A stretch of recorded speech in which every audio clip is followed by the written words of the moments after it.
stack, man. Good stack, good stack.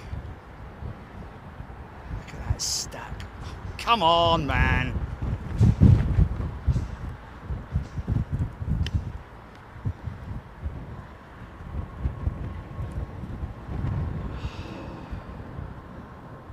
Stand by, folks. Just finishing the setup.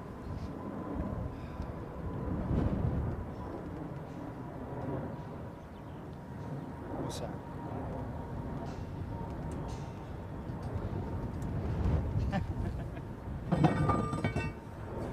What? Oh, there's a 380 coming in, mate.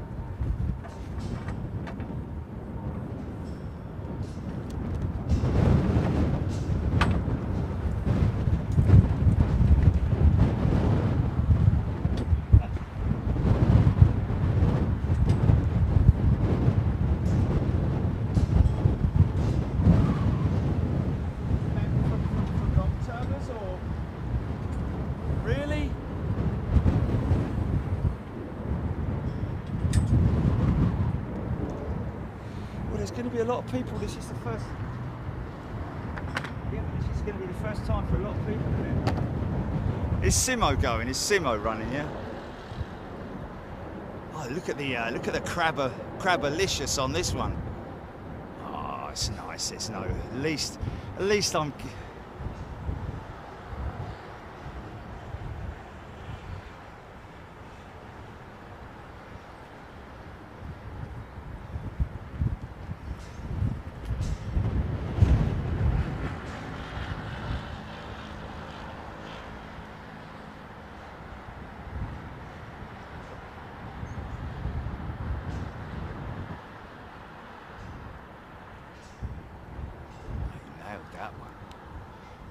It is more or less.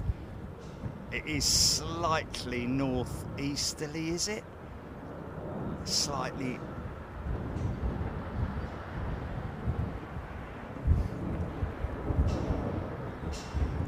Crab on your toast, sir? What's that 380 behind you, mate? You need to get yourself off to runway pretty damn quick, lad. Come on, lad. Hurry up!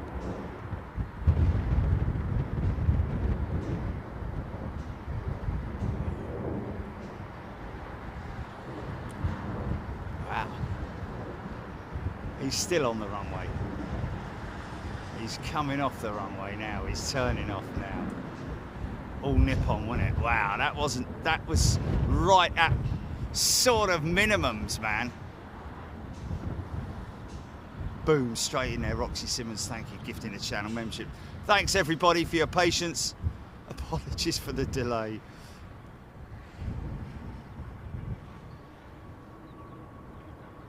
Sync rate.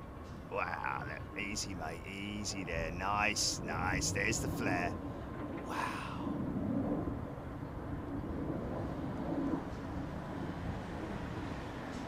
Is this Emirates? It will be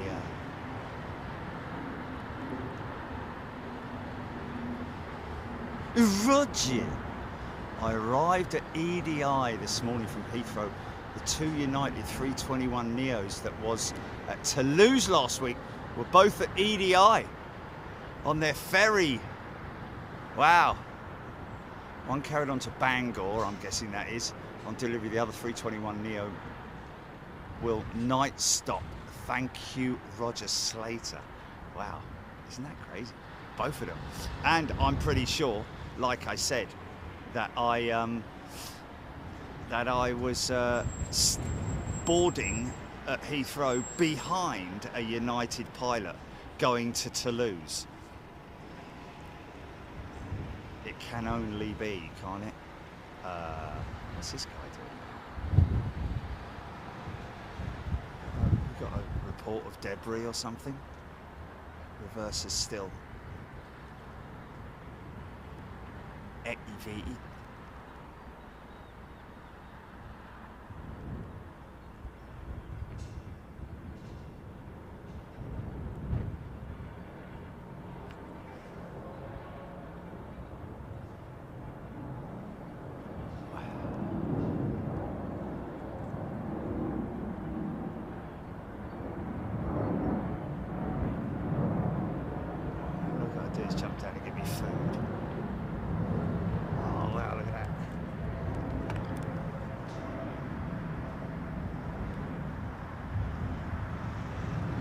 tell you what, we're going to have, Gilly, some unbelievable sunset arrivals, man. Yeah. Hope you're all doing well. Again, thanks everybody for your patience. Yeah, the van went tech literally yesterday around about 6 o'clock when I got back. So too late to. I didn't sleep well last night because obviously I was concerned. I wasn't quite sure what it was. I related it by the way it was acting. I related it to the steering, the power steering system. However, it turns out it was the alternator pulley, which when you activate the steering, when that pulley spins, basically the bearing had failed. And I was lucky that I caught it when I did, because it had only chewed in a little bit into the casing. It can get a lot worse, but luckily for us, it was just the pulley mechanism itself. I think they've.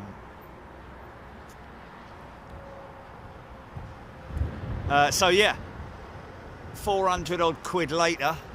Thanks to Fast Forward, by the way. Is it Fast Forward? No, Ford.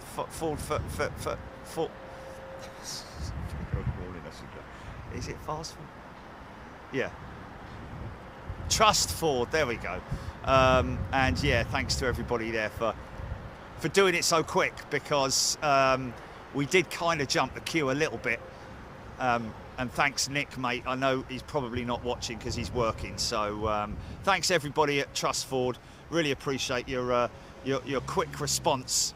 QRA.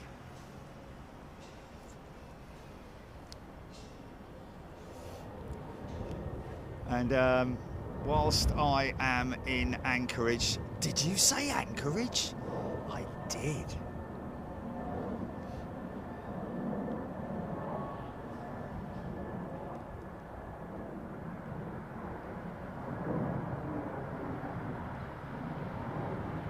Is that a floater?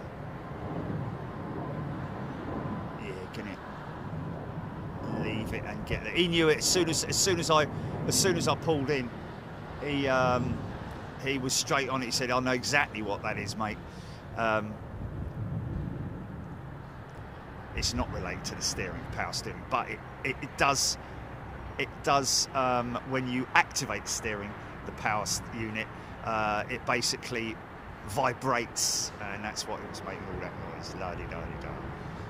But anyway, yes, gonna leave it with them for Anchorage, when I'm at Anchorage, to get the cam belt done, because she's done over 130 now, or is it 115? I can't remember. But anyway, yeah, she's it used to be 140,000 miles or 10 years.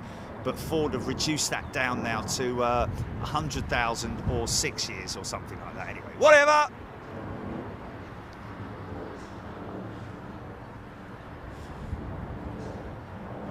Nev, welcome back, Nev. And yes, I mentioned, and Nicholas Deegan is also a returning member. Welcome back, Nicholas. So begins the whole business of Anchorage, folks.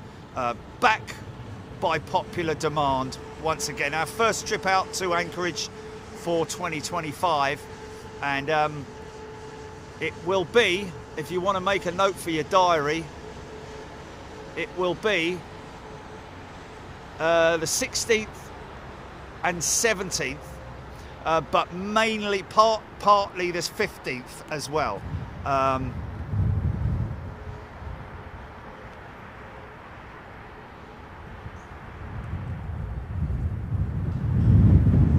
Had the option of flying on one of these, decided against it. I know I love my 767s, but flying with Virgin Atlantic and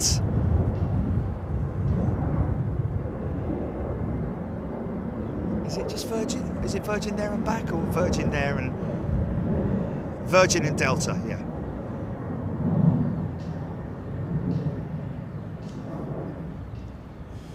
Yeah, big layovers on the other ones.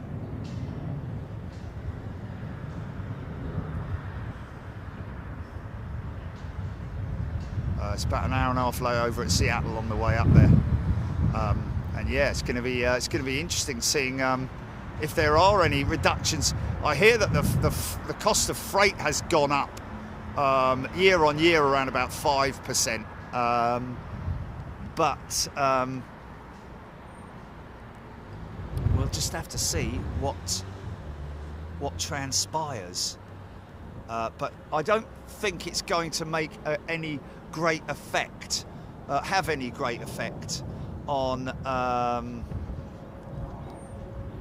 the volume of aircraft that we're going to see at Anchorage, that's for sure. So week commencing, all members, week commencing the 14th. Wow, a bit nosy there, wasn't he? Here comes the flare. There it is. Ooh, blimey, that was a little bit nose heavy on the touchdown, wasn't it? Was it? I don't know. You tell me. Right, let me grab me food. Hold on a minute. I've got to eat.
Mate, you're right. I just want to say hello to you.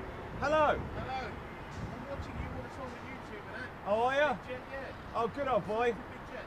Thank you very much. So I work for Malaysia anyway. I'm just going to pick up. Oh, okay. Oh, yeah, right. You go past more to say all right to that. Oh, how you doing? you're one of them, are you? Yeah. Nice one, mate. I'm road, so I've got cakes as well. You up across the whole runway with the kids. Oh, right. Hey, Southall. Yeah. Oh, yes. The good old days. Great old days. When you could walk through there. And sort of like coming over. Don't tell me about it, mate. Shit herself, man. Yeah, you make me jealous. So yeah, how's it going? You've done pretty well for yourself, man, over the last few years, man. How's it going? Yeah, we're doing all right, yeah. Yeah? Yeah. I do video work as well on the side, so I do weddings and that sort of stuff. Oh, cool. So like, yeah, but a bit of a girl boy, like really big driving and video work and that. Nice. And I've got my stuff next Preston as well. Cool, man. Good stuff. Are you live? Yeah, we're live, yeah. Right, go for it, man. Thanks, mate. Oh, blimey, hold on a minute. We have gifted 5 channel memberships. Thanks, we. 10 channel memberships. Thanks, we. What's that, mate?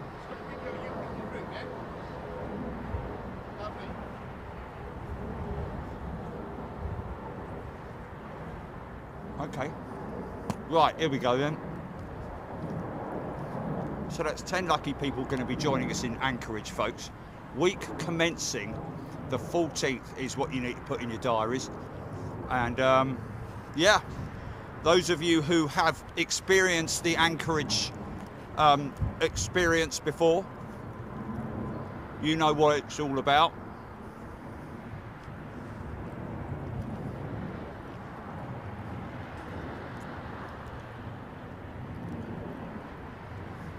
The van is fixed, ladies and gents.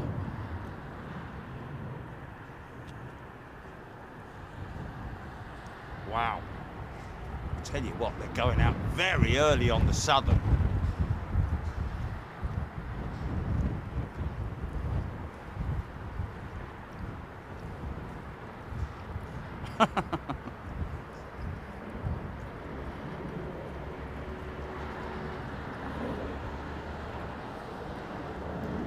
What have we got? 358. Okay. We've got another 3.5 hours left of sun, of daylight.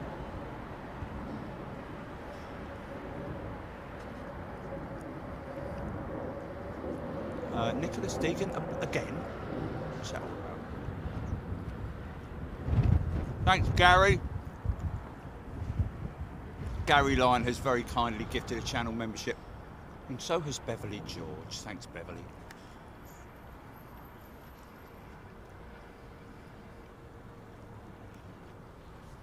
We were planning to be somewhere else, folks, but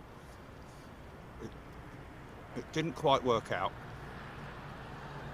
Hopefully. Nice. You can, if you Ellis got lucky, didn't go AOG. It was VOG, wasn't it? Van on ground.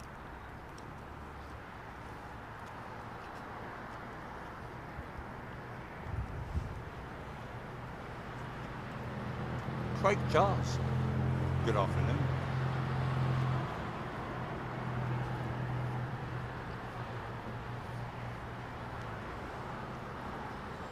Electric Mike, I'm going to be in Anchorage, mate.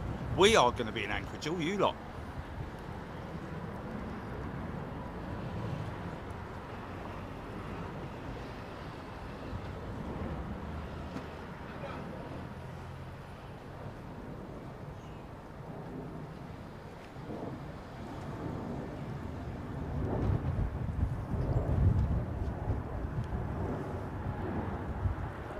Karina. Tweety, good day. Marksy. Very common on Mark 8 Custom. Has a garage devoted to Ford vans. Oh, has he now, Marksy? Where's he based?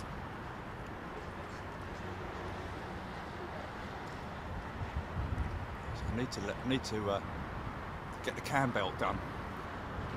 I think there's a very slight upslope, you know, to this runway in this direction.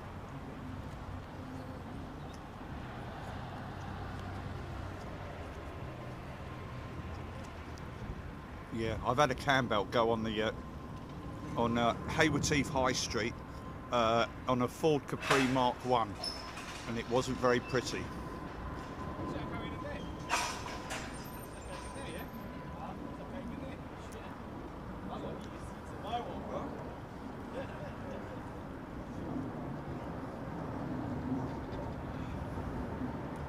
Yes, I did the... Yes. It seems that quite a few people got done and duped by the April Fools yesterday. Someone put one up. Chris Poll did one about the A380-neo.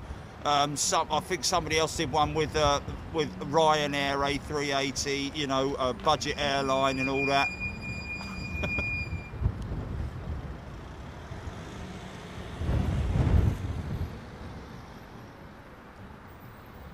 Oh look, we've done another 5.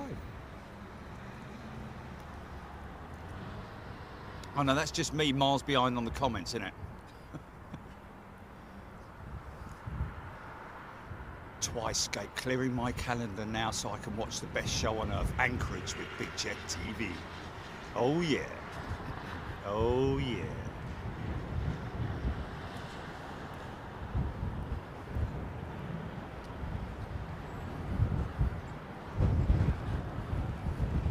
Blimey, I am miles behind on the comments. Sorry, folks.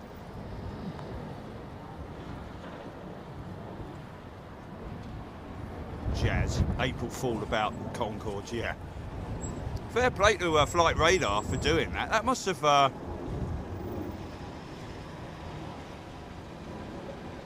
would they actually do that, is the question. This looks like a 777.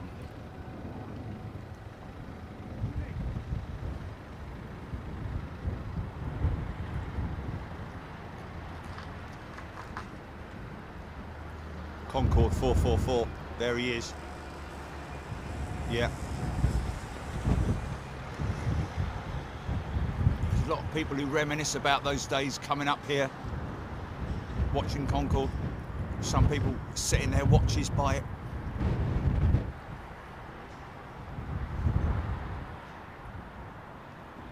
Wow!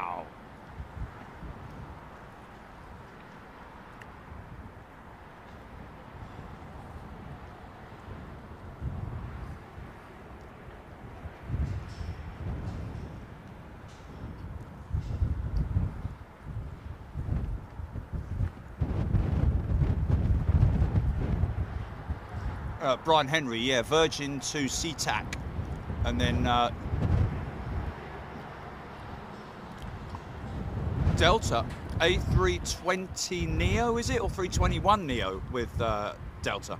No, it's the A220, isn't it? Up to Anchorage.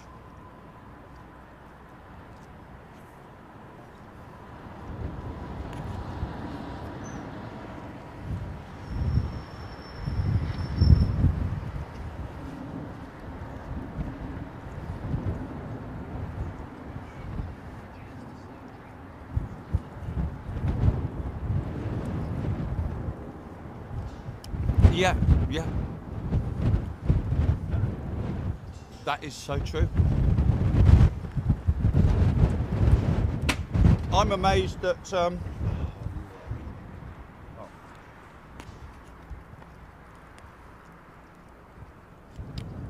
I'm surprised that anyone gets done these days on April Fool's Day with the you know. Yeah.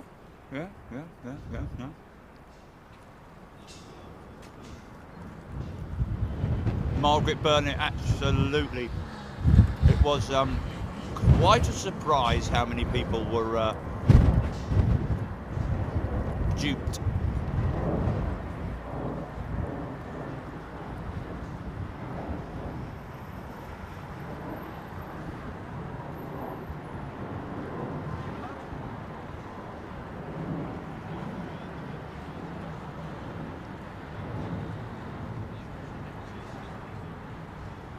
Karina also remember the clear aircraft joke for April Fools. Yes, that was last year, wasn't it?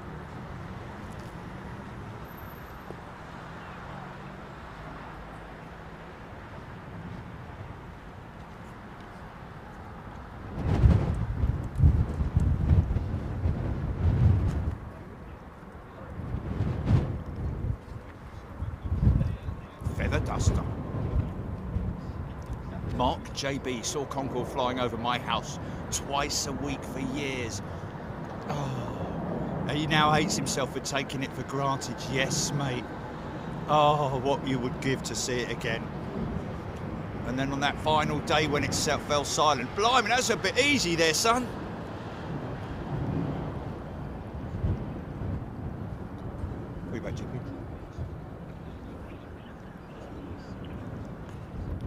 Hello?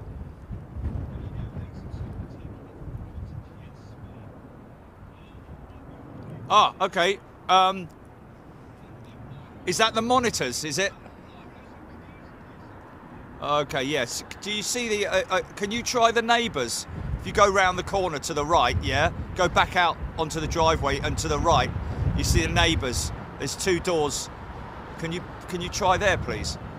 There should be a cop. Yeah, number... No. Not down the driveway. You look at my door. You go back out towards it, Middle House, and then the other one next door to that. If you knock on the one next door to Middle House.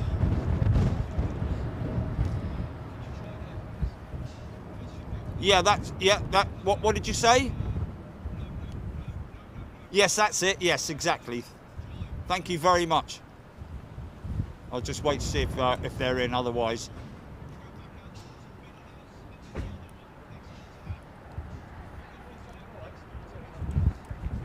Oh, there's no one in.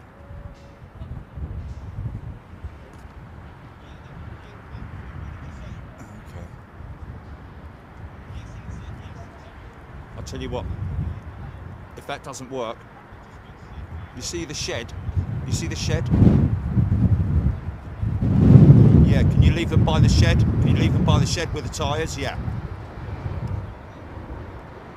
Yeah. It'll be fine.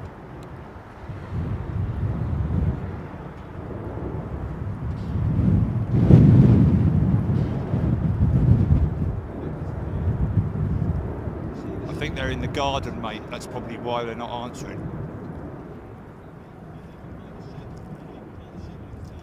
Yeah. Is it? The house key? Really? Oh.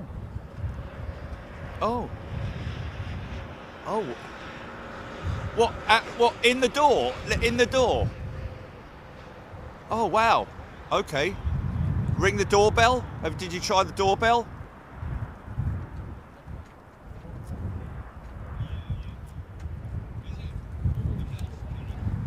Oh, that's a bit odd. Well, if you leave them there, if you leave them by the, if you leave them there, I will have somebody come round and pick them up right now. Yeah, perfect. Yeah, that's fine. Thank you, my friend.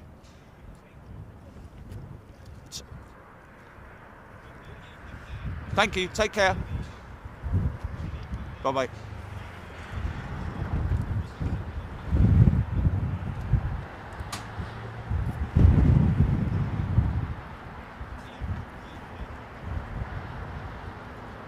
Yeah. Can you go round and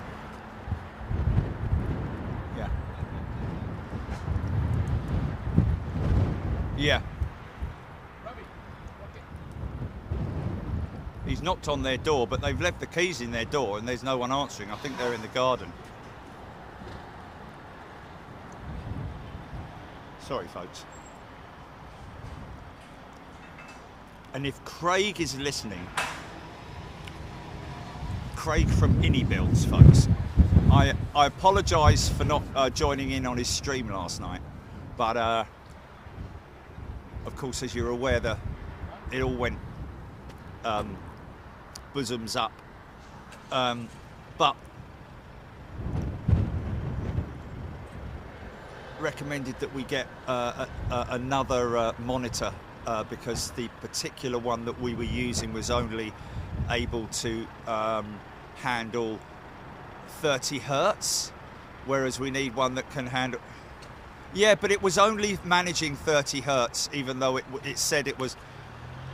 Okay, well, anyway, we need one that does at least 144 hertz in order to for it to run smoothly. So we've got another. So anyway, thank you, Craig, for once again dialing in the Microsoft Flight Sim 2020, and we are well, not so much 2020, but the whole simulator with the controls, flight controls. Really appreciate that, mate. You don't know how much I really do appreciate it. Yeah, hopefully we can get going, folks.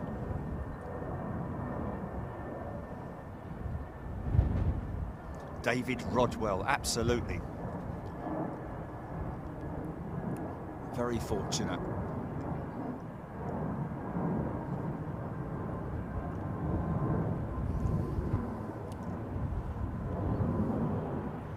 Rab H 4K TV runs at a 120.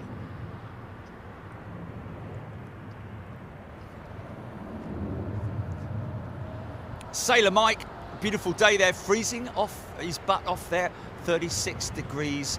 Need to get back to 65 soon. Yeah, I mean, in terms of my my news that I normally read out, you know, the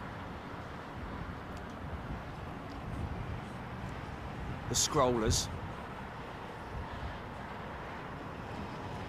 It's very interesting that, you know, wow, I mean, that's gone up early, isn't it? Look at that. Very early, man.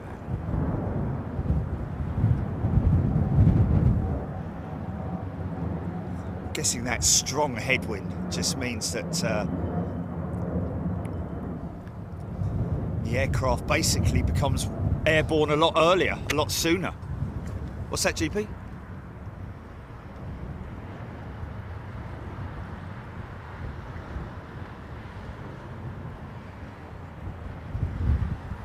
Yeah, air cargo rates are have been increasing steadily. Not related so much to the tariffs, but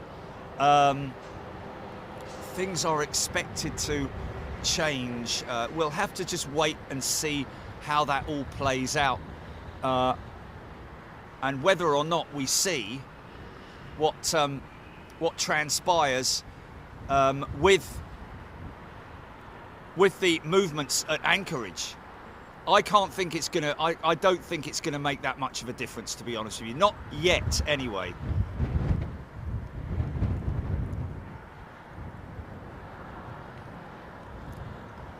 But we will just have to see.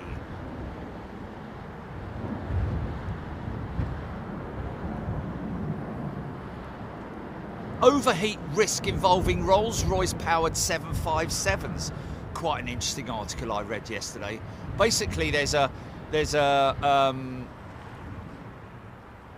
involves potentially concurrent failures of two components on the RB211 powered 757s, the regulator says, in a proposed airworthiness directive, seeing a lot of these from the FAA actually. And these things are obviously picked up during routine maintenance or whatever, but basically one of the it was picked up. The components include thermal switches with an engine strut overheat detection system. Basically what that means is the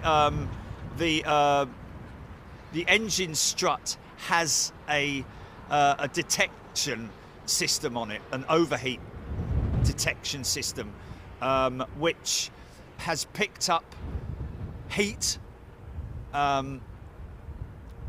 on the strut, the engine strut, which basically attaches the engine to the wing. Oh yeah, please, yeah.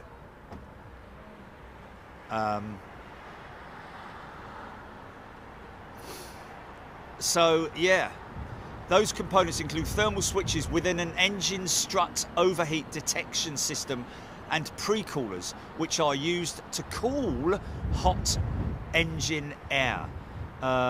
So FAA is aware of all of that, and the directive has been given out to all operators. That will include the likes of Delta,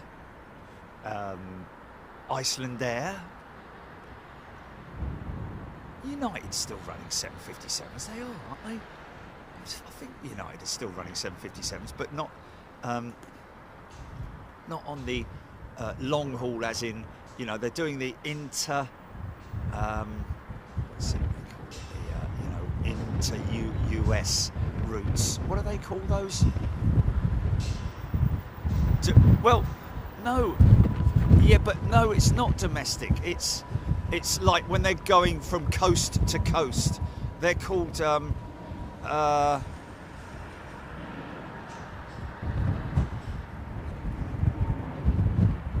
Ellis Chernoff talking about bleed air ducts.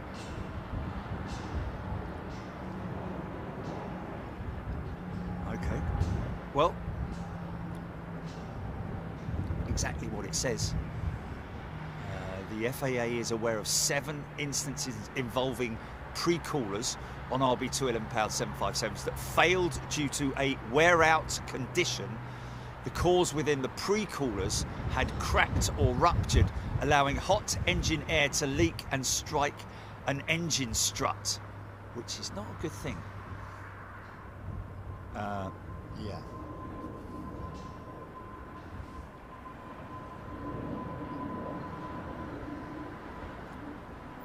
Transcontinental, thank you Avro, thank you LFC Ian, thank you Jay. Aidan Campbell, United Airlines operates a fleet of Boeing 757-200 and 300 aircraft used on both domestic and international routes. Are they still flying them into Gatwick then, or Manchester or something? They did fly them into here some time ago, but stopped doing that. It's all about their 767 fleet, 777-200s, and Dreamliners. Do we ever see that? Aidan Campbell with some 757-200s featuring United's Polaris business class seats and economy plus and economy seats.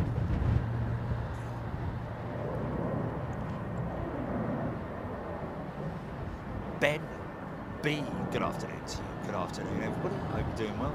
Again, apologies for the late start today.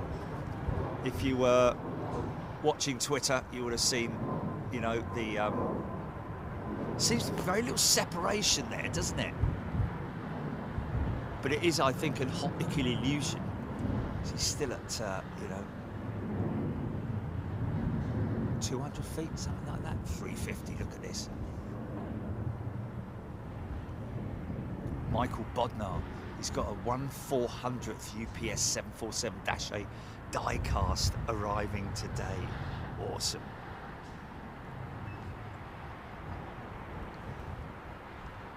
Martin Smith, US Air Force now testing a flying B-52 with the new engine upgrades.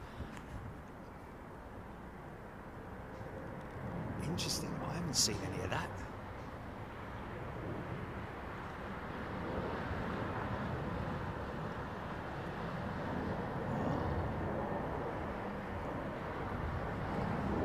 Pretty sure there's an ever so slight up ramp there.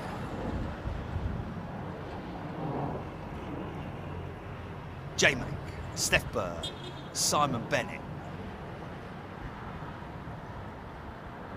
Intercontinental. There we go. Yeah. No. No. Has he? Well, yeah, Avro, because it was done at Ford, you know, you're always paying a premium for having, you know, Ford parts and, you know, the labour and all that kind of stuff. So, yeah, it was pretty pricey. 440 quid, something like that. No, it's not. It's not intercontinental. No. It's what those transcontinental, not transcontinental either, is it? It's within the United States, from coast to coast, flying inside the. Or is that transcontinental? I seem to remember it from the old days when the old the 707s and all that.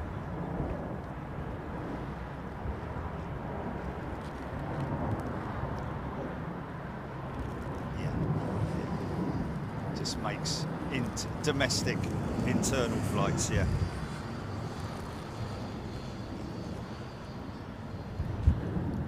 Your pal Palpatine.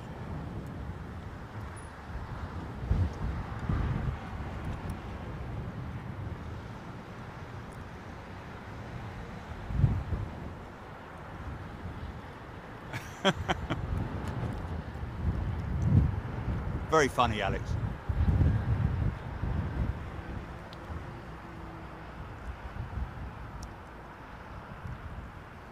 Screaming Emu, obviously it stands for transcontinental, but nobody says that.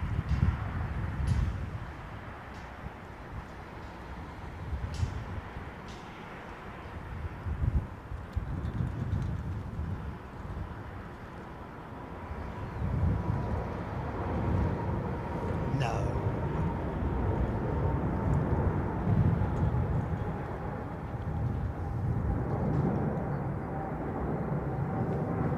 It just seems when you're flying from LA to New York, for example, it just seems wrong saying domestic, doesn't it? Because that's like, yeah. It is domestic though. It is domestic, isn't it?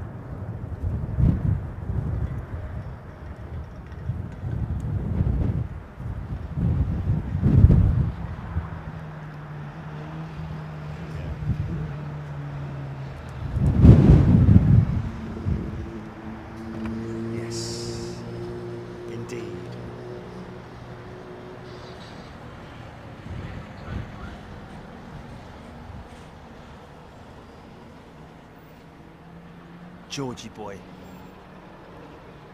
Yeah, so do I, Georgie boy. I'd love to have been around in those days. I mean, I was around in those days of the 707s and the Tridents, DC-8s. Yes, indeed.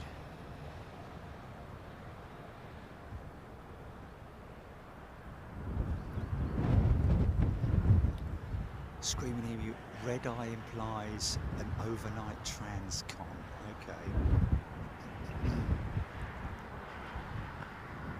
I always thought the red eye was like catching the red eye, which was like the really early morning flight. That's what I used to do with when I used to fly to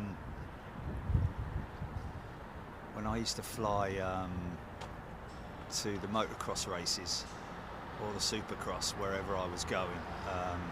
Would always catch the red eye. But I must have either heard it wrong or something like that. Maybe he's saying it's the overnight one. Okay. I thought it was a very okay. I thought it was very early one, so you had red eye when you woke up. Or no. Okay, completely wrong then. Okay. Yeah. Thank you, Screaming Emu, EGPX Karina.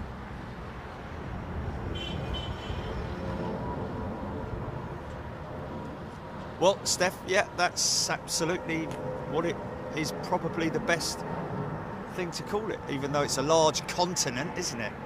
The United States.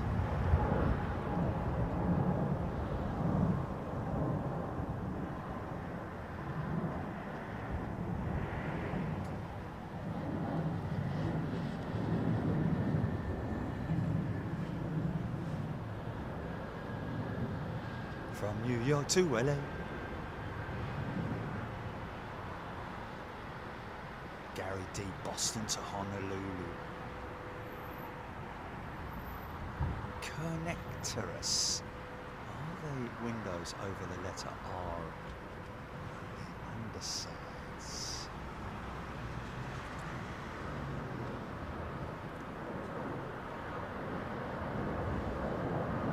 Argsy, yes.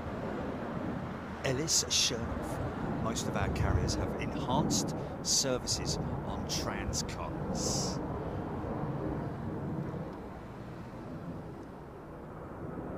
Rachel Lofthouse. Transcontinental. Drop that subject now. Thank you, Rachel. Wow. LAX to JFK is around 5 hours and 44 minutes. That's like London to Dubai, isn't it? Something like that. Brian Henry, Boston to Honolulu is a long domestic flight. We did LAX to Honolulu, didn't we?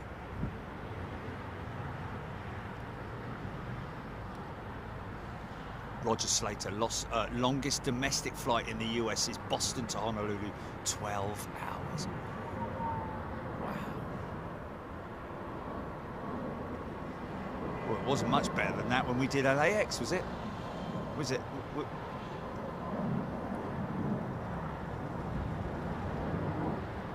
Oh yeah. Your pal Palpatine, that's the issue with flights to Alaska and Hawaii, is that they are domestic, so don't get the perks of an international flight. Yeah. Yes, very true, very true. Anyway, is it possible? Oh, Melody James, Trans Central.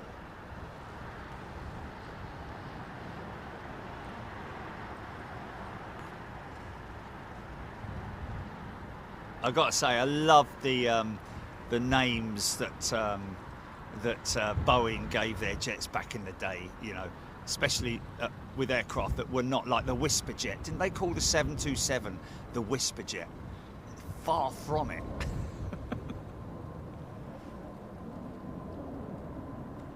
I think that might have been something to do with you know, with the passengers on board the aircraft. Definitely not those outside it.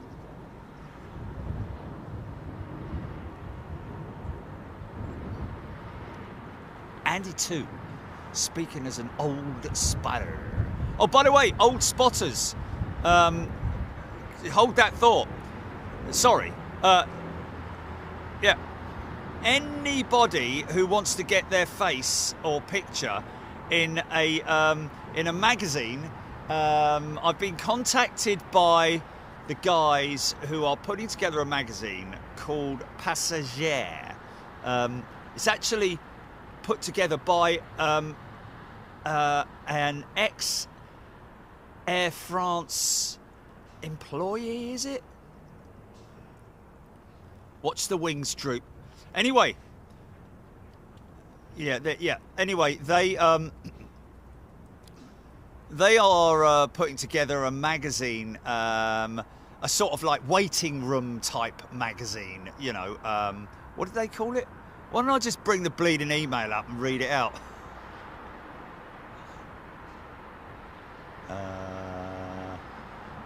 Here we are. Portrait of your Passager magazine. We are portrait photographers, and this coming from Hill and Albury. We work for a variety of different magazines like the FT Times and Telegraph supplements, as well as different fashion magazines like Vogue and all that mob. We are currently working on a new project with the previous editor of Air France magazine. It's a coffee table style magazine called Passager that tells interesting travel stories with beautiful photographs. That's going to be ruined when they take one of me, isn't it? We are shooting people that frequent Myrtle Avenue to plane spot, and we are hoping that we could take your portrait as part of the project. So I've spoken to this guy anyway, folks. He's been down there. They've been down there a couple of times, down to Myrtle Avenue, and they, blimey, that was very close. Look at that. Look at the separation there, man. Wow. Expedite. So I spoke to, is it Jeffrey? Is it Jeffrey? James Finnegan of Finnegan. Spoke to James yesterday, and he asked if we could arrange to go down to Myrtle Avenue and have my picture taken. But at the same time, he said, if you were able to think of anybody that you would that would be applicable or good for the magazine, for the magazine, then that would be great. So I said, well, what I'll do is I'll get on the show on Wednesday. I'll put a shout out across to anybody sort of like, it's going to be London based or UK based, who's got a bit of time on their hands, who fancies coming down to Myrtle Avenue on Friday, this coming Friday, and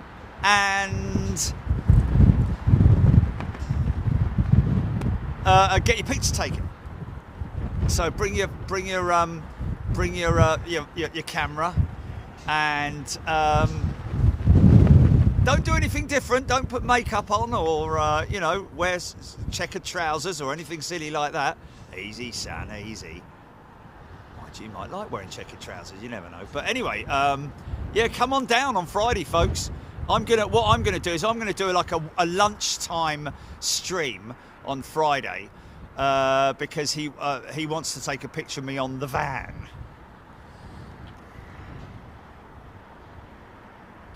Yeah, they're gonna be there all day, so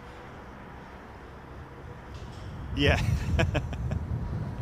So yes, come on down, ladies and gents. Yeah, the price is right this Friday.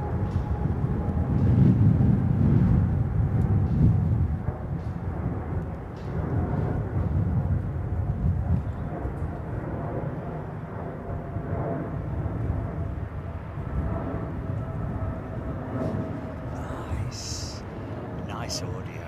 I like that sound.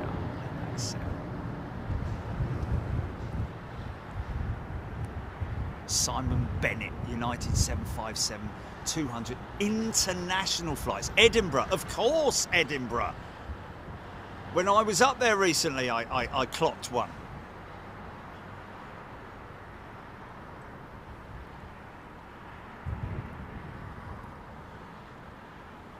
Interesting. Yeah, Dublin, of course, Dublin. Do you remember the old Aer Lingus 757s, man? Of course, Dublin as well, yeah.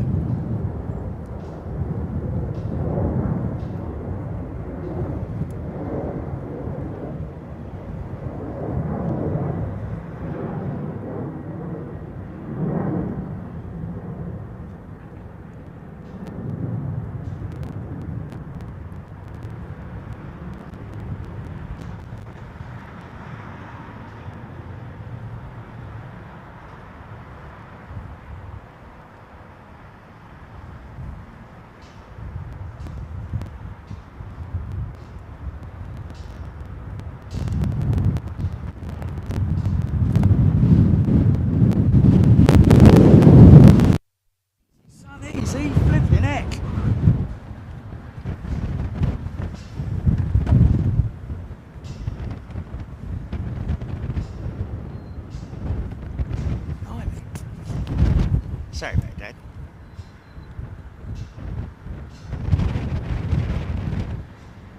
Sorry about that. Michael Bodnar used to long flights and drive times in North America.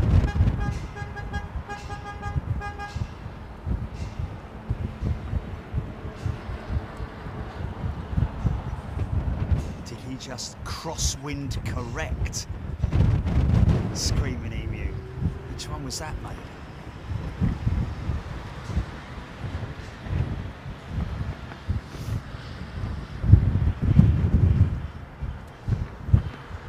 Eagle Atlanta, Eastern called the 727 the Whisper Jet.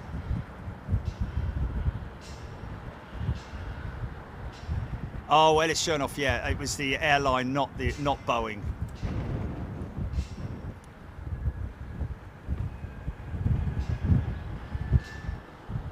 Joe Bailey, no, they were not whispering at all, were they?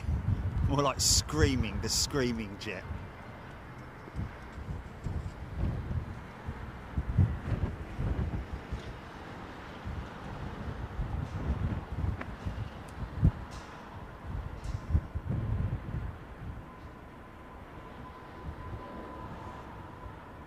Eastern called the DC-9 series Whisper Jets 2, Ellis Chernoff saying. Well, I'm guessing that was because, you know, because of the engines being in the back. That's why they sort of like, because I remember BOAC pitched their VC-10 as a very quiet aeroplane because the engines were at the back. Obviously, anybody sitting sort of like, you know, anywhere near those engines at the back would have thought differently, I'd imagine.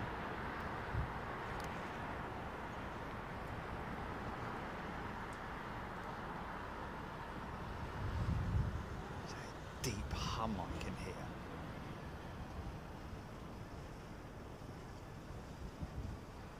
Old Qantas take delivery of their new A220, their next A220s, or latest A220. I think they've already had one delivered, haven't they? Or maybe two.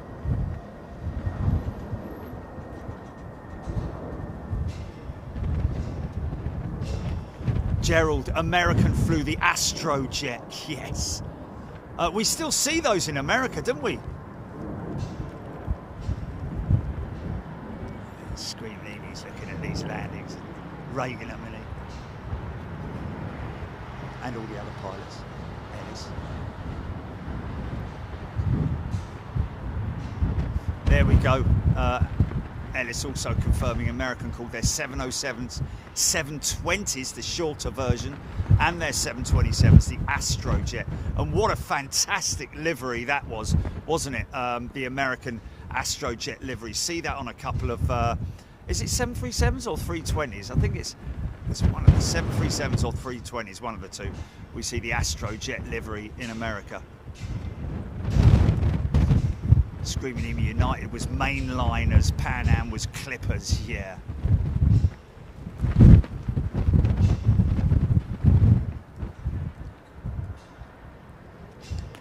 Wow, what's that pulling into the back of the stack? It's pushing in, look.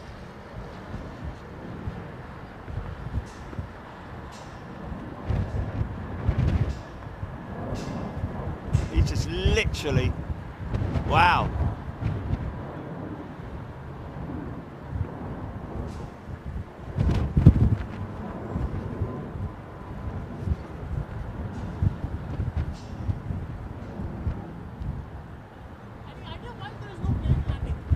Because they're on 09s. Oh, is it? Because the wind's blowing that way.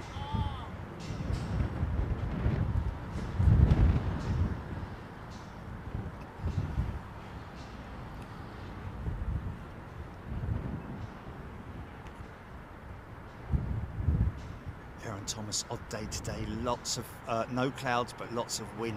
Yeah. Wow.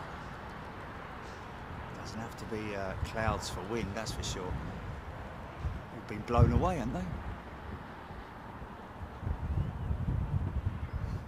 Blue bus driver at TWA, we called our 757 and 767 the light twin.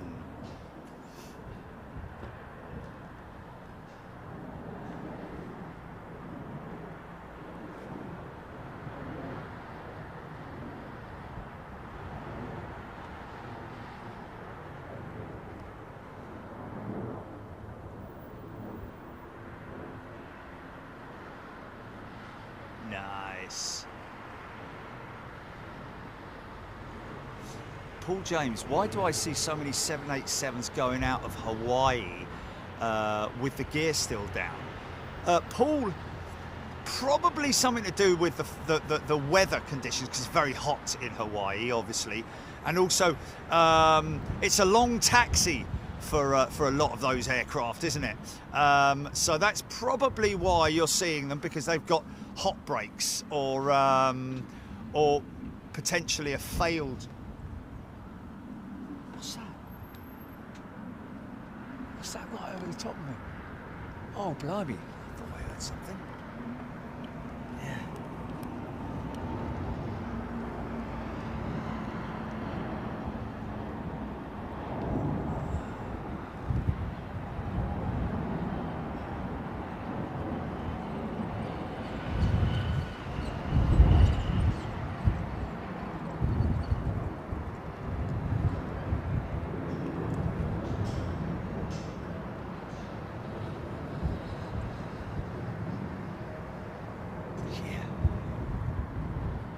Delta.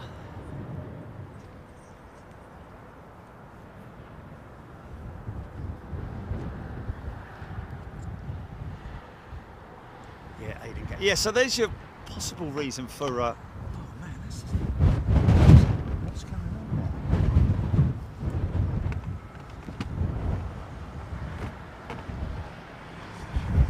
Tell me I've got a failing.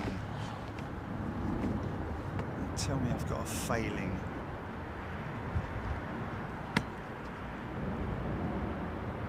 No, not that bleeding thing is going to fail me. For God's sake.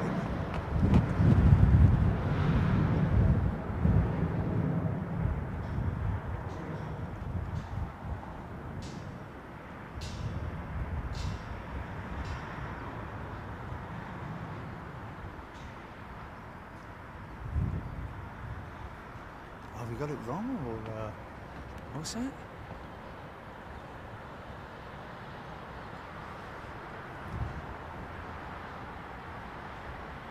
Sand in the undercarriage. Yeah, generally the reason why you see these 787s going out happens to the 330 quite a lot during the summer as well. Is either an extended taxi where the brakes have got quite hot, and so they have to extend leave the gear extend. Oh, beautiful 777. Listen to that. Oh, she's going left. She's going left. Oh man, what a lovely shot that is. Oh mate. Oh, he's down. Oh.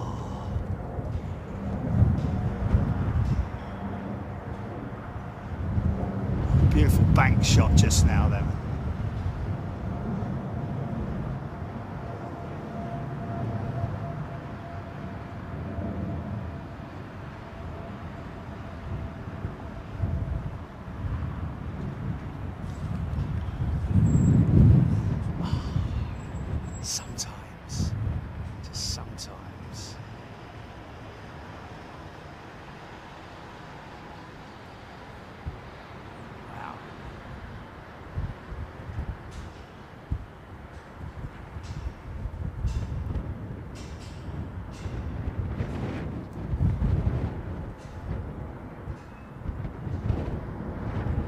2 degrees. Oh my God. Okay, so it's going to be cold then.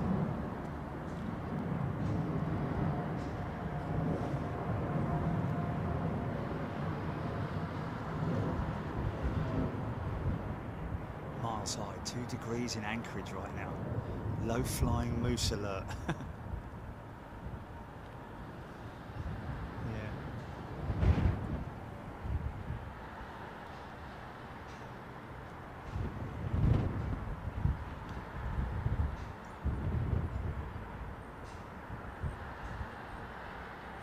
I'd love to know how often, I mean, airports have their own different systems that they run, different schedules in terms of runway maintenance. But I know that, you know, that maintenance is obviously, it's lucky for airports when they do have a curfew because they're able to shut one runway down and then do maintenance on t'other. But how often do they clean the rubber from the runway surface at the burns, at the touchdown zones?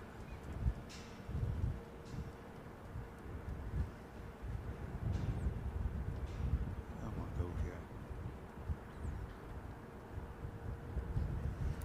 yeah. Aaron Thomas, Iberia only in Madeira. Is that Madrid, I think that is, inbound.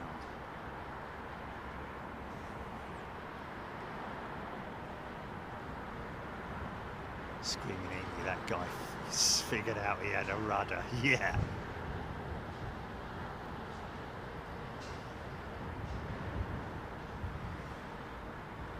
So I think Screaming Amy's, I think that most, well, pilots do it differently, don't they? Straighten it out before. Oh.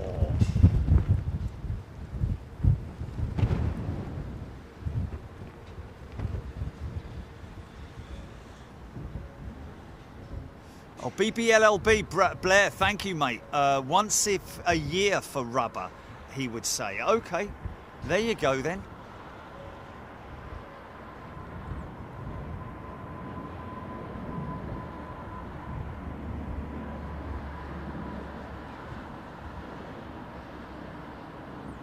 Sailor Mike. Mark Morgan with rubber down, doesn't that create more grip?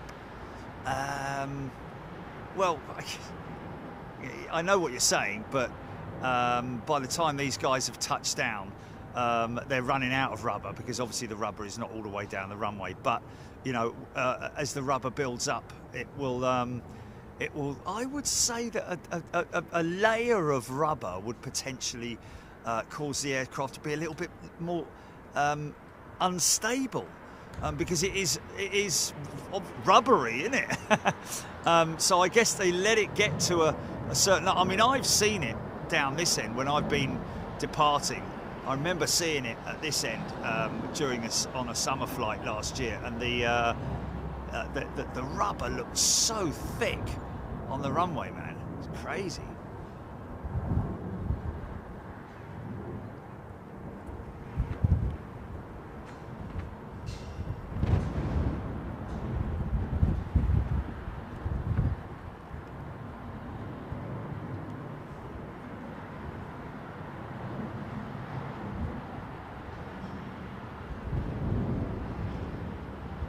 Aaron Thomas, haven't seen only in Madrid in here before. How far out is that jet?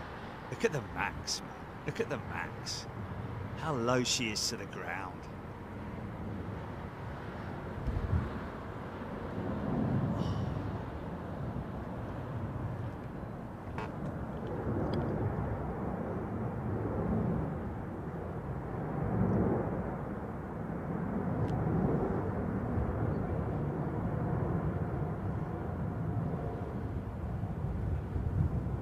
So we've downloaded the Phoenix A320 CEO for Microsoft Flight Sim 2020.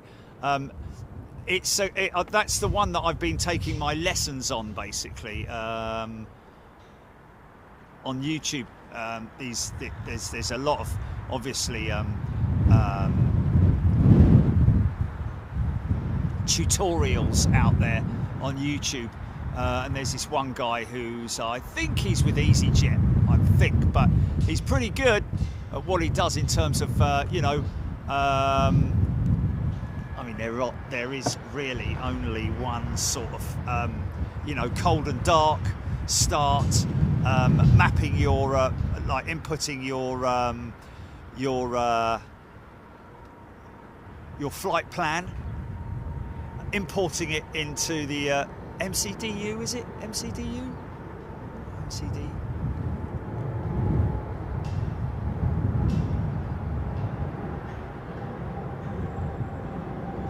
Aziz! Is that him going home? It's a shame we saw him the other day, never bumped into him again, did we? Staying up at the courtyard, the old boy. He loves coming to Heathrow, man. He's such a lucky lad, isn't he? Dad's like rolling in it and just lucky. Just go anywhere, just go and hang out wherever and watch planes.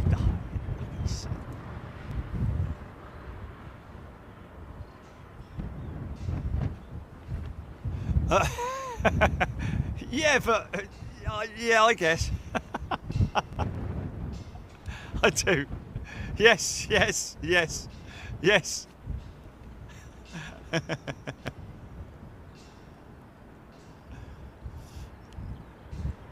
a big steep angle of it.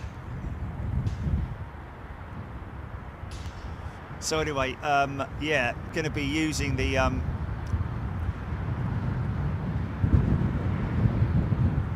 is that Iberia jet, like 3 out? He's going left, he's going left. Here we go. Oh, I thought it was going right. Left, I mean.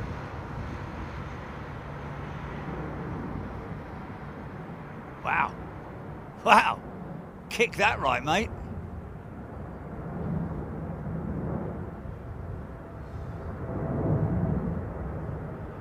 Nice. What a sound, eh?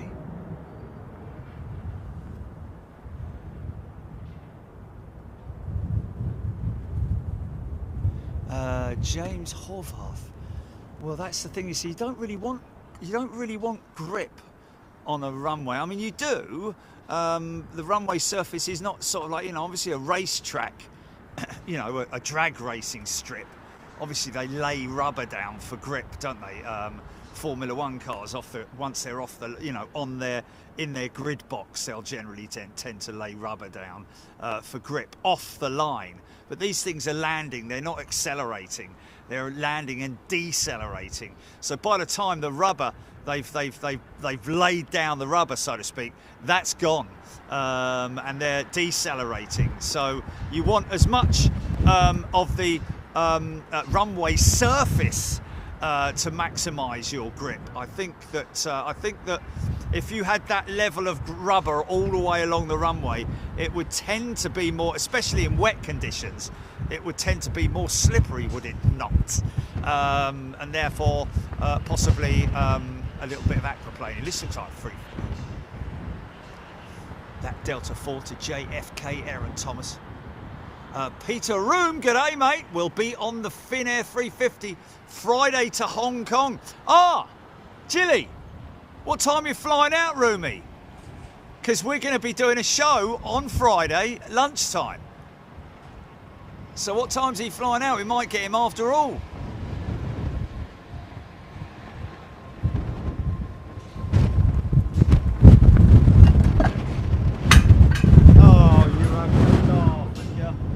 Bang goes my flipping coffee.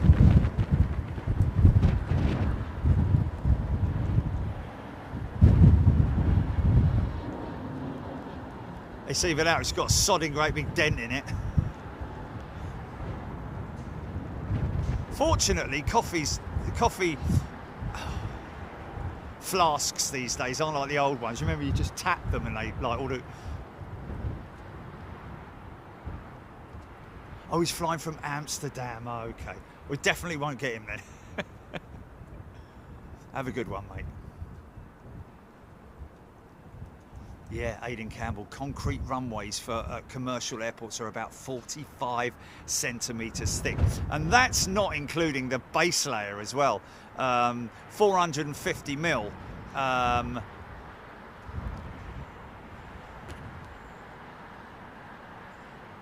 Oh yeah, we have seen this. We've seen this, haven't we, Gilly? Looks like a bit of a bruise on it. Looks like it's got a bruise on it.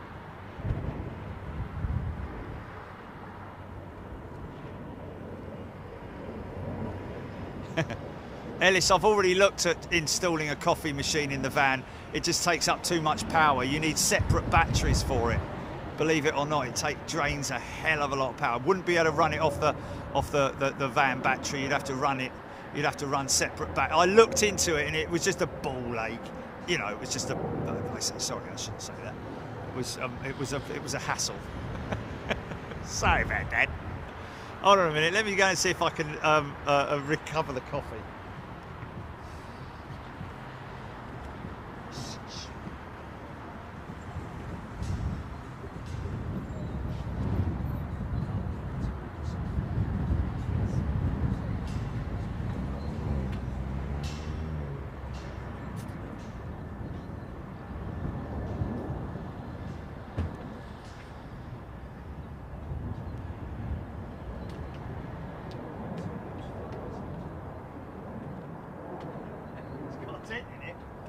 Like it's been shot by a 12 ball, but other than that, it's perfectly okay. Bit of a dent in it, but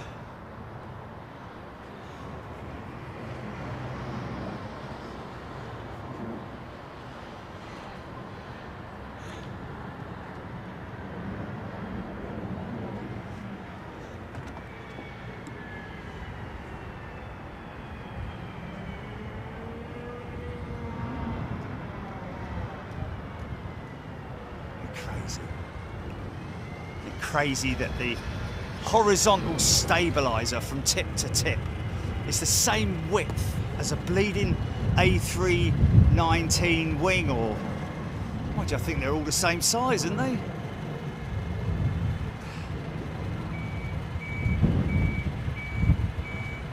This vehicle is reversing.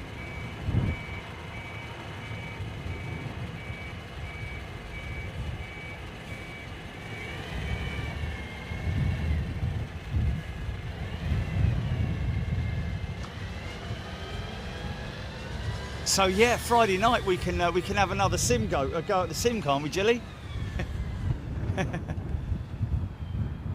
Please work.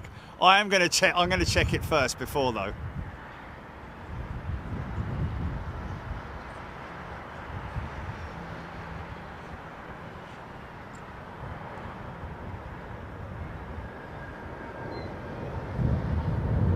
Oh, it's going left. It's going left. Oh, I thought it's going left then.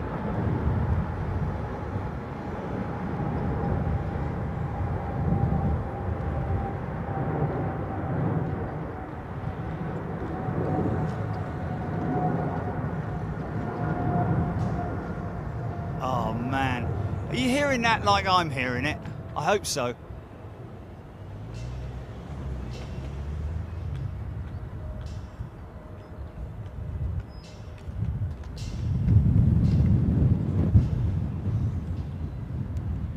Hodgie's saying the Air India flight 1900. Oh, at 1900 at 7 p.m. is a 787-9 Vistara aircraft, I think he means, yeah. Oh, okay, because Air India kind of took on Vistara, didn't they? Here's an example of a gear down, look.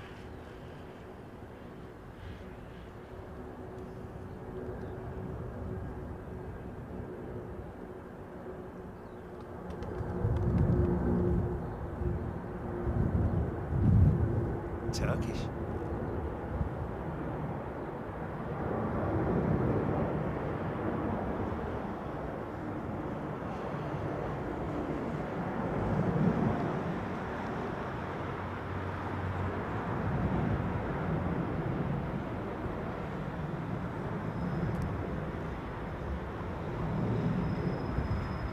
Wow, think of all the drag, man. Got a good climb rate on him, even though he's got his gear down, man. Call those brakes, mate. Either that or one of the brakes has failed and they're waiting for the rotation of the wheel to get to a certain point where it can safely retract. And just wait for the usually around about 2 minutes after departure. And that's what somebody was mentioning just now. Like I say, it's either a faulty brake or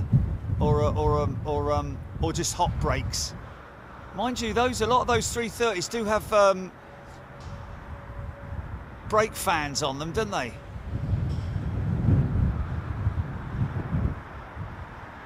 God, blimey. I don't think there's pilots. Can you tell me? Is there any sort of like? Obviously, what you normally do is you go about the normal standard operating procedure, positive rate, gear up. When you select gear up, does the lever flop back down, or does it fail to go up? Can you not get it up? Oh, misses. Can you not get it up? Does it refuse to go up? Is there any? I'm guessing on the screens there is a warning or a notification of temperatures or brake temperatures or something like that. I don't know. Tell me.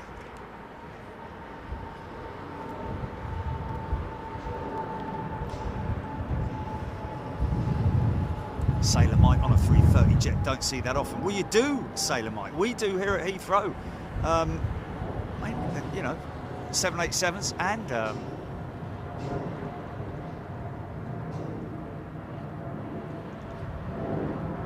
Screaming Emu, if it doesn't just retract at all, even after the brakes cool or whatever, then yes, you generally return. Oh yeah, definitely. Oh yeah. That's just a standard operating procedure. Penny Haskins, no, the gear have gone up. It will not fly to its destination like that.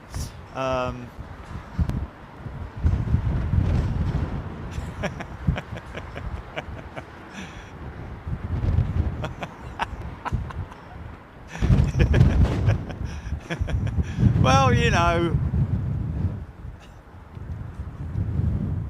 lever is just a request. The lever is a selection. The lever does not reflect gear position. Oh, interesting. So what you're saying is the gear, you select positive rate gear up, put the gear up, but then what happens? Do you get a readout on the screen to say gear has not retracted, or do you get a hot brake warning, or do you get? Surely you know that the gear's still down, don't you? Because you get 3 greens, don't you? Isn't that normally the you know, on the screen there should be three greens, not the old lights that like you used to have. Mind you, on some headoplanes they are.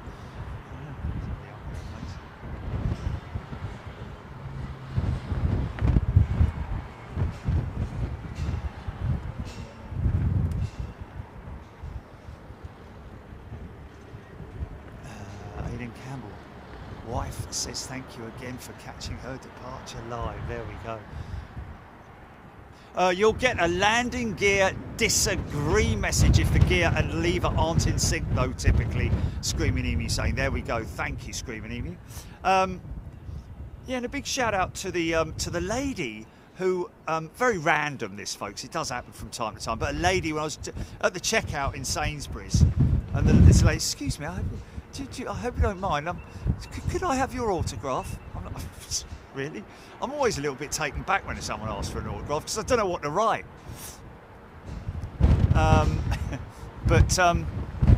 Anyway, it was for her son, Jeremy, who's a training captain with British Airways. Can you believe it? And I wrote it on the back of a parking ticket, or a parking, you know, like not a fine on a. Anyway, hello to you, madam, and the fella outside as well who came up and said hello. I get it quite regularly at Sainsbury's. I just said, hello, Jeremy, from Jerry. I mean, you know, have a have a bit of imagination. Keep on flying, or easy son, or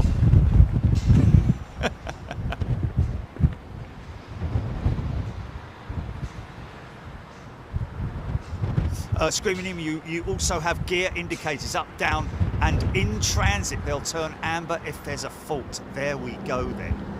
There we go. That's something that will... Now, what happens if you do not select gear up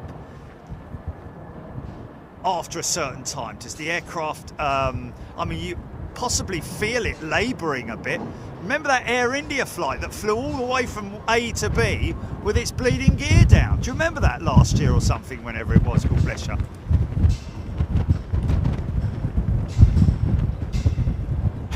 Paul Clifford, yes. It's a constant breeze you see.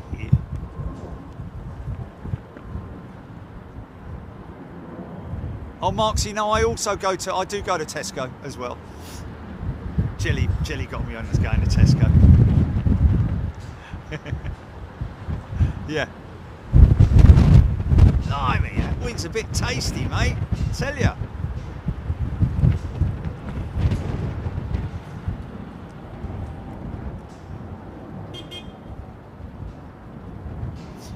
Tim Rorick, are you flying Delta via Seattle both ways?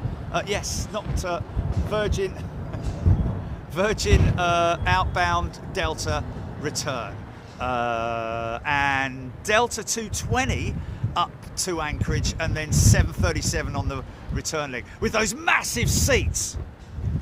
737, American 737s, man. I'm talking about American carriers here. Have got humongous seats, haven't they? They're like flipping. I mean, obviously not the economy ones, but the other ones. They're like really big, sort of armchair-y type chairs, aren't they? God, flipping, it's a bit tasty, mate.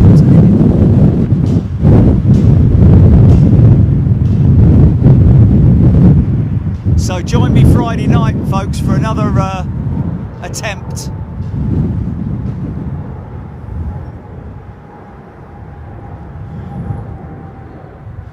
And then it's going to be getting onto RNAV approaches as well, which is, I've basically done an RNAV from bleeding all the way from Amsterdam, all the way from Schiphol to London Heathrow, and I landed it okay. That was when it used to work properly. And that was with the sun in my face as well. Oh, we've got Simon Harding. Thanks, mate. Simon Harding has gifted a channel membership. Thank you, Simon. Of course, it's now my GP. He's going to put me a dog because it's bleeding. Quite a chill. The wind's blowing right on the back of my head, isn't it? Stop moaning.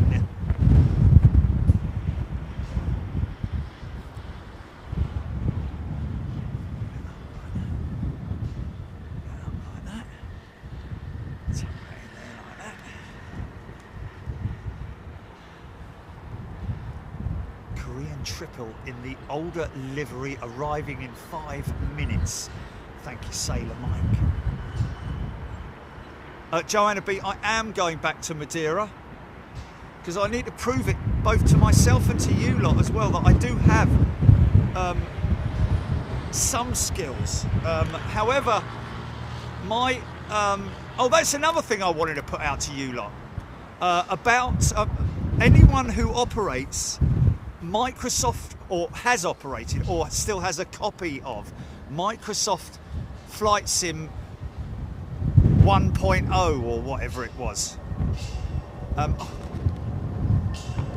Go on, little BA. He's a good girl.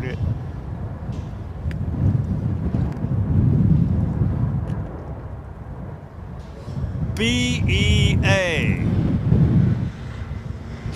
There was an advert for them, wasn't there? A fella sent me this video the other day. He's got a Trident. He's got a museum in his garden at the end in the shed. Trust me, man, he really has. And It's amazing, man. I mean, it's a proper little museum in his garden, in his shed, and this other fella who's got a trident that he saved from a scrapyard, and he's got it running live. Got the stake shifter, the shake,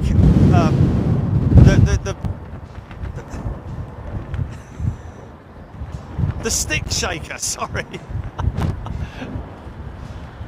He's got the stick shaker running. He's got the steak maker. Has he now? What he's got? He's got a little kitchen in there, has he? Well, he's got George Formby in there.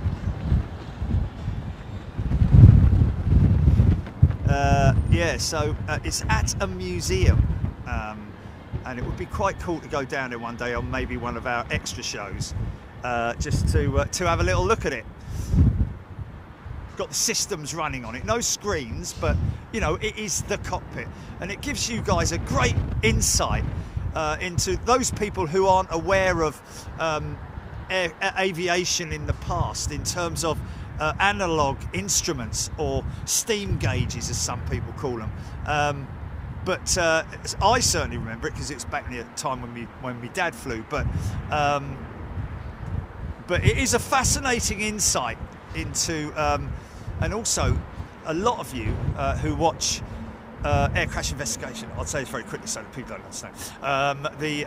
Remember the Trident that went down very near Staines, because the pilot pulled the because the flaps and the droops, the gear, no, flaps and droops, or flaps and gear, were very close together, and he accidentally pulled the. I think he was supposed to be pulling the flaps up, but he pulled the droops up. But that shouldn't be too much of a problem if you pull up the leading edge, because these days everything is in unison. The leading edge slats are linked to the flap system, so when you extend, I think anyway, so when you select flaps 1, you will get the slats, the leading edge of the wing, which is interesting when you look at the flaps on the flight surfaces on an aircraft. The leading edge slats and the flaps, when they extend, they only add an extra, I think, 11% to the overall wing dimensions, if you see what I mean, a square meterage or whatever. But they add an extra 85% to the they create an extra 85% effect on the wing, making it obviously you know, much more stable, obviously for takeoff and landing, because you need the wing to be extended to maximize the lift. But once obviously you're traveling at the right speed, predetermined speed, to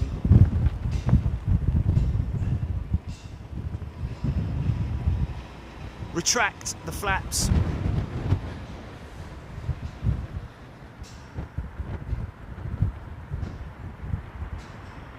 EGPX, they were flying far too slow on that Trident to retract. Yes, I'm pretty sure, because obviously they were long past the gear up phase, and I think that the droops, as they called them, and the flaps were, the two levers were very close together, and it may have been that on the Trident you basically retract the flaps first, or the other, or whatever, you know, maybe that was the case, I'm not sure. 5 minutes, Aaron Thomas, for Cal 907, thank you.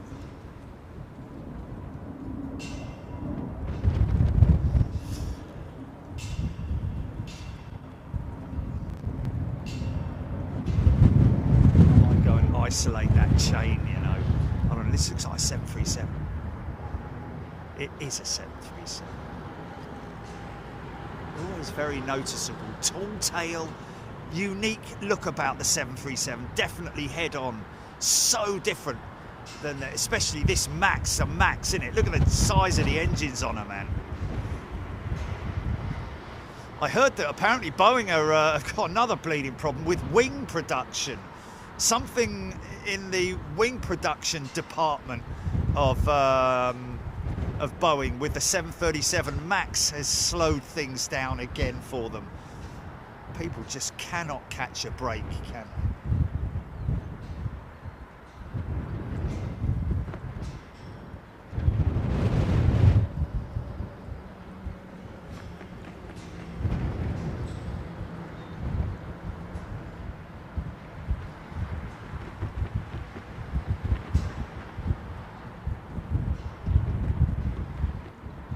Ubi Aviation, what's planned for the summer? Planes, Ubi. Planes around the world.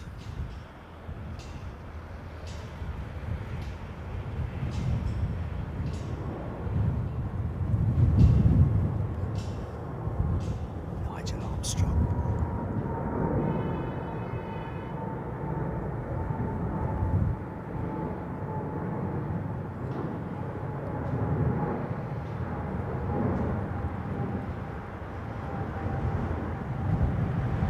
What's that now? Hey.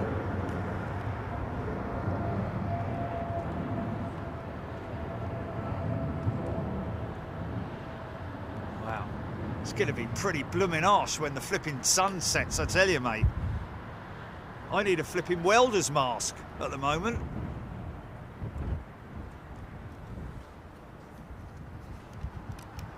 The sun's getting... Well, yeah, it's going to be... Yeah, it's right in my face, mate. In my eyes, sorry, obviously. Oh, I'm getting a bit of vitamin C. See the difference between the profile of the... oh,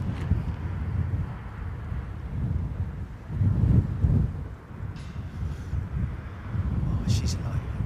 Oh, vitamin D, sorry. A load of oranges around it.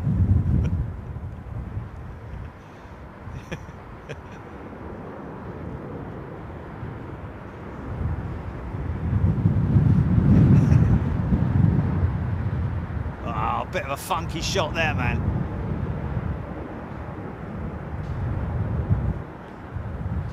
Big old set of flaps coming.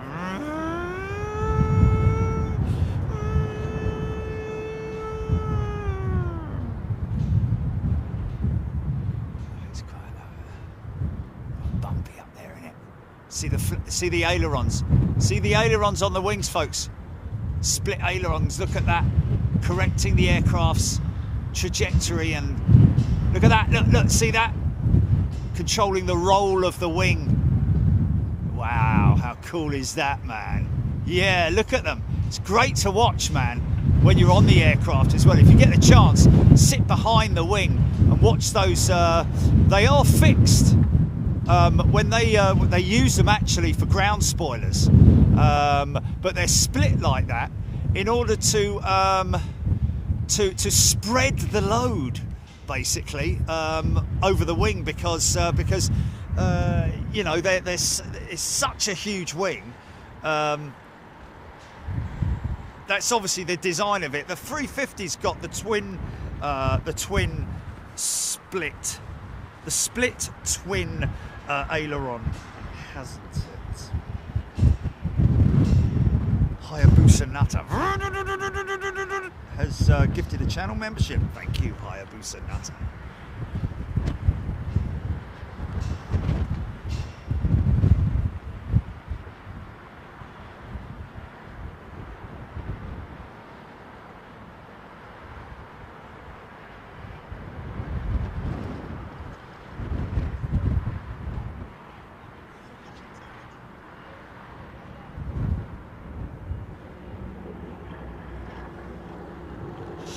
Not to write things like that, man.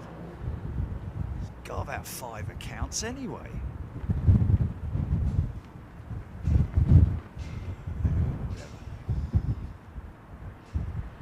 Andy Apps, spread the load on lift.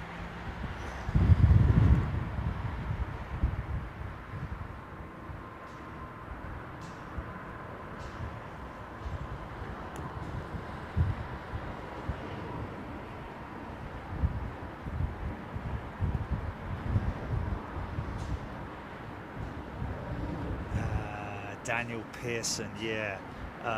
That's a good call, actually.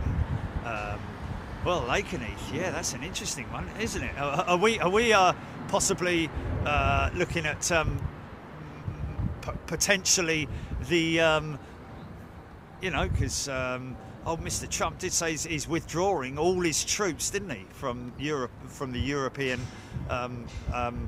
whatchamacallit. So potentially, you know, it's a shame. It would be a shame, obviously, but we've always got Coningsby as well.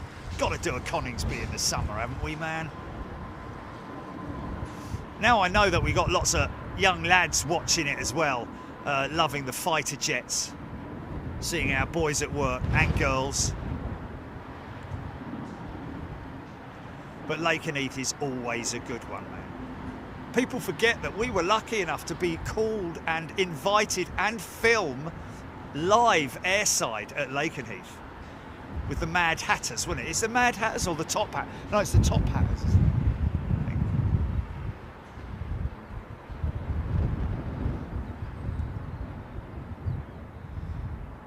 Peter Room, love Amsterdam, didn't go much for Paris.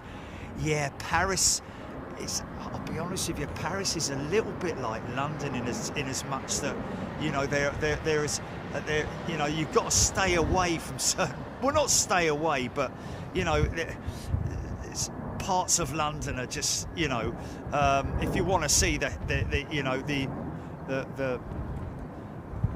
history, you know, there's some fantastic places to visit in London, but primarily, I mean, if you know where to go in the East End of London and you're looking for old East End sort of like, you know, good blimey, governor, how you doing, me old son? Then there are places to go, but you just got to know where to go, really. Some amazing places around London, but some very dangerous places like there are anywhere around the world in cities and stuff like that. Is the yeah, but I mean, I went to Paris a couple of years ago, didn't I, for the air show, and I met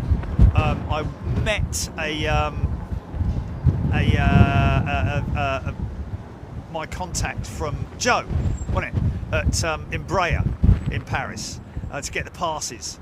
It was kind of right in the, it's almost like West London, right in the centre, that area, you know, in the district. But as soon as you start, you know, as soon as you're like 3 or 4 miles outside of it, there are some, you know, undesirable places. But that's kind of the case with most major cities around the world, isn't it? But the good thing with England is you've got all that, well, like France, I guess, out in the countryside, you must have amazing, castles and stuff, like places like that to visit, much like there is in the UK. If you're into your castles and stuff, man, there's some amazing ones in Europe. I'm talking about old ones as well. I'm not talking about Windsor Castle, where you know, I'm talking about, I mean, if you ever get the chance, visit Hampton Court Palace, mate. That's a great one to visit if you get the chance.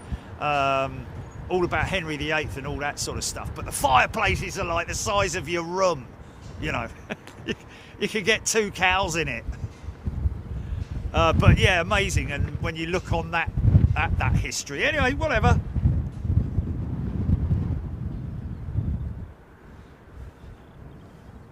I just want to see what that picture actually looks like.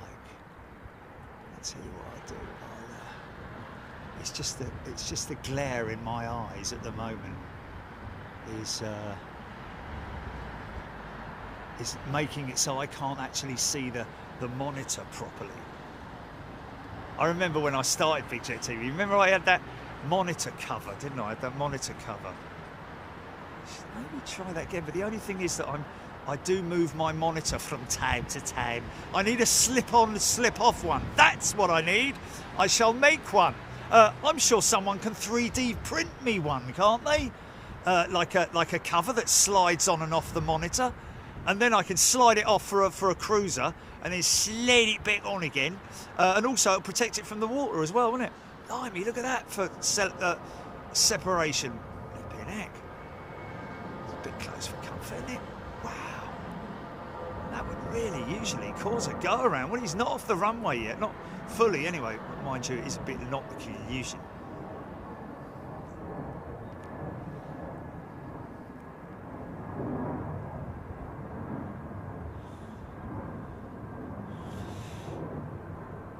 So yeah, there's lots of things I want to do, folks. I do understand that now I've created the profile for this aircraft. Apparently, I don't need to change it again, which I don't. But if I download another aircraft like the Boeing or the 787 or you know, and use a yoke, then I have to tune that one in and create a profile probably for the Boeing as well, I would imagine. Nice. I'm looking forward to flying the 787. Mind you, I've flown the 350, but only briefly. Johnny more or less did all the work, didn't he? But I want to get to that stage, folks, where I'm talking to ATC. You know, cold and dark from the gate. Oh, mate, did I miss? Is that the Korean? Did I miss the Korean? Surely not. Shit, that's the Korean. Did I miss it landing? Oh, mate, no way. Are you sure? Oh, yeah, I know, but the trouble is I can't see what they are on my monitor. I can see if I look at them, you know, I mean, I don't know what you're looking at there. Yeah, I mean, I'm looking at that and you can see it, but I can't see it on my monitor. Is it again?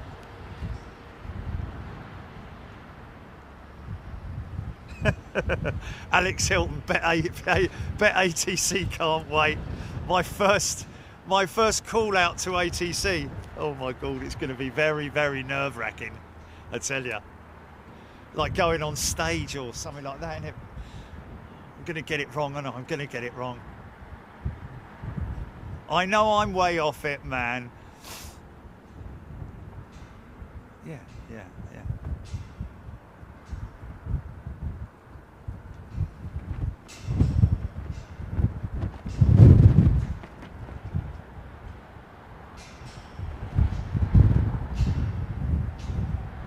Moaning about what?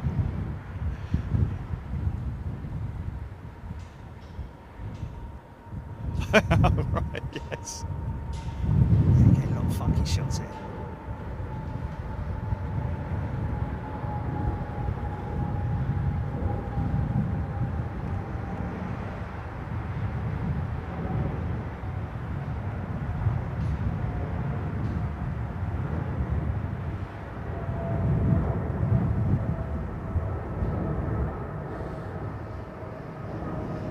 Is 5AR24 back on, Jilly? Is it working again, or?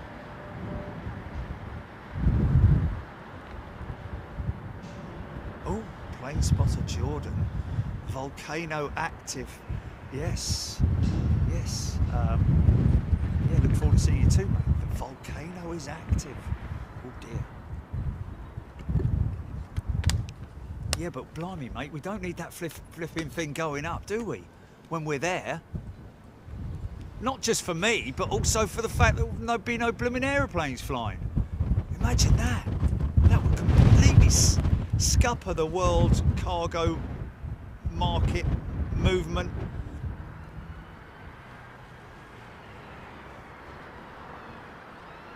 Yeah, but eventually it would be... No, I know. So, pick this ATR up. I've got masks. They're a standard. They're always packed in the main check-in. Always. I've got a pack of masks.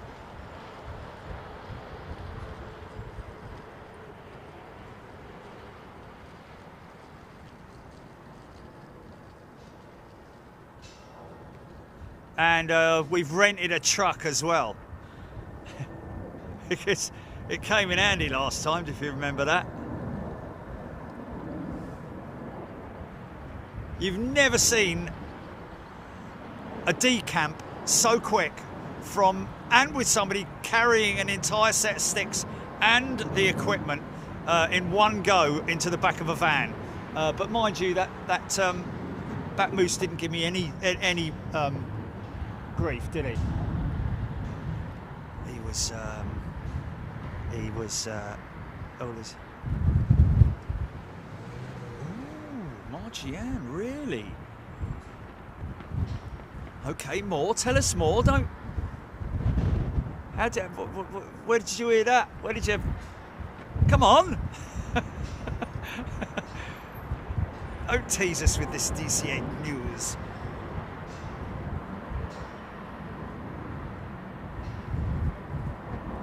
Michael K. Really, Michael? I mean, you know. No, I mean, Melbourne is on the list. Melbourne, Seoul. What did you say? Auckland, yes. So long haul. Yeah.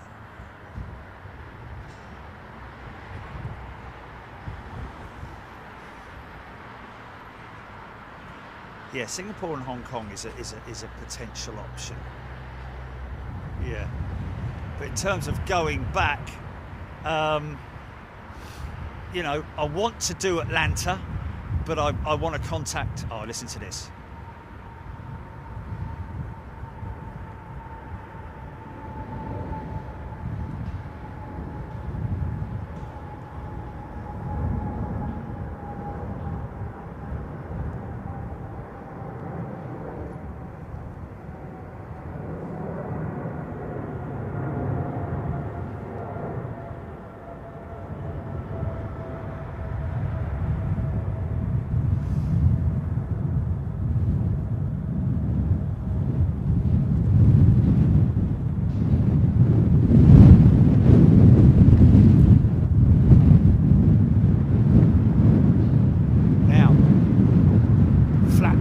Start retracting, but my question to the pilots out there, is autopilot on now?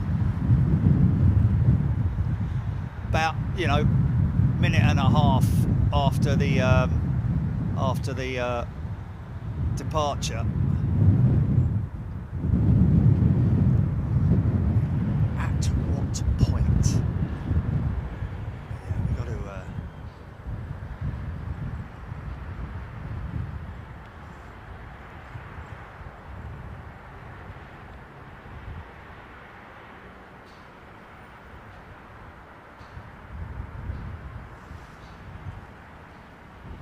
I've got to get the autopilot. I've got to get the autopilot side of things sorted out as well, haven't I? Mind you, it is just literally the flick of a switch, isn't it? AP1. But I think there are a couple of other things that need to be done as well. Either before or after autopilot is selected. Right, okay, when's your autopilot coming off? Positive rate, gear going up, everything looking stable.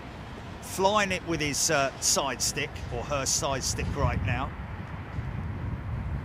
It's a good climb. Now, do captain's hands stay on the throttles until autopilot is selected? Is that the case? And at what point? Once you've stabilised the flight, or is it after after the flaps and slats are retracted, or is it before? Look at that, man. Oh, look at that. Oh, look at that wing, man. Isn't that beautiful? Oh.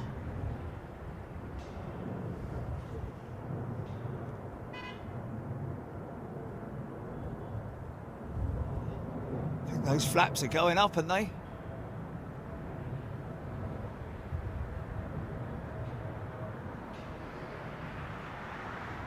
Nice, man.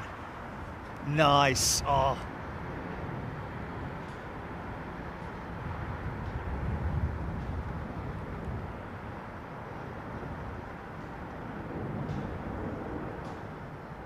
Look at that wing. Isn't it beautiful, man?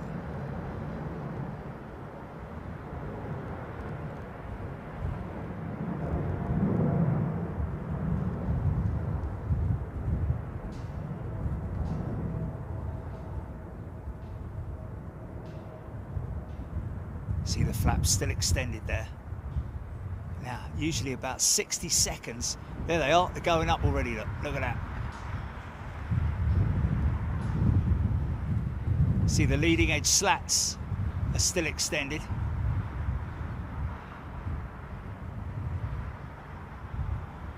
Mind you, I think they might do them in segments as well. I think that's now completely retracted. Look at that. Look at that aeroplane, man. Look at that wing, isn't it beautiful? I always remember seeing the 787 for the first time. Always remember seeing the 787 for the first time. And, oh, let's just grab the old Royal Tianyin.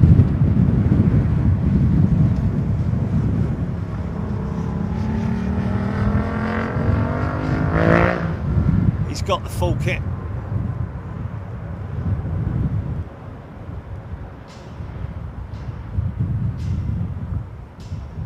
Yeah, but I need to know stuff. I need to learn stuff.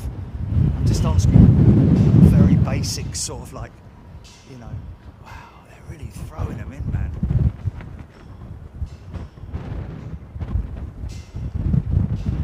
Okay, BPLLB, you can continue the flap cycle with autopilot on. So autopilot comes on, but manual auto flap cycle.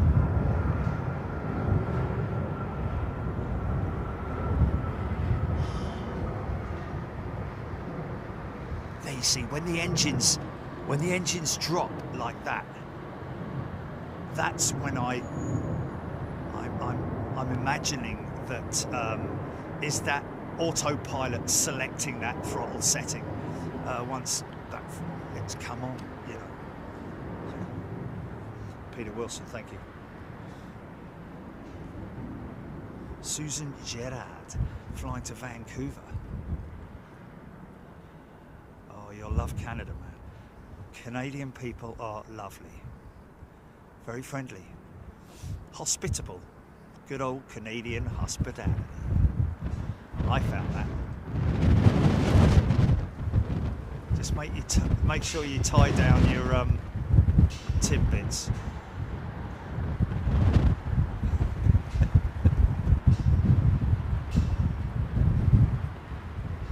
Very funny, your pal Palpatine.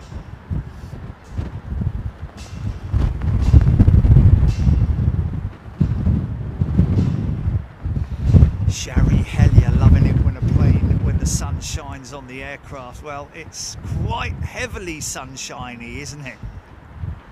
You know, I've had to put the phone down below me because of the glare.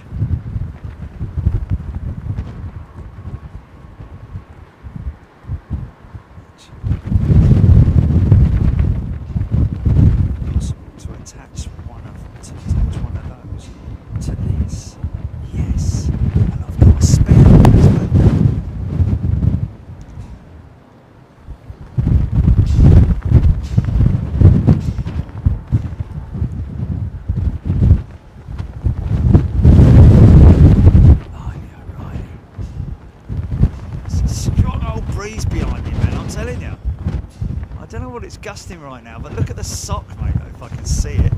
Look. I don't know if you can hear it, but it's very gusty, man. I just hope I'm picking them up right, because all I'm seeing is a blur at the moment. Just because of me, because of the glare, the sun glaring in my eyes. I think you can can make them out though.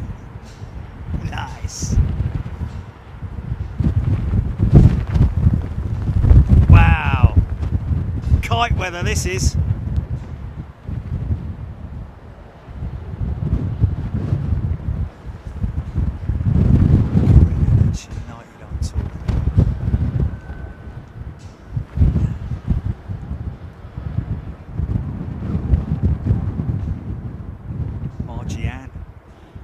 Yesterday the Dreamlifter went out, so it's active. I'd imagine that the Dreamlifter is going to be very active because Boeing are desperate to sort that back order, those back orders, aren't they? Get as much stuff in from Spirit Aerosystems as possible. Lots of stuff coming in from China.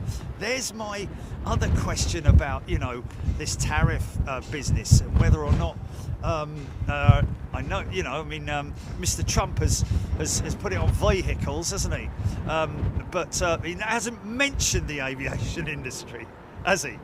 It's very interesting that that has not been mentioned, because the aviation industry, like the automotive industry, relies so much on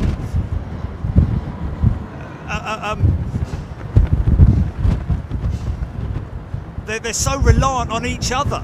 All parts of the industry are so reliant on each other. So if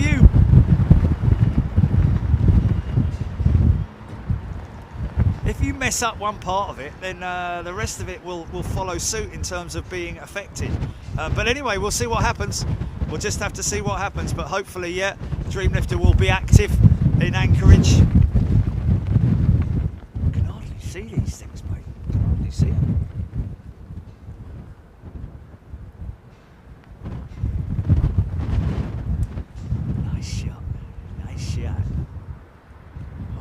Low departure for Royal Brunei.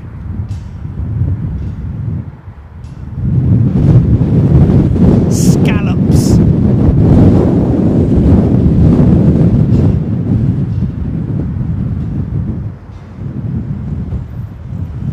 Supposed to make the aircraft quieter, which it does, but it actually induces drag, that design.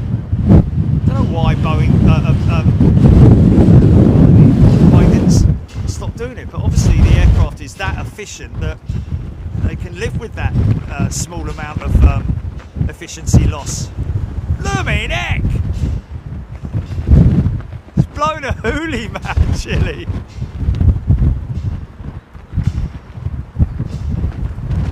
What's that? Say it again.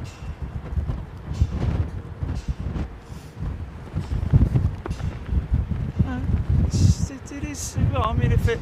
At the end of the day, we're talking legitimately, having legitimate concerns about the aviation industry. I'm not talking about politics. I'm not talking about any one individually. I'm talking about the repercussions of potential things that are happening in the world climate at the moment, with, you know, everyone, China, America, and flipping everyone. Why can't we just all be friends and work together?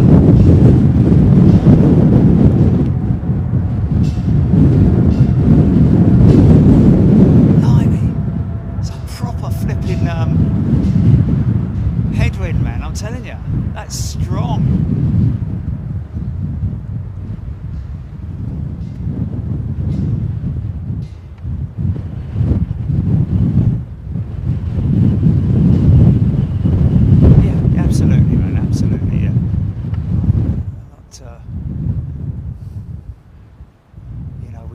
Problems around the world, wherever we are. We all have our moans, don't we? I like a good moan, me. So don't think you're on your own, America. We're all suffering in our own different ways.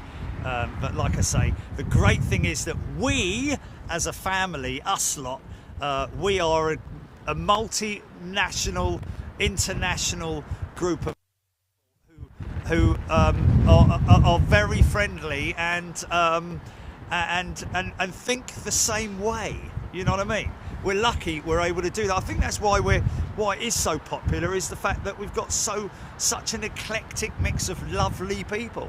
on Big Jet TV. It is literally a big family. We have little arguments from time to time, don't we?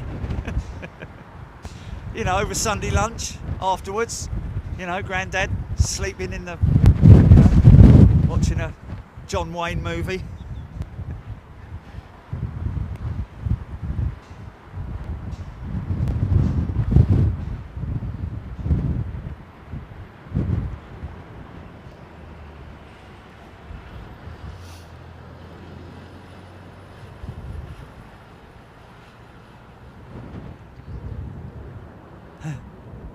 Yeah, it's getting that way for the sunset shots, folks.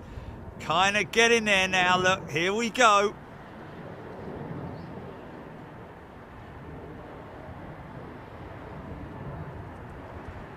Jeffrey Phillips, yes, the United States of Big Jet. I like that. But be careful, because we might get sued.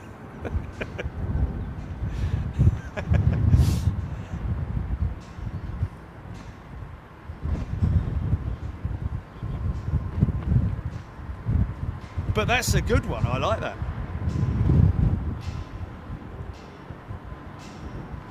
Margiane, just recently there's a video of a moose that kicked a guy in the head. Did you hear that? But, you know, the thing you do is you just stay away from them, and with any luck they'll stay away from you. Don't corner them, don't put them in under any stress or anything like that, because they're dumb, aren't they? Mooses are very dumb. They're not an intelligent species, and they will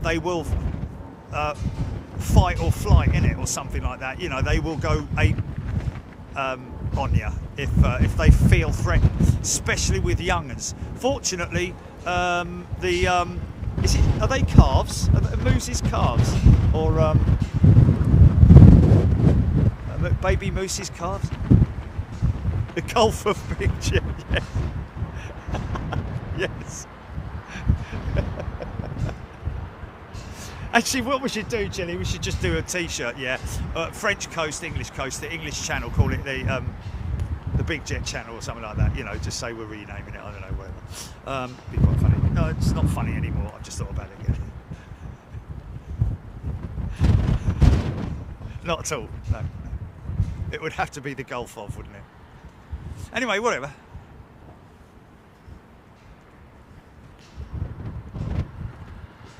I think this is, what's that? Morgan, or United People of Big Jet. That's so true, Morgan, mate. I'm so humbled that we all feel that way towards each other. It is great, isn't it? It's a church in a way, isn't it? In a funny sort of way, where we all worship these amazing machines.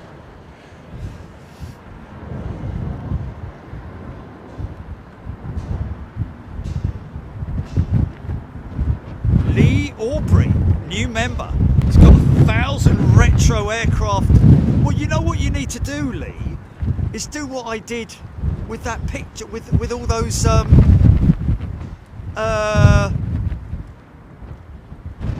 old airline giveaways that they used to give away at travel agents, or I think it was on board the plane, or what would they be called? What would they be called?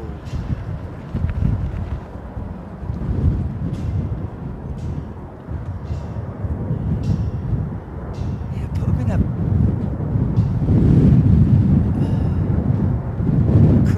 a nice composition of them. Pick your best ones. Get a big A1 frame, which you can get on Amazon for like $6.99 or something. Lay them all out on it. Maybe overlap them nicely as well. A bit like what I did with the collage that I made of all those things, and then put them on your wall. Put it on your wall. Rather than leaving it, if you've got 1,000, then you know, just go through them one night, and you know.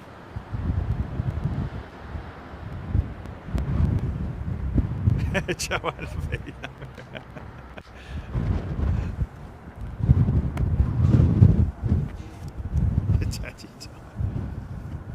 collage, Gordon Freeman, yes. Oh, listen to that.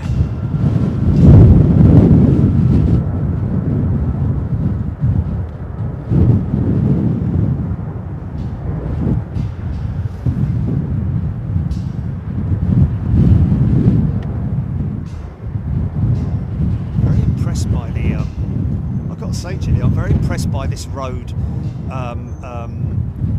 dead cat, you know, the muffler, because the wind right now is like blowing straight up your flipping kilt if you were wearing one, and I'm telling you, it's blowing right on.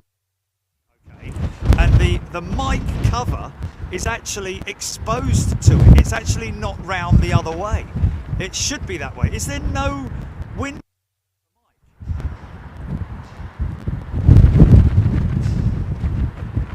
Can. Right, let me just experiment with something here. See if I turn it round.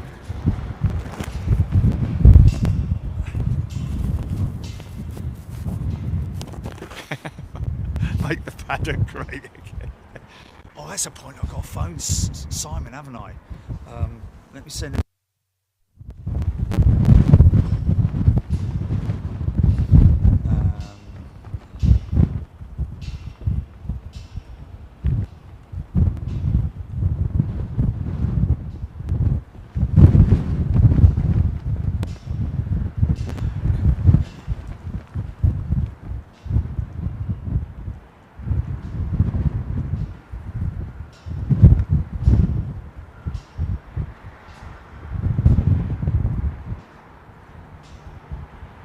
Stand by, folks.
Any better, Julie?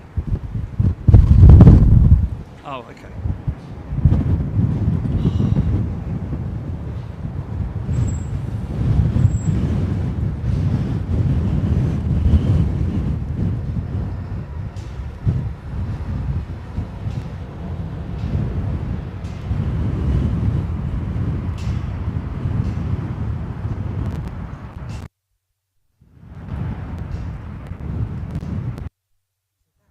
What's that?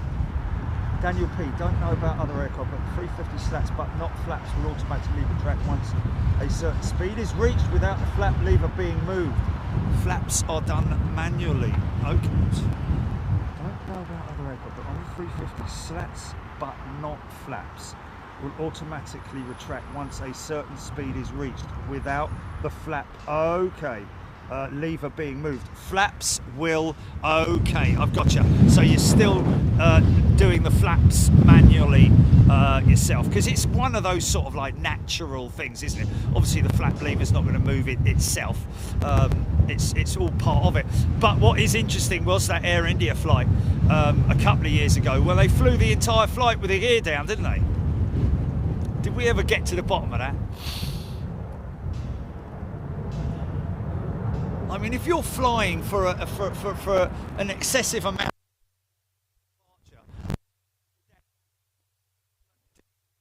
get any kind of, I mean, obviously you're going to see the bleeding lever at I mean, on a flight, especially if it's, you know, or something like that, you're at some point going to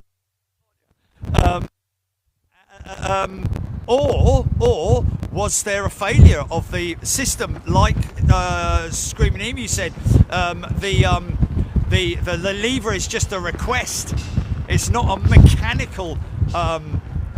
It's an instruction for the system to do it, and the system will sometimes, if there is a failure or a malfunction, will not retract. I think he said something about there being orange indicators on the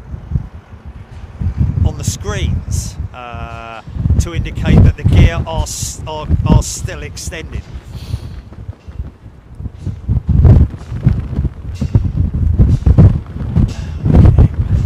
This is actually quite, I'm having to stand, Gilly, with 1 foot forward and 1 foot back to stop myself from being blown into the camera here. It's that gusty, man. What is it, 35, something like that?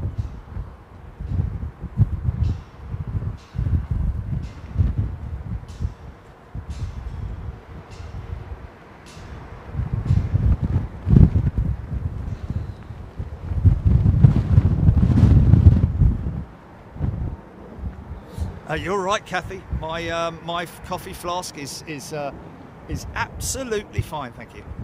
What's happening?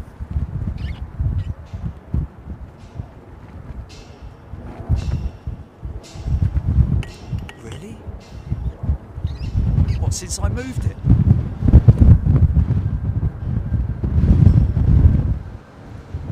Ben Davies, correct on the Airbus. Boeing will retract.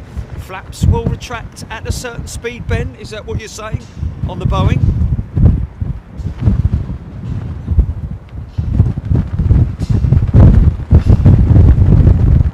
Okay, so that's interesting, Chilly. It appears that me changing that mic has actually made it worse. Hold on, let me turn it round. Okay, back where it was. Back where it was.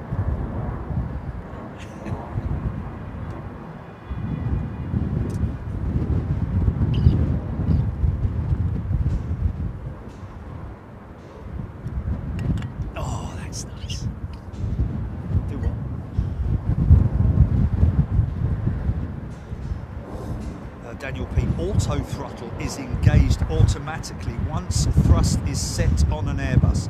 Pilots will keep hands on until V1 in case of an RTO. AP1 normally at 400 feet. Daniel P, great, I'm taking a picture of that. Auto throttle is engaged automatically. But wasn't everybody telling me to turn the auto throttle off the other day? I'm guessing that on approach, especially it's an RNAV approach, you want manual throttle, don't you? You want to have it. You want to be able to, control the throttles at the speed of the aircraft, power, delivery, and all that sort of stuff yourself, rather than I don't know. Thanks, Daniel. Will W, yes, indeed the global A380. Ex-China Southern A380 flew across the Atlantic with its gear extended. Wow, they must have had to have, obviously it was empty, which helps a hell of a lot, because obviously you haven't got all the weight of the cargo, any cargo, and passengers, of course, and all their luggage and all the catering and all of the this, that and the other. Still had all the seats in it, but I'm guessing that trading off that drag, that must have worked, I'm guessing. I would imagine that they probably used significantly more fuel than they would normally in a normal flight configuration.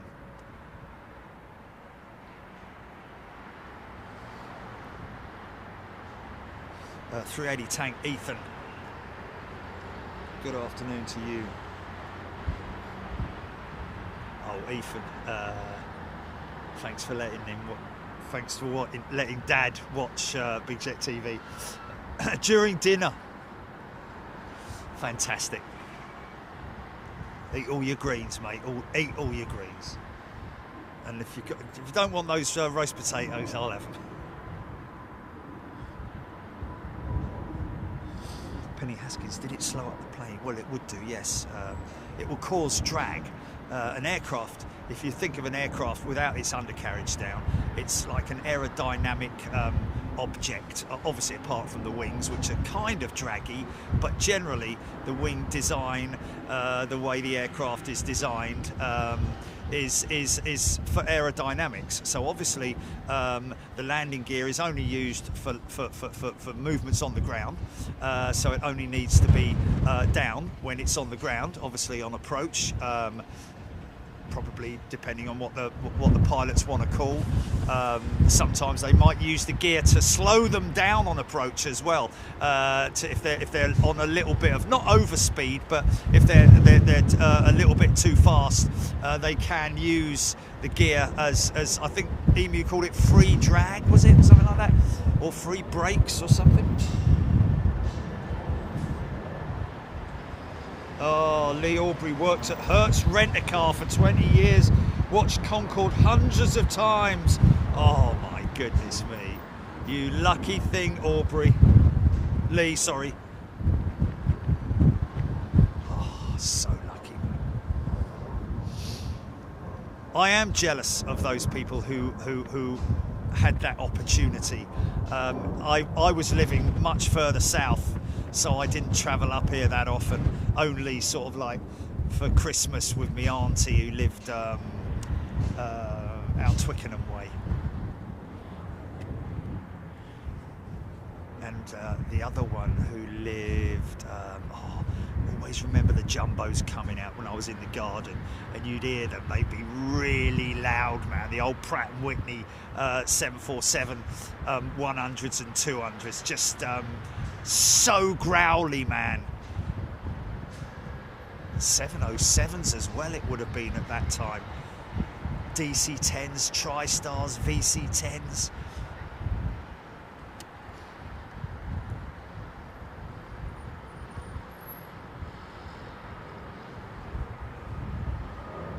Nice Max.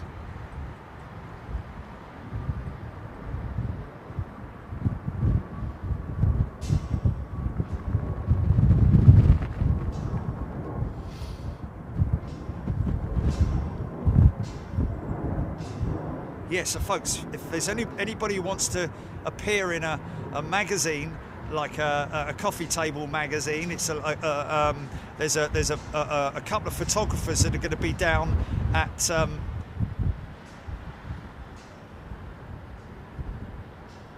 I say that?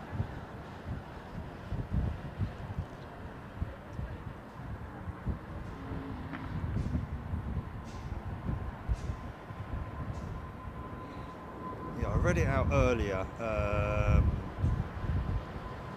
They're going to be down at Myrtle Avenue on Friday, this Friday. If you fancy getting your picture in there, and when we talk about picture, we're talking about arty-farty kind of stuff, you know, nice glossy big magazine that's called Passager, which is they're doing an article on plane spotting.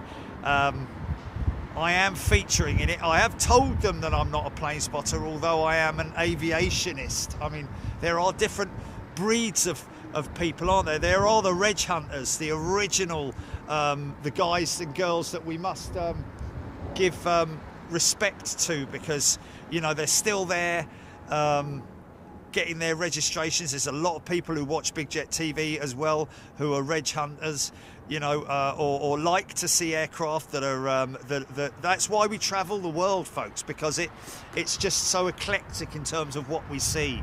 I'm more about, well, I mean, obviously if we see an aircraft which it's normally by its livery, isn't it? It's not by its reg. Normally for us it's by its livery if it's special.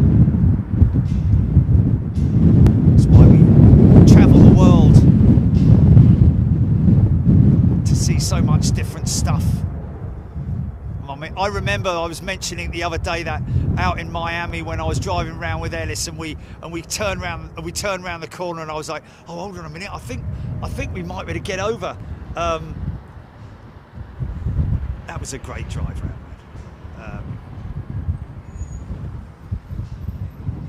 seeing the Dreamlifter was just up that close as well. There was a fence there, but that really didn't come into it. It was just fascinating to see the way the aircraft is assembled and attached. The front end of the 747, you know, about halfway down the hump, so to speak, becomes this ginormous, gargantuan fuselage section, which is bolted like Frankenstein, man. I'm telling you, moments like that, it's just, and we have so many on here as well. So anyway, yeah, this Friday, all day long, down at Myrtle Avenue, if you fancy coming down there and having your picture taken, I'm meeting them down there. I'm going to be doing a 1 hour lunchtime special from the paddock, because that's where he wants to get his portrait of me, as he calls it.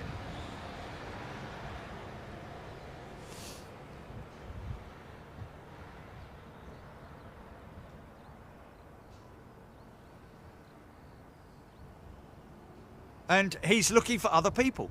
So if you fancy coming down there, if you fancy coming down there, get down there on Friday. We'll be down there at lunchtime, maybe a bit before.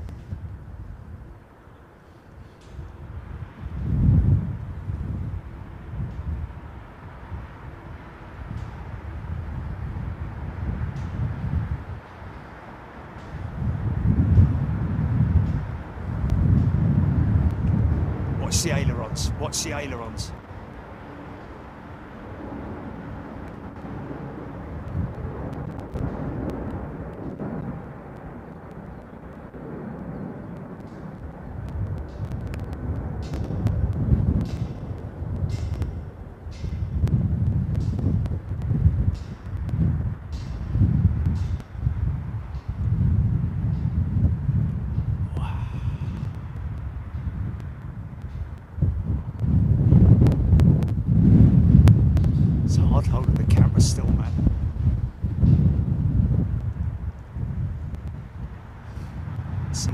Now he's into a tailwind now.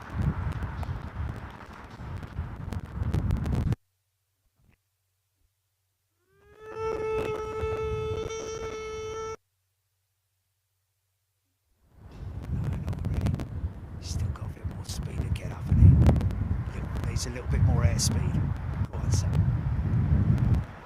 Engine's still tanked up.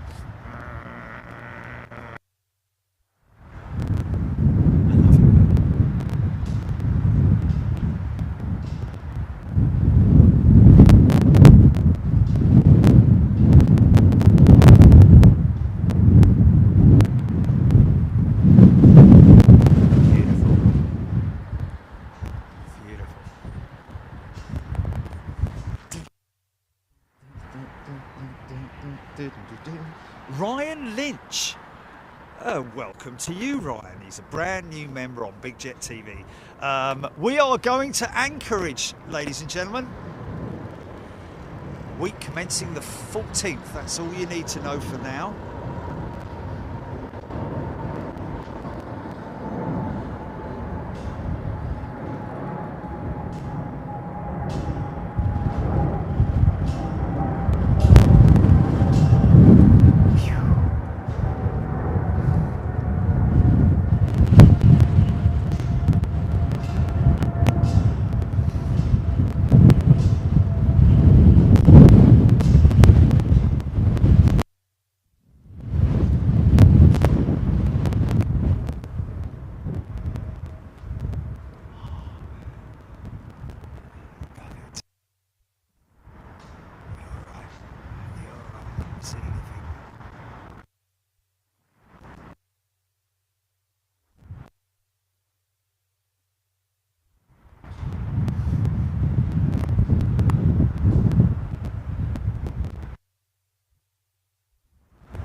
The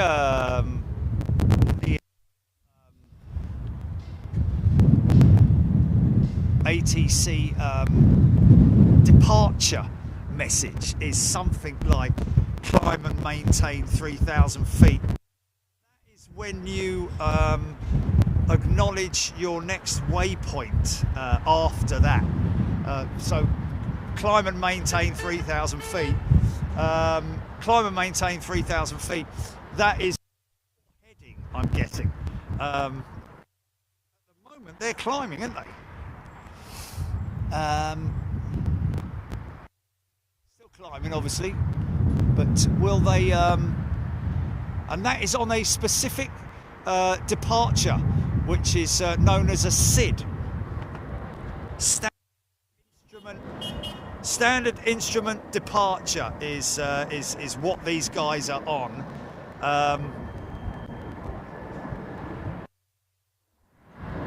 And then, of course, you have the stars. Standard arrivals, which is what these guys have been working on. So I think the inbounds are like the you might, you know, it's a different there's a different architecture to it. There's a different architecture to it. With arrivals compared to departures. Departures is very sort of like, you know, one instruction and then a farewell, sort of like cheerio, thank you. Contact your next contact departures on, or whatever the next radio message is. Goodbye, you know. That'll be it. Whereas on your approach, there's a lot more going on. It's a lot busier. What's that, GP? Does he?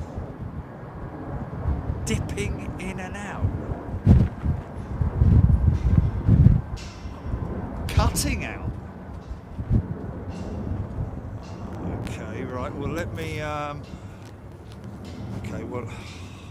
Really? It's crackle. God almighty. Let me stop it and start it again.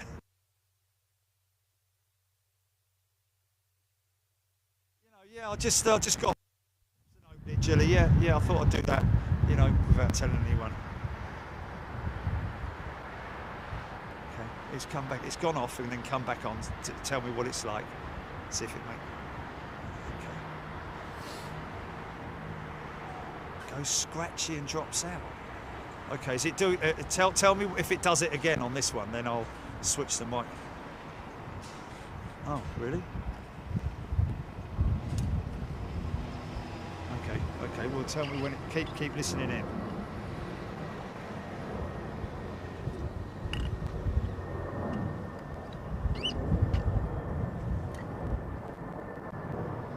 David Smith, China Eastern 777 on its way in. Thank you, David.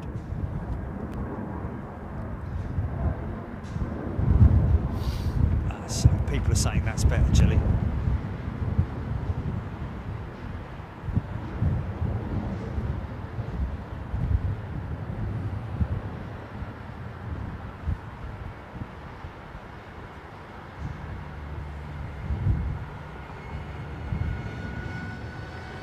It's very blurry, isn't it? Very blurry, man. Almost to the point where you kind of want to do this, but with that sun, the glare coming off of there. Hang on a minute, let me just see if I can. Oh man, it's because now I can't see whether. So I kind of want to get.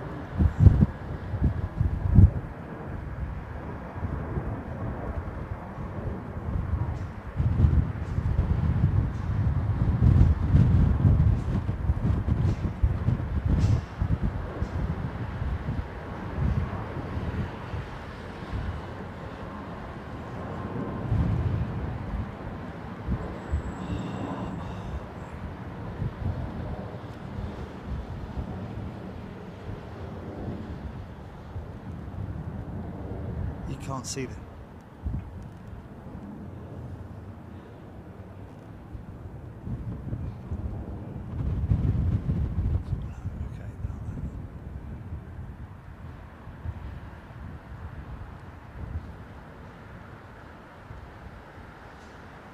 Is that okay now? Just brought that back in. No, I haven't touched it. Has it happened again?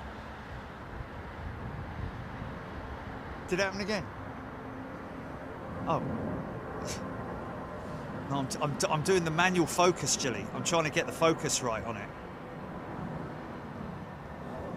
Taparay, good afternoon.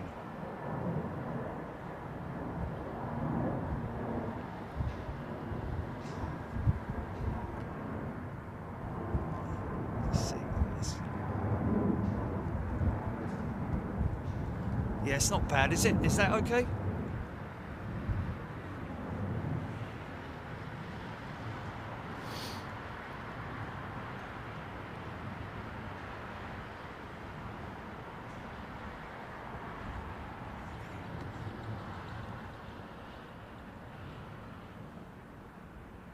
Yeah, that's clean. That's okay.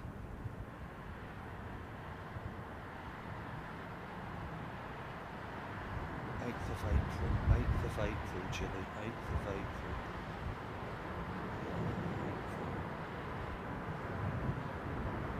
Oh, yes.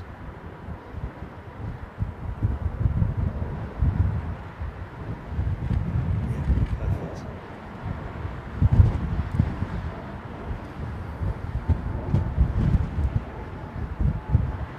Yeah.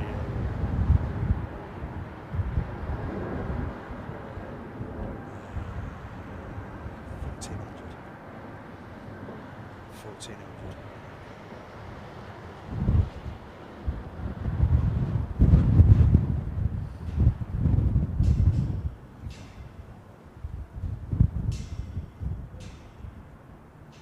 That would be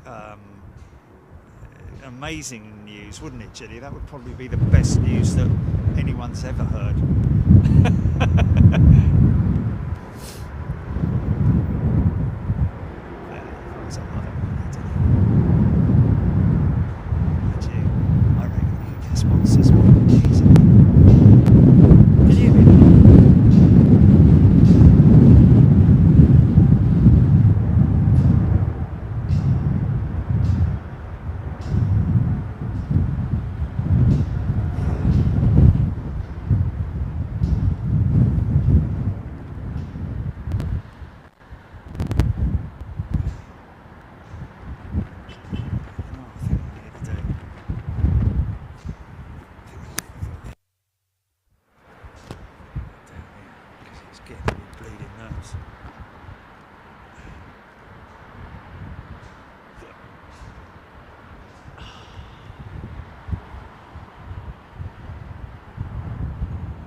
Nice. I think that's looking good, isn't it?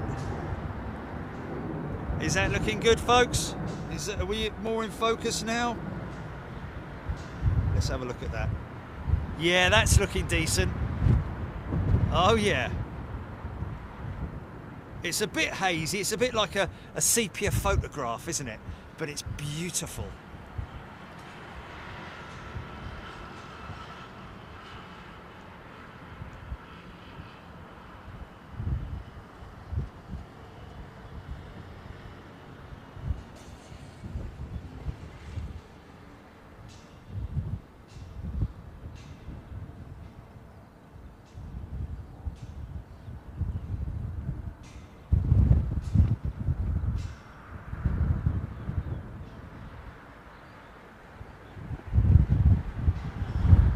Yeah, by the way, folks, if you want to become a sort of like a big part of the family, you know, of this big family, but become a part of this big family, get it right in the end, then subscribe to the channel. You won't be disappointed, I can tell you, because we get up to all sorts of things. We do have another channel as well called Extra channel, which you can subscribe to, and you'll find us on our exploits, going places, doing things, meeting people, and doing stuff, as well as our international road trips as well with our members when we can. Definitely we'll have one at Anchorage, won't we? I bet you those people are still there at Starbucks. That guy.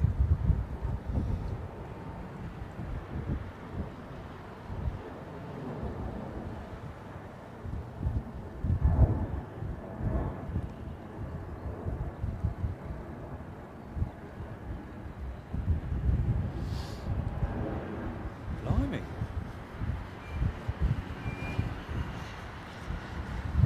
That's probably why you're not a member, mate. It's not just, I mean, it is obviously the aircraft, but it's the atmosphere, it's the you know, it's the camaraderie and the, you know. Maybe go watch skips being unloaded or something.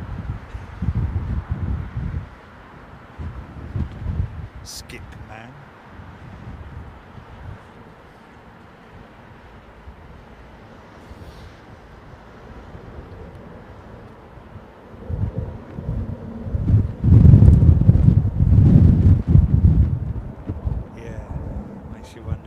Doesn't it? Have they? Good luck to them.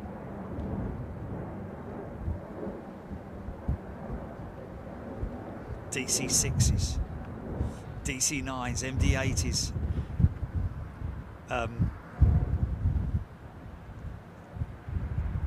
All sorts of stuff, military stuff going into the nearby military station. Cruisers when we see them. 747s coming hurtling towards you, 160 knots, clattering up the runway with those big tyres on the runway lights as they come past you. Don't find that exciting, mate? Good luck to you. Wow, quite a demanding fella, aren't you, eh? I mean, don't want much, do you?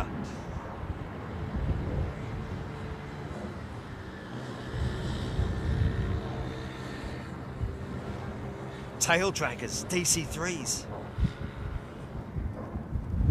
Wildlife, beautiful scenery, amazing backdrop, beautiful people, and jumbos, MD11s, 767s. You know.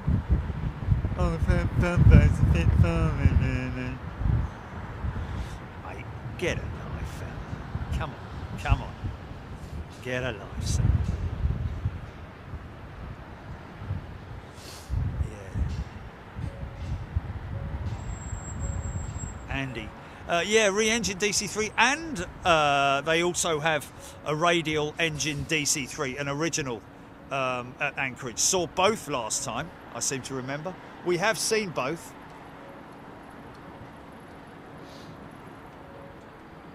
And the Dreamlifter, of course, John. Well, we've seen it, John Palmer. We've seen the Dreamlifter at Anchorage twice, isn't it, Gilly? Have we seen it twice, or was it just the once? No, I think we've seen it twice. Saw it twice last year, and saw it in Miami as well, close up as well. That was crazy, mate. Again with members.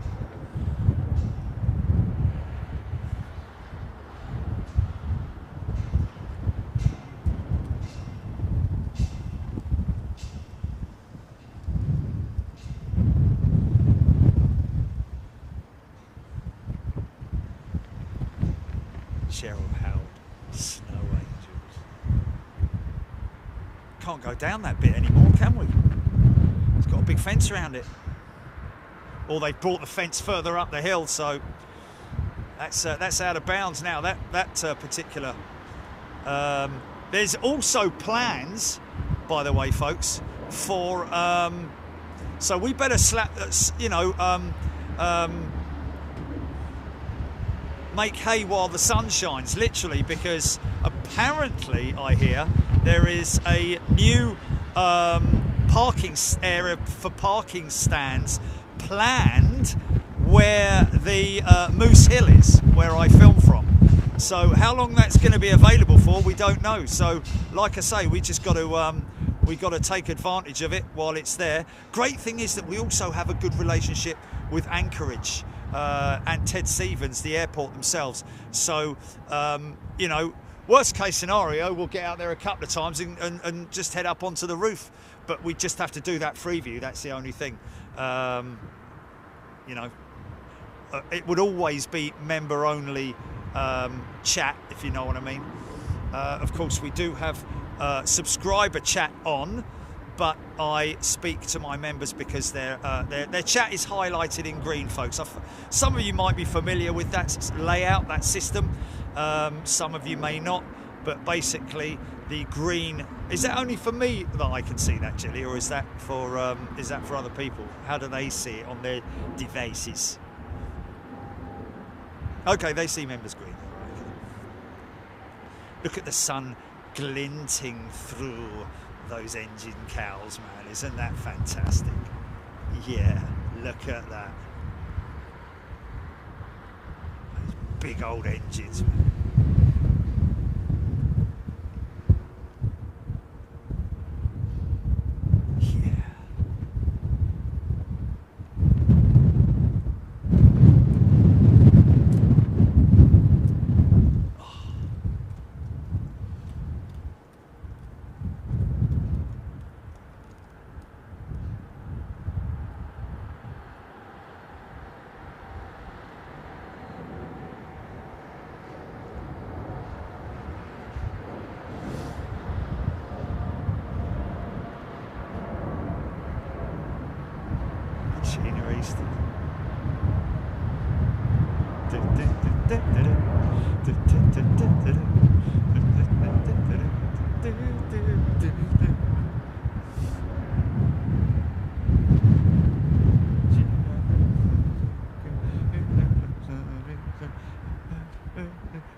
It's going to be a booming sunset, folks.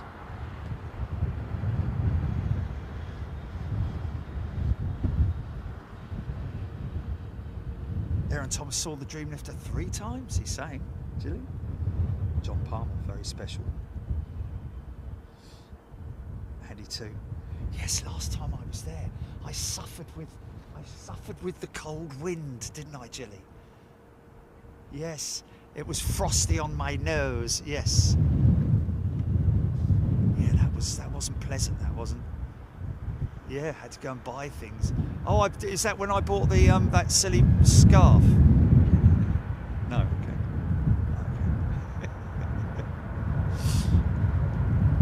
We do have fun, man. We do have fun. Us lot.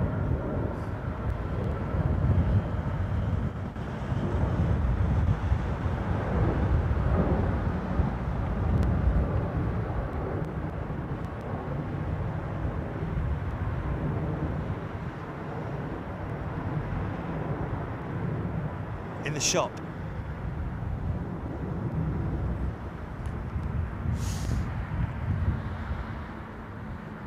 Yes. Hand warmers in the boots. Oh, I'll take I didn't have toe warmers last time I went there. I'll take them out this time. It'll definitely be the winter kit that I'll take with me. It'll be the heavier bag. Oh, listen to those.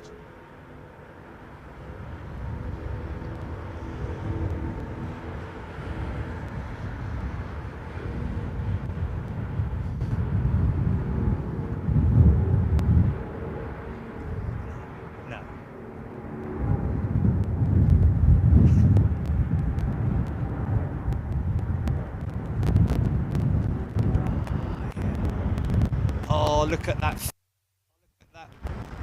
Look at that.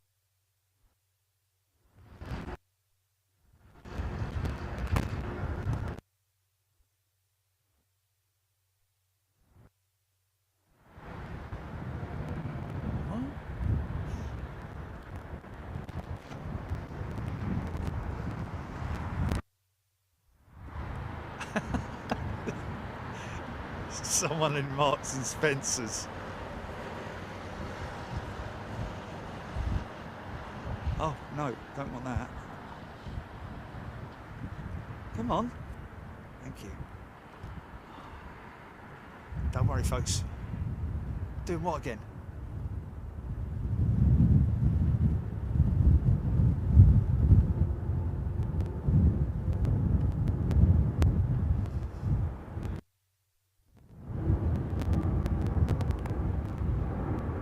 Oh, really?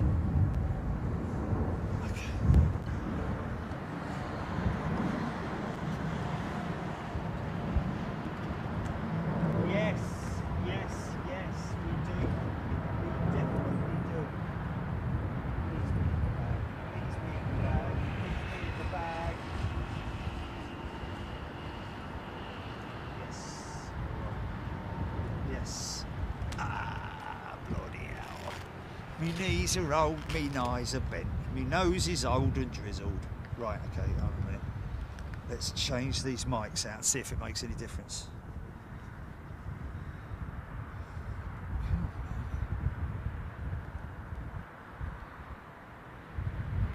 Stand by. 3, 2, 1.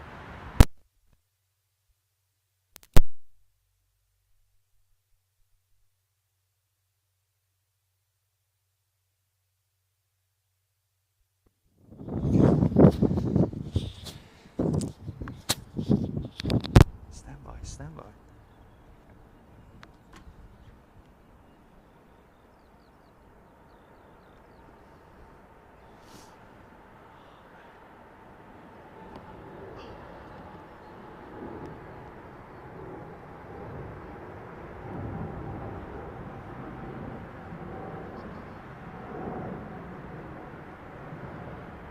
Is it on? Is it on? Is it on?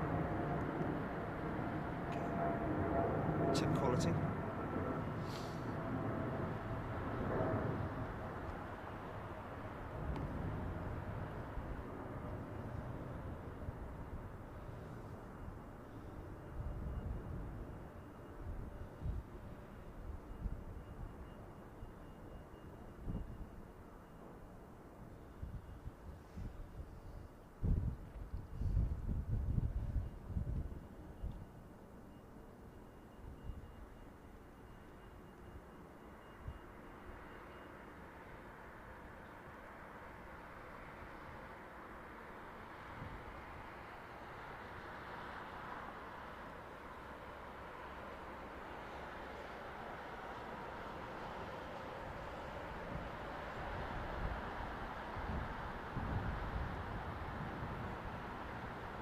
$50, $40, $30, $20, $10.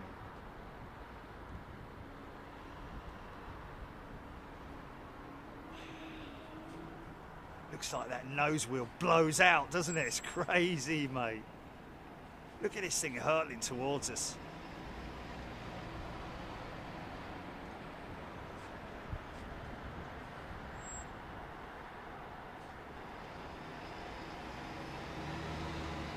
Horizontal stabilizers shaking away. There's got to be Emirates in it. Can't be able to come down this far. This is Etihad, is it? Oh yeah. It's a long run out.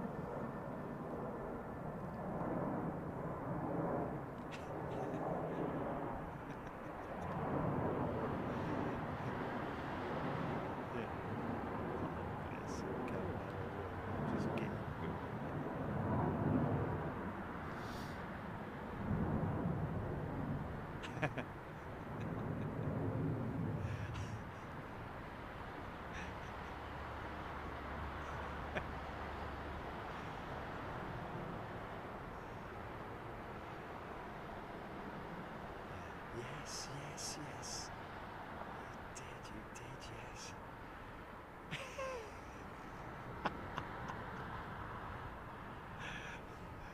Man, you've got to get the camera in there. You've got to get the camera in there, mate. Got to get the camera in there.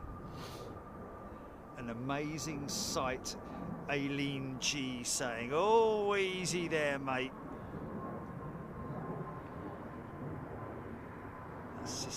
water runoff. I think they're talking possibly about the centre of the runway being slightly higher than the outside sections of the runway, so there is a certain amount of runoff to meaning that there's no water pooling on the runway.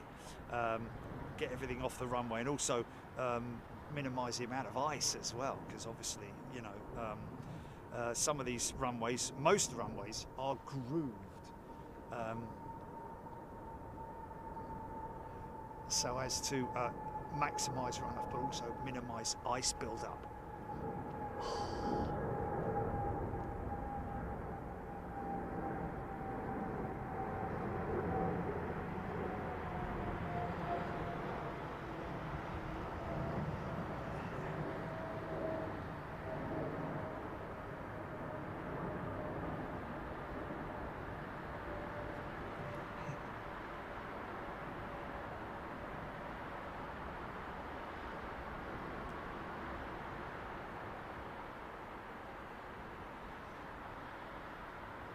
EGVX, they are groovy, aren't they? Groovy. Yeah.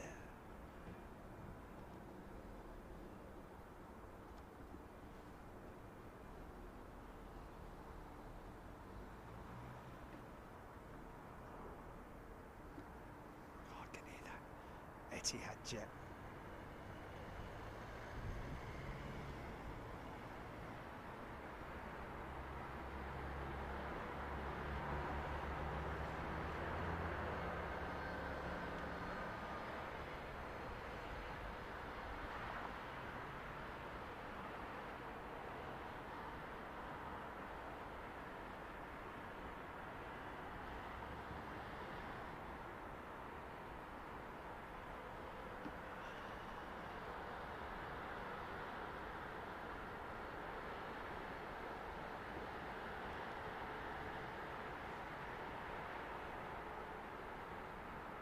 Soak it up.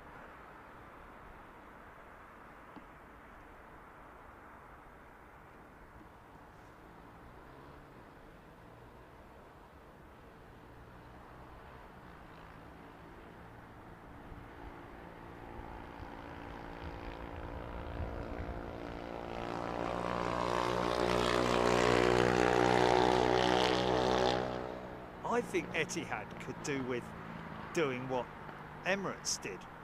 I think that font could be another, maybe even 50% bigger than that. Leave the tail as it is. Leave the tail livery exactly as it is. Don't change it. But just increase the size of the font. I know you've kind of got it between the two windows though, so that kind of, you know, I'm guessing they've tried it to see what it looks like bigger, but I don't know, something some photoshopping person will have to do it and have a look.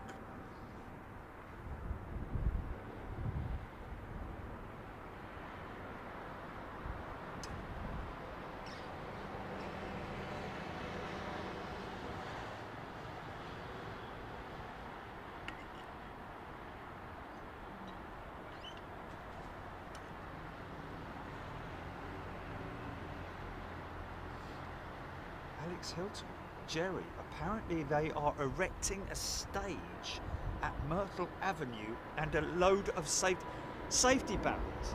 Where'd you hear that? Please, let me know. I'm intrigued. A stage? A stage? As in a raised platform? Permanently, I'm guessing. It wouldn't just be, you know, temporary, because obviously that would cost a lot of money and it wouldn't last 5 minutes with all the people clambering all over it. You need something very sturdy, you know, bleachers, the kind of bleachers that you'd find at a racetrack venue or something like that. Is that GP?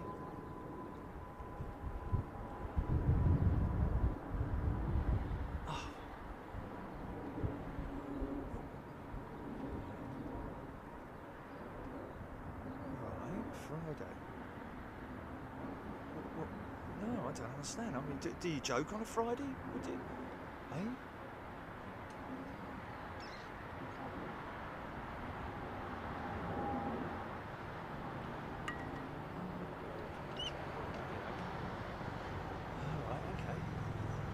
I don't know. He might have. Yeah, but I only get little blits and blaps, don't I? Because I'm filming the planes and.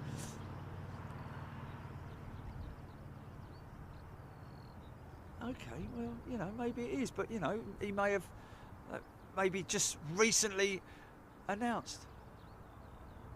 Oh, okay. I see. I didn't see that. If I'd have seen that, then I would have obviously.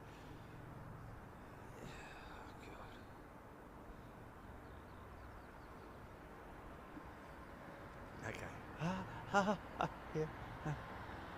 Oh, look at me.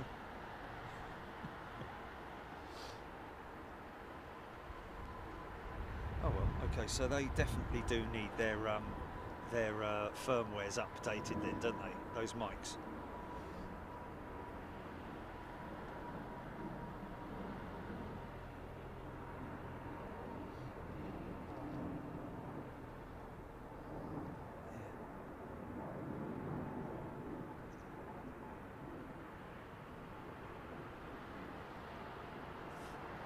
Yeah, but I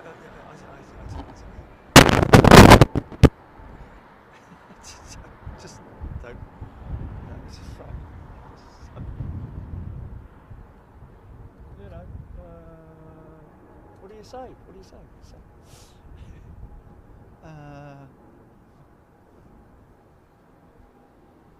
Yeah, but if you had to put a laughing face at the end of it or something, then yeah, fair enough. But you know, I've got so much going on, haven't I? You know, I don't take everyone's comments as a joke, do I? You know, flipping it. Yeah, I got right into that as well, you know, about stage, and you don't want to build a stage, you want to build a set of bleachers, you know, do it properly, otherwise it'll be wrecked, etc, etc. But you see, I doubt that when I read it out, I immediately looked away from the. What's happened?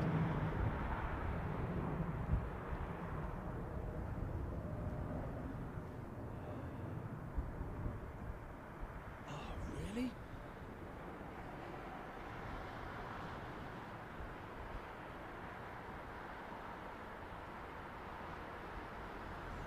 Okay, this is on -9. Let me see if I can.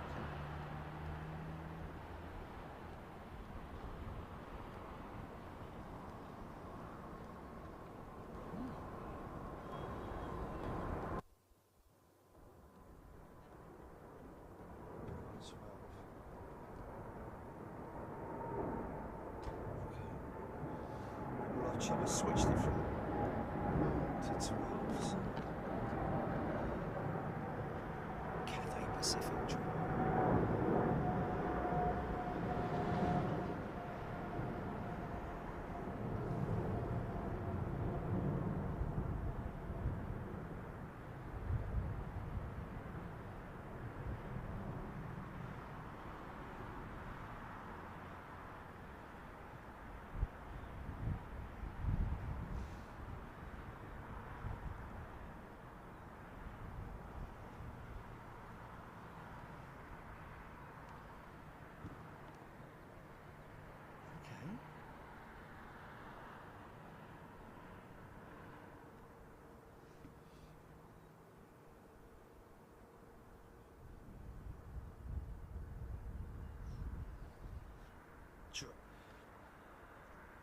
What was it? What was it? What was it? What? No. What was it?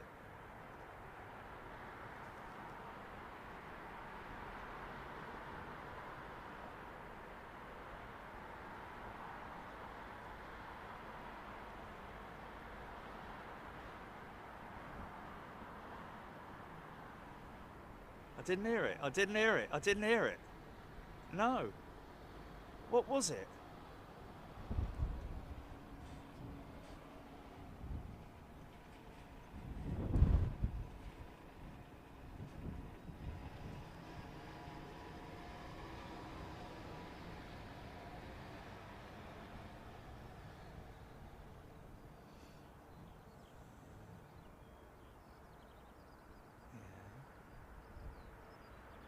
Yeah, right. Okay, so it was like a, okay, like, okay, it wasn't my voice that did it.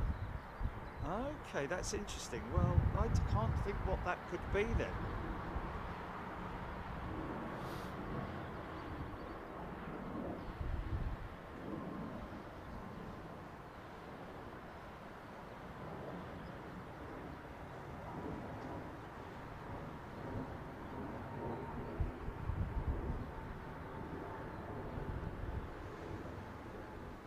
It's not Q and H, it's QNH. Yeah, it's the barometric reading, isn't it?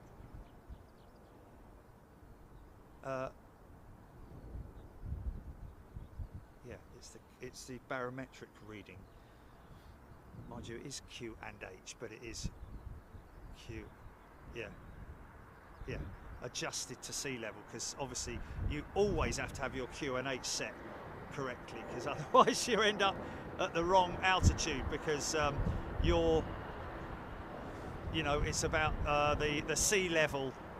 It's based on sea level or something like that. Anyway, it is the outdoor barometric pressure, which is read by that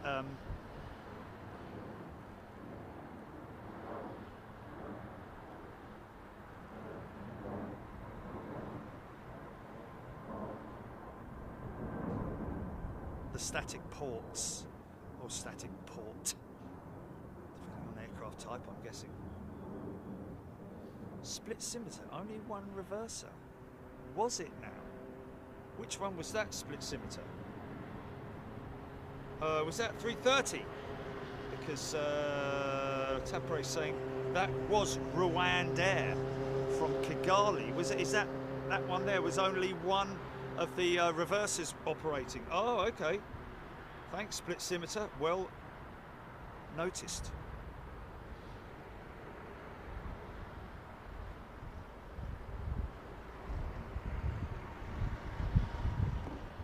What a wing.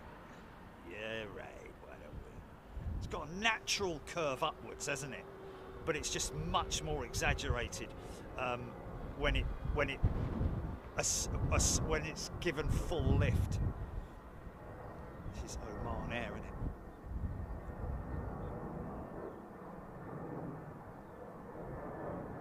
It's QNH, isn't it? Not Q and H. QNH.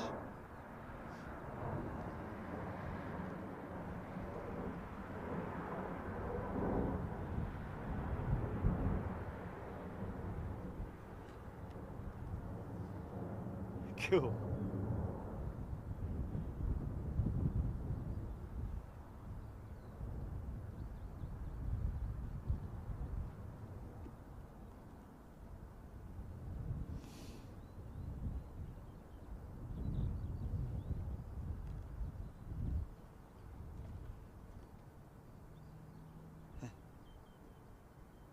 Isn't he nice bringing you something to say thank you?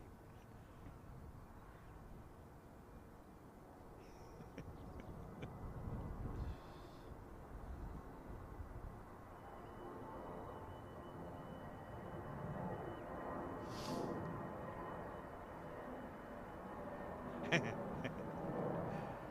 lovely, does that.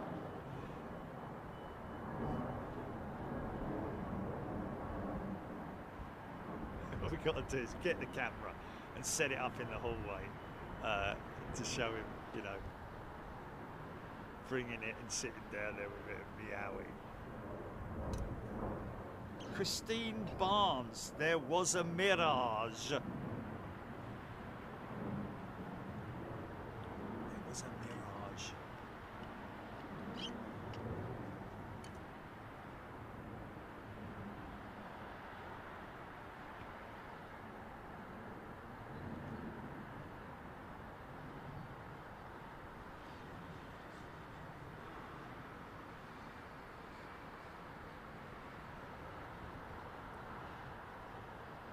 Yeah, so get yourself down to Myrtle Avenue if you fancy it Friday.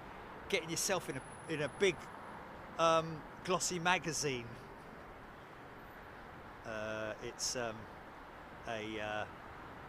Well, I don't know if it's a biannual. I think it's an annual magazine for sure. I think this is their second edition of Passager magazine, as in passenger, but in French. And it's a big coffee table style magazine, and I will find out where you can get it from as well. I would expect me to receive a couple of issues. In fact, to be honest with you, if you appear in it, keep his details, and I'm sure that they will be handing out complimentary copies for those who appear in the magazine.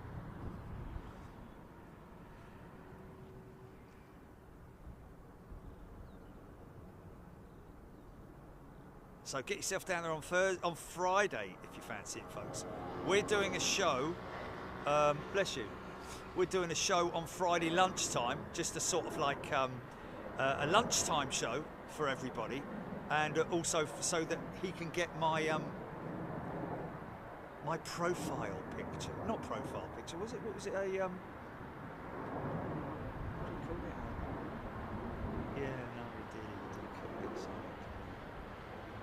It was.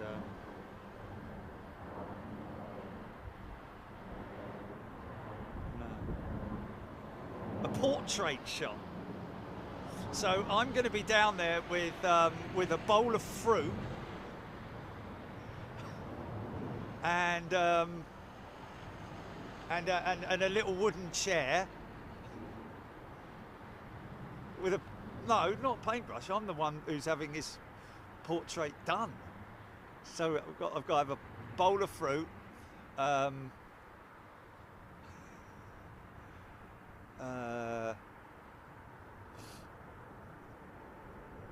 Whatever, the Romans have what's it called? Romans, the white thing, the toga. Yeah, I've got to have a toga on. Greek. There we go. Yeah. Well, Greek, Roman, something, you know. No. Anyway, well, same.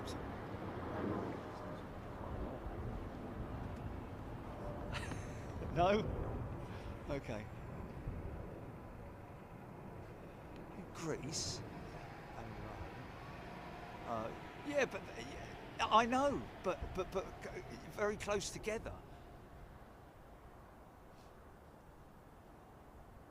Yeah, but Italy's obviously the big one with the boot at the end of it, the foot at the end of it, and then Greek island. You've got the Greek islands, haven't you? You've got the Greek islands. You've got Athens. Yeah, I know. But what I'm saying is that, yeah, but isn't Greece above Italy? Isn't it above Italy? Isn't it like the next country up? It's attached, isn't it? No. Oh, okay. Oh, is it further sort of east? Yes, okay. Yeah, because it's isn't it the, oh, I'm not gonna, yeah, anyway, whatever. Oh, this time of night, nice and quiet, listen to the engines.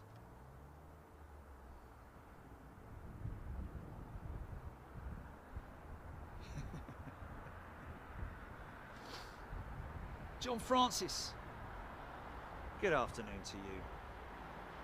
With his standard copy and paste John in Kidlington in Oxfordshire at the end of it.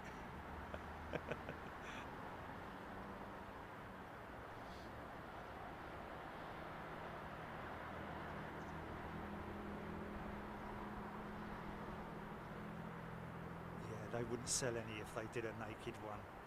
They wouldn't sell any, mate. No.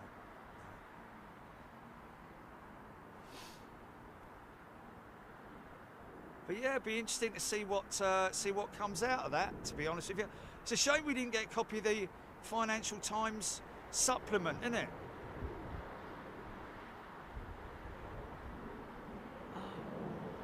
Oh, really?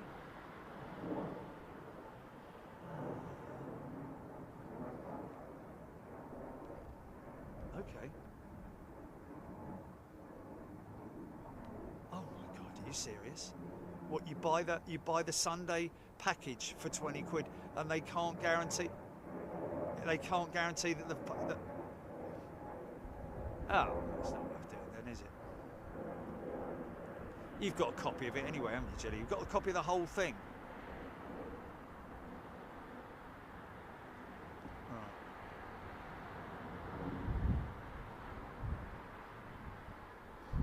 Oh, okay. Well, why can't you just? Oh, I bet you can't copy it, can you? I bet you can't copy it from the. Yeah, because it'll be protective, won't it? Okay.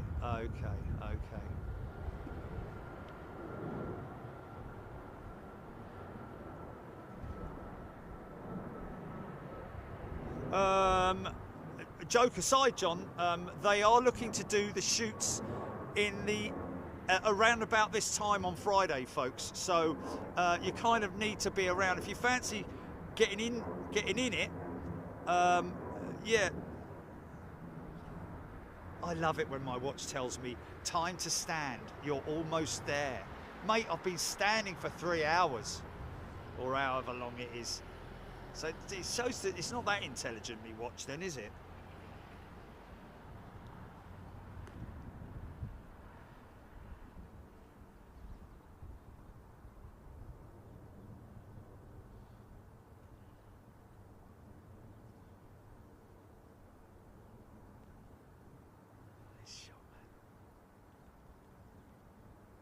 Man, this is going to get crazy when that sun gets low, I tell you. Wow.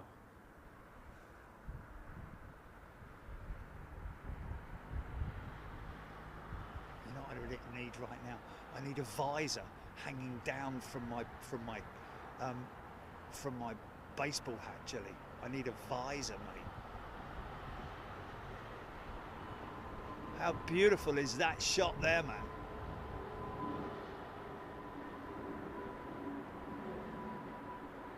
Jeffrey Phillips, no, it's a legitimate magazine, mate. It's called Passager, and it's an annual sort of like coffee table magazine, which the photographs that appear in it are are shot by these guys that do, well, one guy that's coming down there on Friday, he's done stuff for a lot of high-end magazines, so it's and he does everything on film, by the way, folks. Which I was most interested in. No digital stuff, all done on film, which is kind of what my photographer did when I did the motocross magazine. He did everything on film. It delivers better quality images. If you know what you're looking at and know what you're looking for, then you can distinguish between a film shot and a digital shot.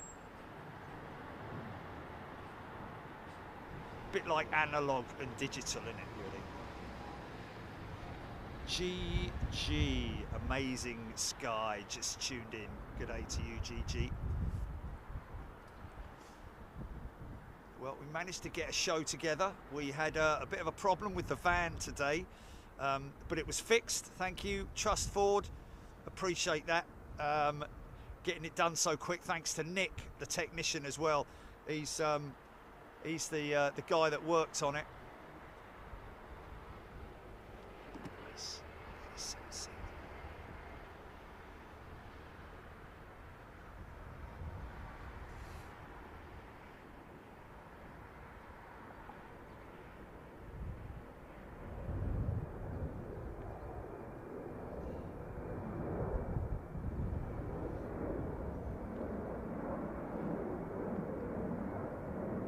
Was the alternator pulley, if you're interested. Old school. Listen to that.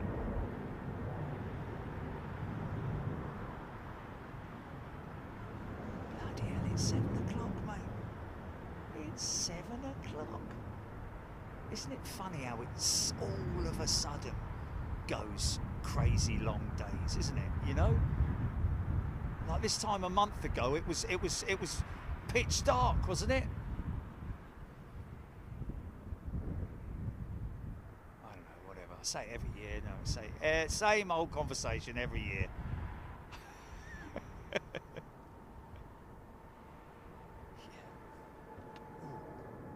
Is that a fun funky shot coming up? Is that a funky shot coming up? Are we going funky on this? Yeah.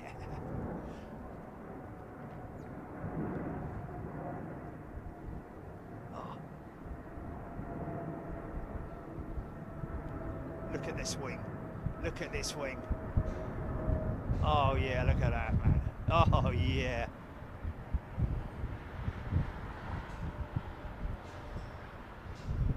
The sun goes down.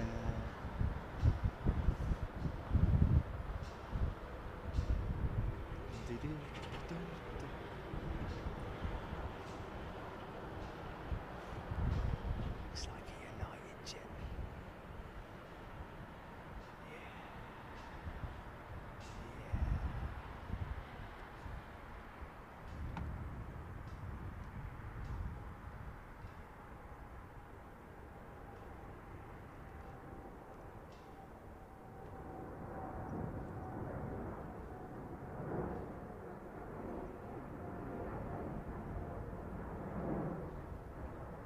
Going left. What's this? Oh, what a shot, man. Oh, yeah. Look at that. Isn't that beautiful, man? Yeah.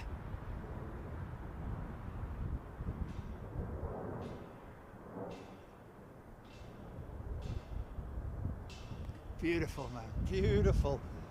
Absolutely stunning.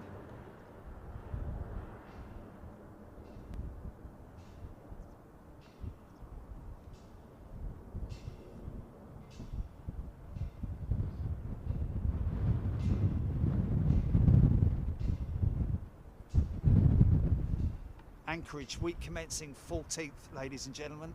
All members, first class and super class. Be aware, mark that for your diary.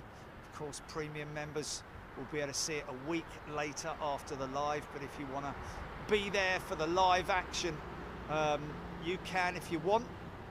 It's entirely up to you. You can upgrade to first class and then downgrade afterwards if you want. Some people do that. Jump from grade to grade, but you are more than welcome to join us in Anchorage. Week commencing the 14th, going to be live on Tuesday, Wednesday and Thursday, really. I mean, I get that, yeah, Tuesday's a test day, but we always say that, don't we? It always ends up being like 7 hours long or something. Oh, here we go, here we go, here we go, folks. Now we're getting into the meat of it. Yeah. Oh my God, look at this. Oh, look at this. Sorry. Oh, look at that though, mate. Look at that. Oh, yeah, baby. Oh, mate. Look at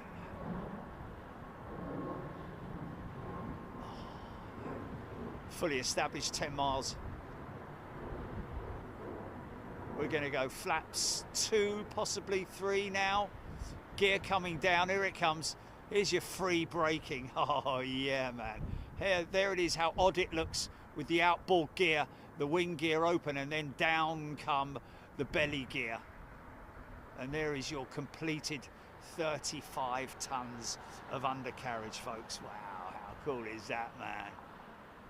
Look at that shot right there.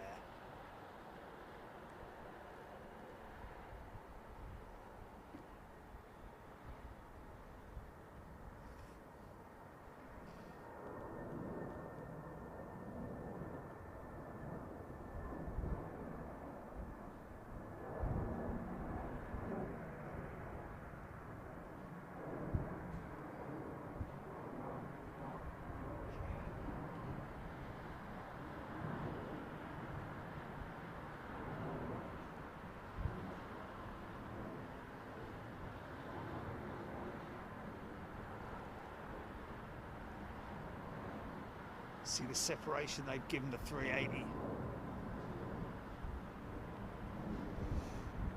Might see one turning in to the back of the stack. They'll probably put an extra bit of separation in there because of the wake turbulence on the 380. But they'll likely put a bigger aircraft in behind her. Unless, of course, there is nothing else. When they join, they sometimes join at a very odd angle, it appears, but it isn't, if you know what I mean. They appear to be lower, and then they, but it's because they're just further back. So the next one may appear to be below the 380, but in fact it is above it, if you see what this means. Gee, there's no one coming in behind him at the moment, is there?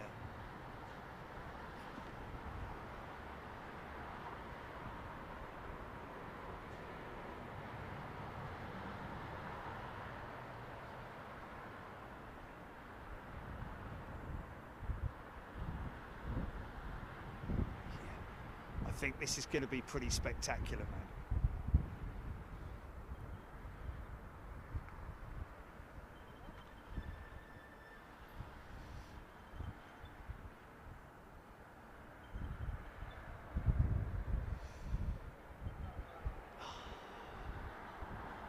This is the kind of stuff we strive for, man. Imagery like you've never seen before, you know. You can go out and snap thousands of photographs, but you know, to see it live as it's happening, man. Watch it with your flight radar. Call it down on its numbers.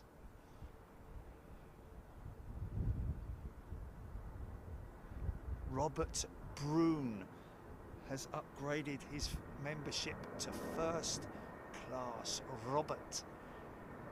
Sounds a bit Scottish, but if it's not, I apologise, but Robert, thank you very much indeed. Going to be joining us. Robert, sorry Rob, okay.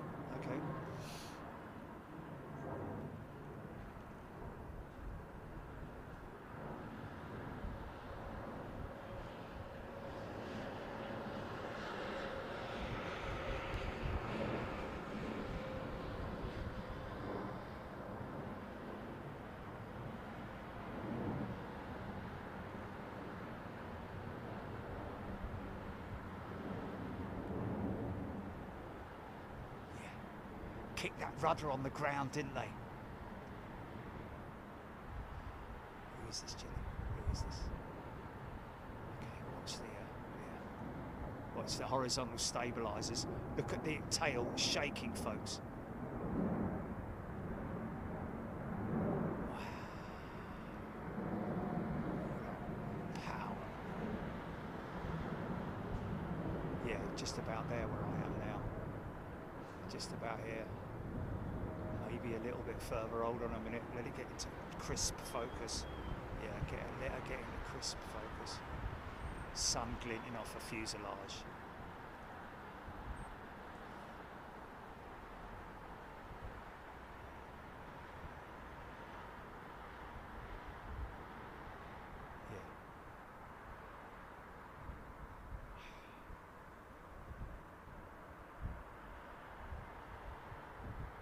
Planes on Mars!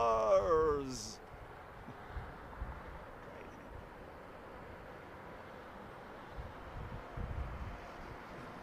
This one is a question.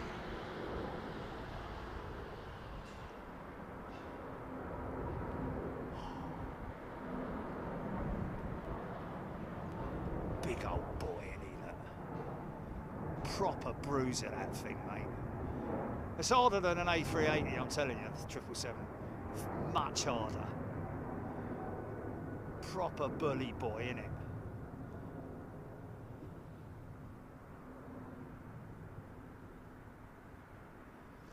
Oh, look at this. Look at this, man. What we got inbound, GP? Got any triples, 350s? Anything juicy like that? Oh, look at this, man.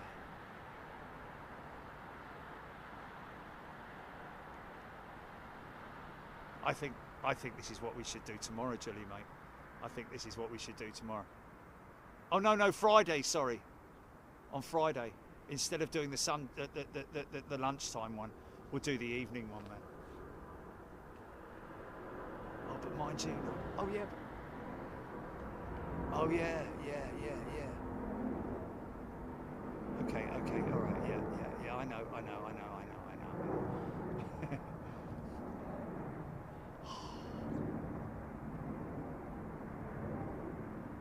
Thai.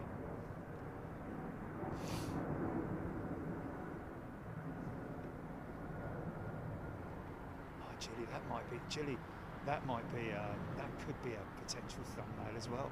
Look at the T5 satellite terminal in there as well. That's an iconic shot there. No? Yeah, difficult. Yeah, I know. Yeah.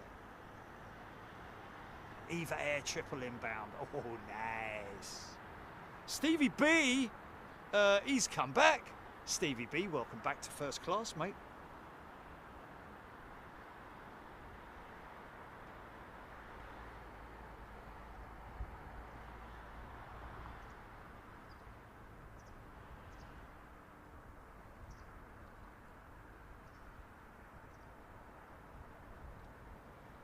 Get involved, by the way, folks. If you're new to Big Jet TV, or returning member, or whatever you're doing, don't hesitate to get involved, because you know, we love all types of aviation discussion on here.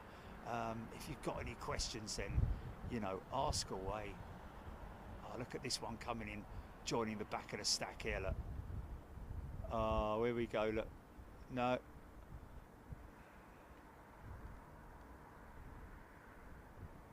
Yeah, there it is, but it's yeah.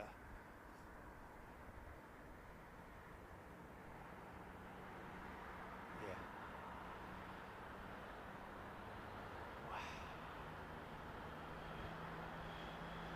Just over Windsor, about over Windsor now, the number 1 to land. Or actually, yeah, sorry, the number 2 to land. My apologies.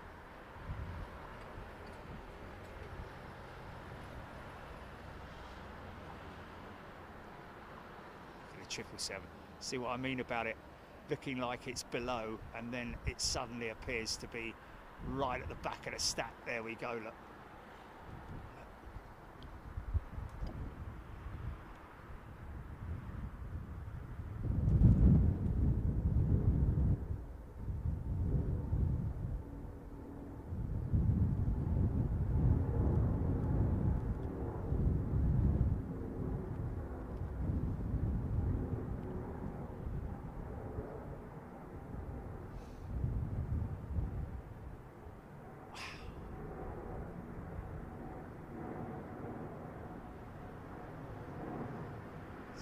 Quite abrupt, that right turn sometimes, isn't it?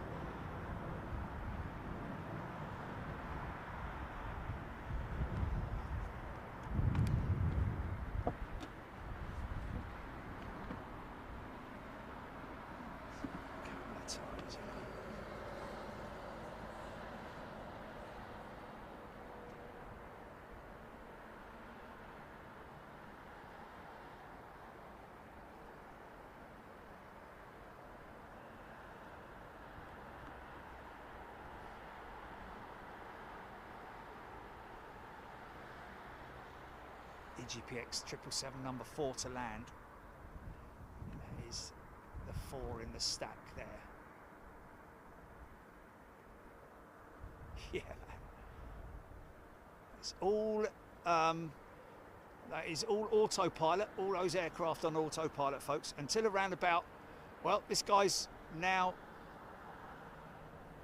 disengaged autopilot on this Airbus. Bloop, bloop, bloop, bloop.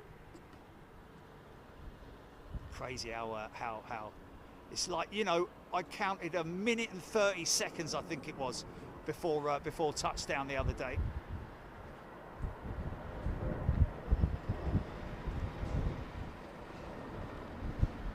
We're so lucky to have genuine, real pilots on board the stream as well, folks. If you're not aware of what we do here on Big Jet TV, live every Wednesday and every Sunday. We also travel the world, the globe. We travel the globe, off to Anchorage in a couple of weeks, week commencing the 14th. And that's what we do basically. We just love aviation. We feast on it, gorge on it, especially stuff like this, man.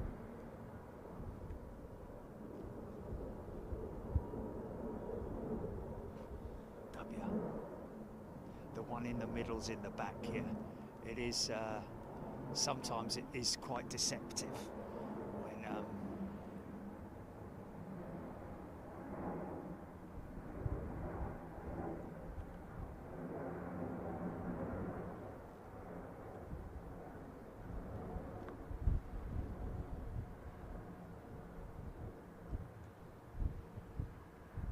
those lights, by the way, folks, those runway lights, they're not flashing. It's just the camera setting. It's the FPS setting, isn't it? I think it's the FPS setting, the frame setting, frame speed on the camera.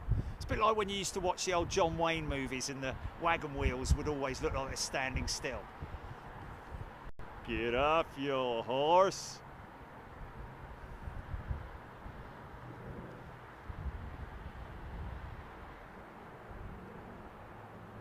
Thomas, nice Eva Air 777 inbound. Look at right there, mate.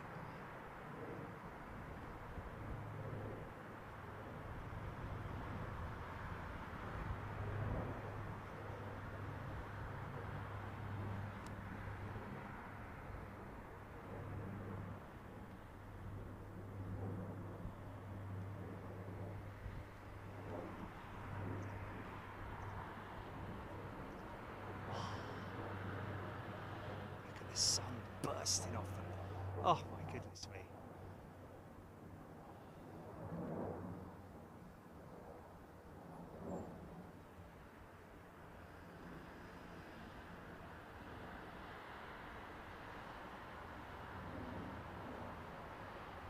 Mikey.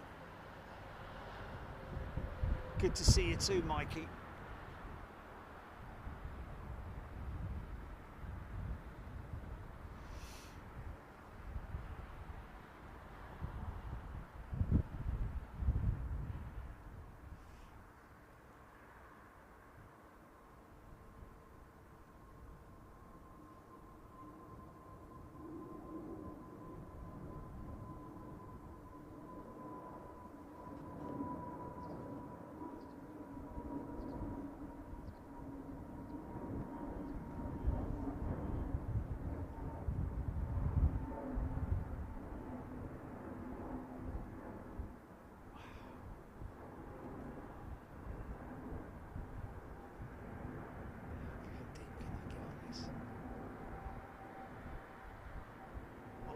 Easy there. Whoa!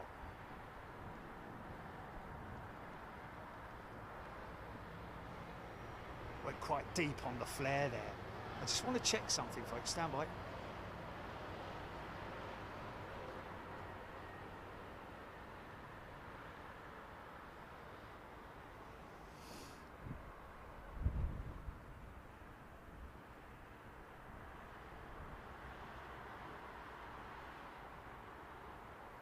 Fraser Smith, I know there are many moments in aviation that I haven't, that I know of, that I have missed out on,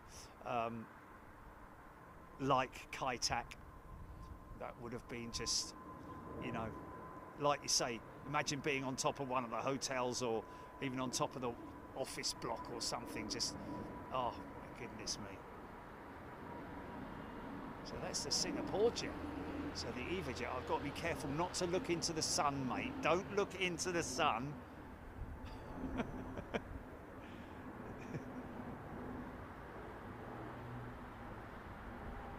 Oh yeah, look at that, man.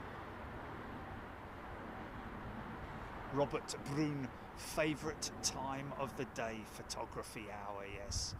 I couldn't agree with you more, sir. Absolutely stunning.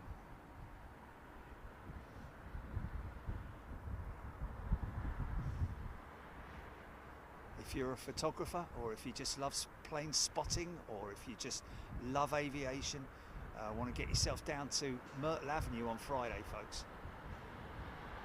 I'll be down there, and probably around about, you know, this time in the evening, I would have said.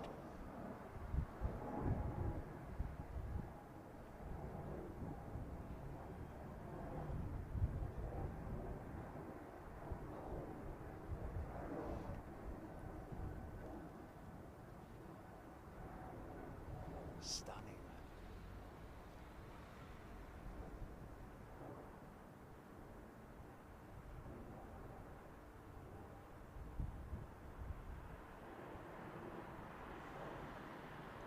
Aaron Thomas.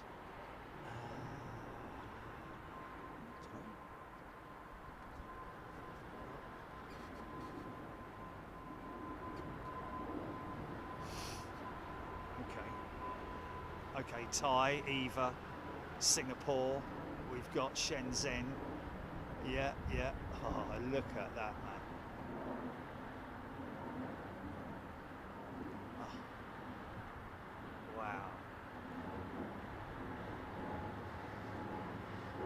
And where are all these jets? Sort of like inbound, or okay. Okay, there's a few of them. How long have we got? That's out of the Bovingdon. Is that coming out of the Bovingdon hold, that jet, or is that actually? He's not. He's just making a turn.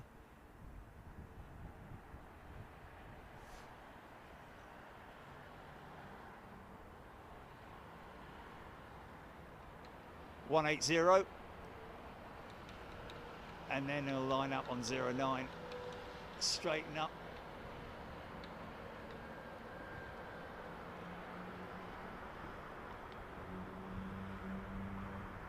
Yeah.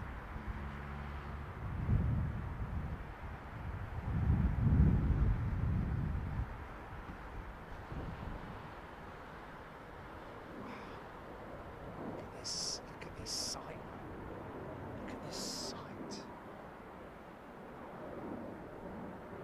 Jordan Shan, thank you, Jordan. He's gifted a channel membership. Some lucky person is going to be going to Anchorage with us. Somebody's saying, I think that was Aaron Thomas, that was Eva Air. I've got to be careful, man. This sun is it's so easy for me to look into it when I'm looking for other aircraft. There's another one, long range, downwind of the airfield. Looks like another 777.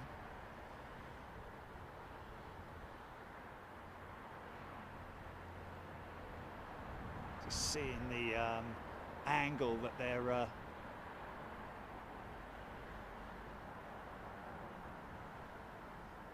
coming in at, and whether or not. Wow, that's insane, mate. Here we go. Look, here we go. Here's the Eva Air jet lining up at the back of the glide slope. There's a couple of them there, look. Looks like a Phantom, the one at the top. Oh, sorry about that.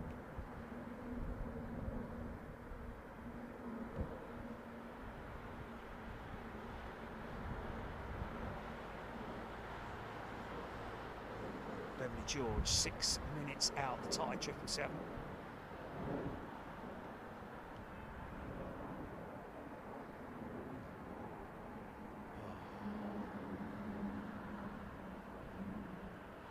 Look at the sun glinting off the vertical stabiliser. I think I'm going to have to go back to manual, you know.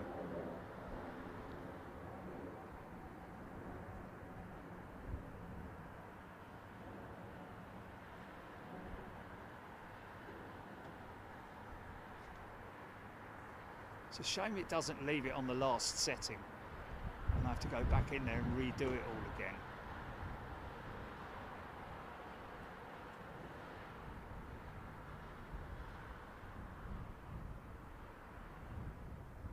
There we go. There we go. I think that's it.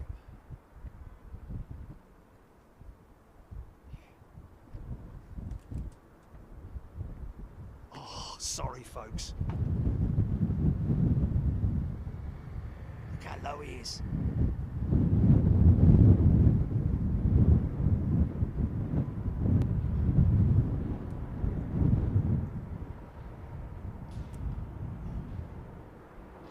I don't know. Check it out.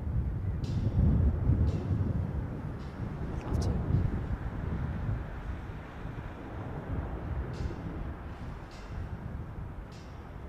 Blimey, I'll tell you what, with that sun going down, temperatures dropped by about 6 degrees. That's insane, man. It's getting cold. Wow. Didn't prep for this. Well, I did early doors, but obviously didn't bleeding well bring it with me, did I? Like an idiot. Don't believe it. Trying to grab that one. That's coming in towards the end of there he is.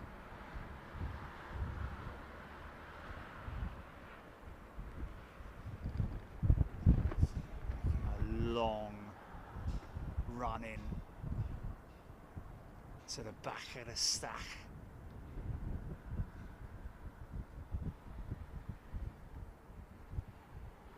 Maybe being given a hurry up by ATC. Oh, really? Oh, wow. Making the final turn on now. What's that, GP? Yeah, totally. Daniel P, we have been to Boeing Seattle Everett. We've been to both Boeing Field and Payne Field.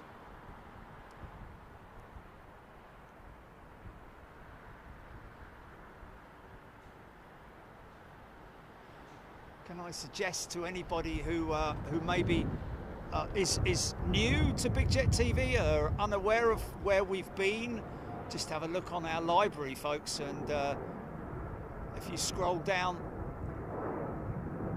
can people just go to the members library, Jilly? Is that?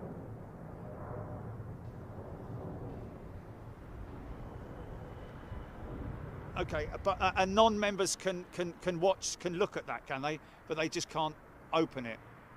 Oh, okay. It's a bit of a shame, isn't it? It's a bit silly, isn't it?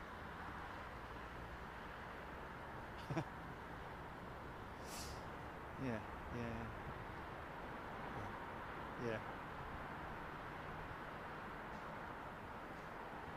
There we go. Okay, so you go to the member-only playlist, folks. If you are a non-member, then go to the member-only playlist where you will be able to see where we go and what we do, just to get a little feel of that. You won't be able to watch any of the videos, but you'll be able to see where we've been, and obviously judge by some of the amazing thumbnails that we have from those places, like Honolulu, Japan, the United States, well, just all over really. Very fortunate to have been to some amazing places. Australia, of course. Everywhere, mate. We've been everywhere, man.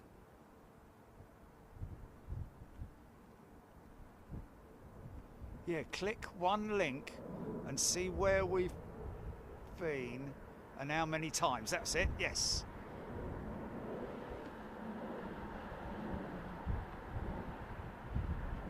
We've been everywhere, man. Sorry. Thank you, Squopey.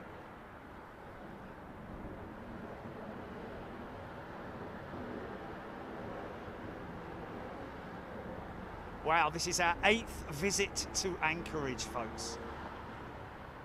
Don't look into the sun, Jerry. How many? 56 shows, individual shows from Anchorage, folks. 56 individual shows, man. That's insane.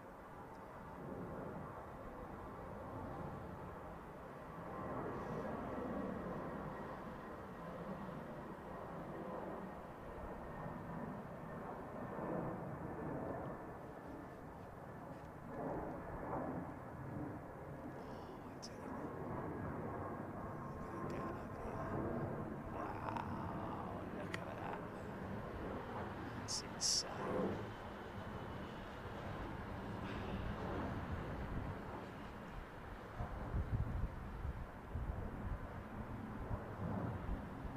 Mark S in Anchorage.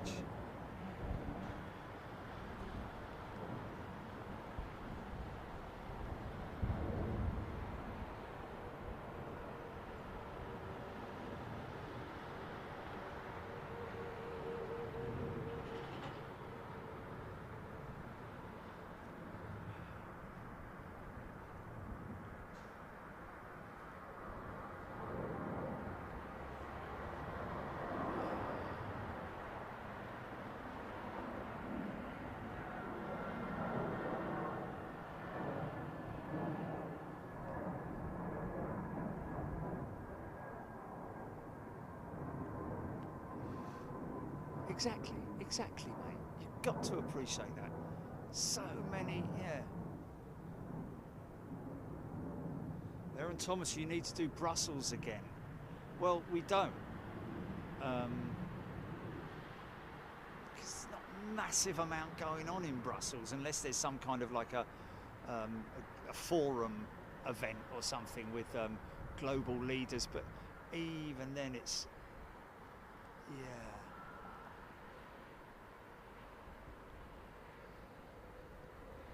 Wow, Alex French doesn't know there's a busy airport in Anchorage. Well, you do now, Alex, and you can join us there if you fancy it.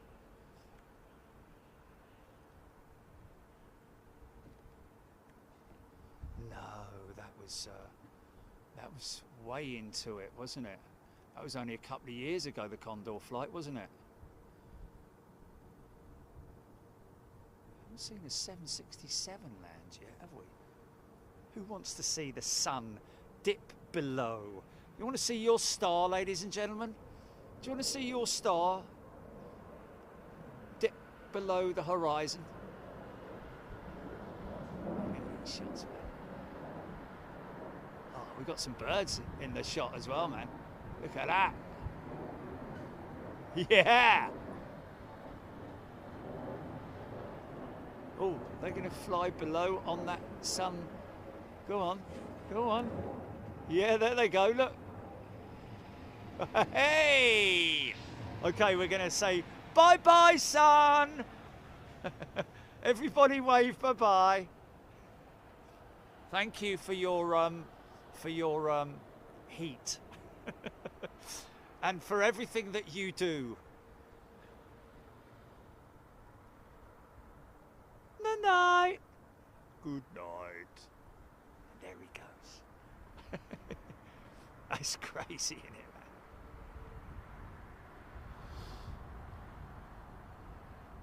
Avro Arrow must look back at the Anchorage shows before he goes again mid-month. Has Avro Arrow not been to Anchorage?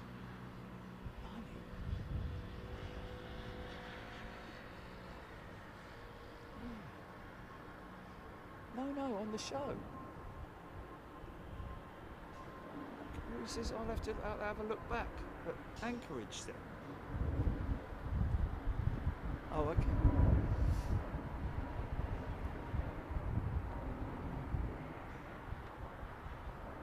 Watch it in double time. That'll make you laugh. Watch it in double speed time. The what? The moose bits, yeah. Or maybe the road trips.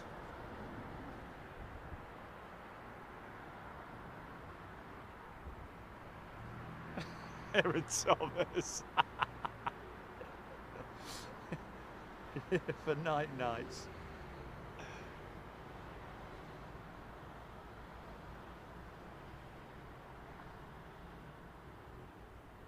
Tuck it up with a story, Dave Earl.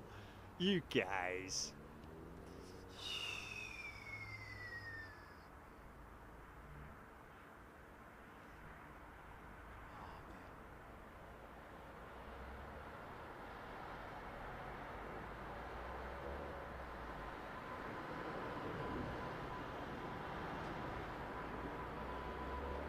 There you go, see the brake lights on the 247 board.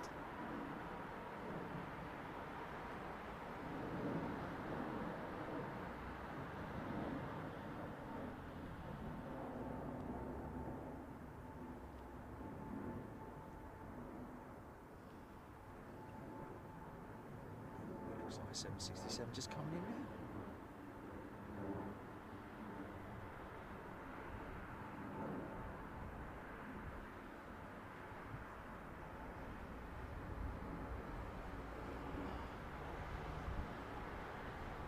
He's a big bad boy, isn't he? That 777. He's a naughty boy. Bob Shalvoy has gifted 20 channel memberships. Blimey, Bob, thank you so much. Thank you to everybody who gifts channel memberships. We are most grateful to you. Thank you. If you've been gifted a channel membership, folks, please, you know, do the decent thing and come in and say "tar very much" to whomever gifted you that channel membership. It's a very generous, nice thing for somebody to do.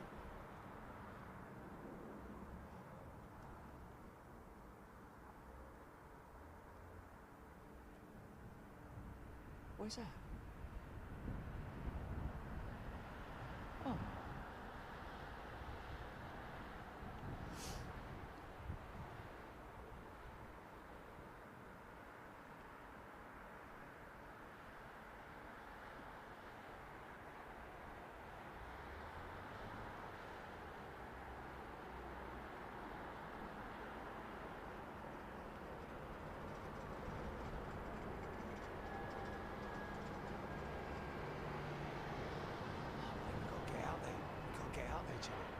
That sounds fantastic.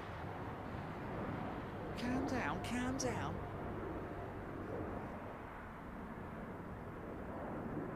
Oh, is that a little bit late? One of those, oh yeah, definitely, Julie, 100%. By the sounds of it, yeah, 100%.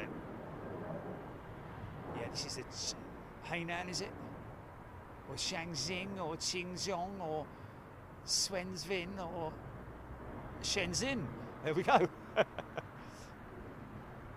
Part of the Hong Kong Airlines group, I believe. Oh, hello. Is that a big lump pulling in the back there? Hold on. Oh, mate, hold on a minute.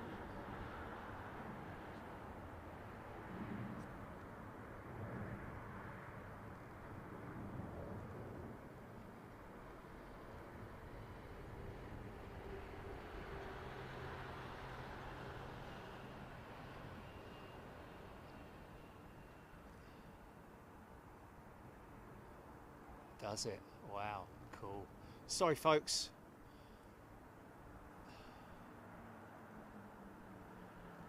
Yeah, I think I need to switch back.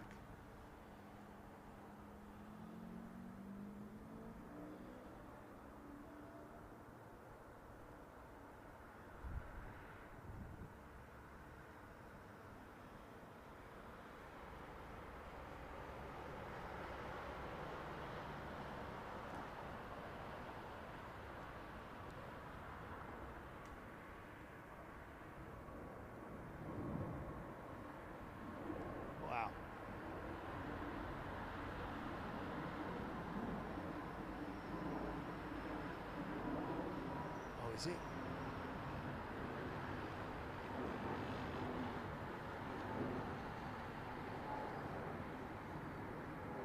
It's a very fine art of tuning that manual focus, folks. So my apologies for messing about. Oh, sorry about that. I think I got it now.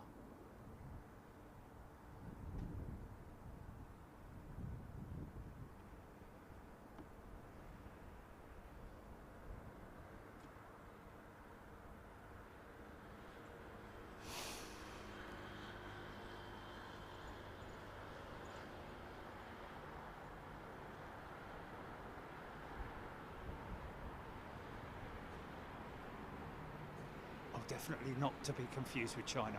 Oh, definitely not, man. They're having a right old dispute with China at the moment, with military exercises, etc., etc., off the coast of Taiwan. Sounds good, though. Sounds good. We'll have some of that. Sounds like Taiwan's on the cards, folks. Who was it who mentioned that, Gilly? Bodnar? No. Michael G. Kelly. Thanks, mate. Taiwan looking very promising. Now we just got to check what goes in there, Jilly. Make sure it's...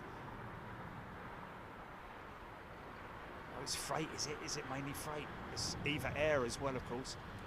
Yeah. Okay, cool. Ooh, really now? Interesting. Jazz Air China 350 joining the back of the stack.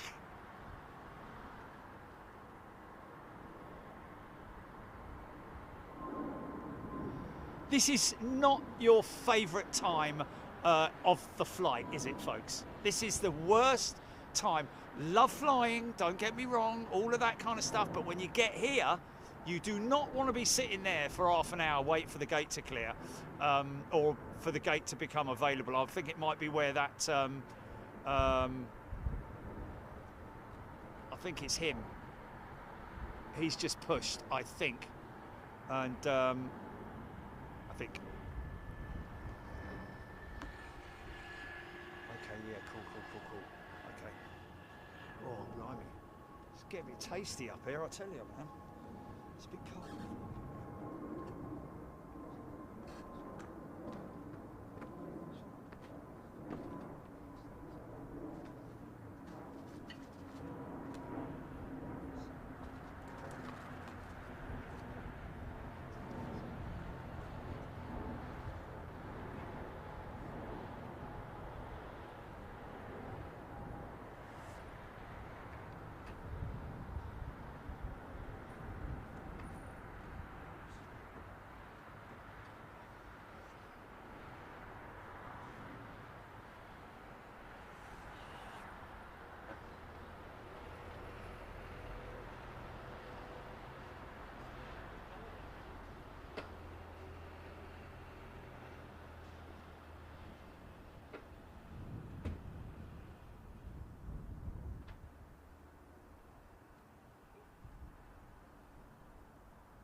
T-A-I-P-A-I, isn't it, or something like that? Or... Sorry, folks. And now is the good time when it starts moving. How grubby it is where the passenger walk bridge. And that just goes to show that the aircraft has a certain amount of pressurization in it when it's on the ground, folks, believe it or not. That's why you get that that staining. Nice. Oh, missed that. Sorry, folks. I'm gutted I missed that.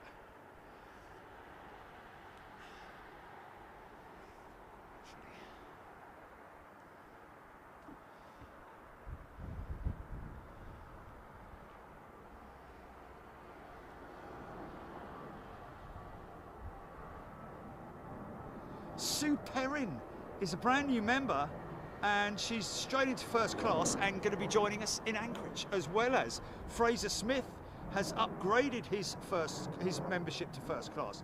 Thank you, Fraser, and thank you, Sue. Very warm welcome to both of you. Welcome back and welcome for the first time. Good to see you. Oh, not welcome back, but thanks for the upgrade. Probably the cheapest upgrade in the world, isn't it? Is it £3? Is it a special livery? Release Wadwick. Right, okay. Right, one more big one, and then I'm going to get on my way, folks. And we will see you on Friday for a show at some point during Friday. And also Friday evening, I'm going to be doing some simulation activity. Look forward to having you guys to watch me on that as well.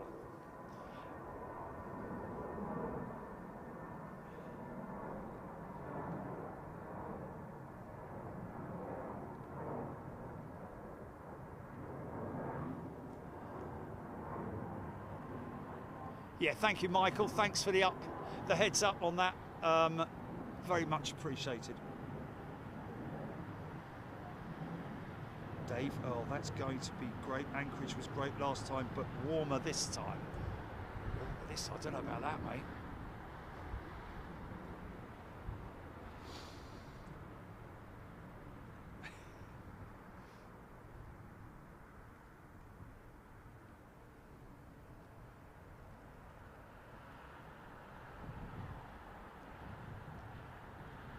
What's that?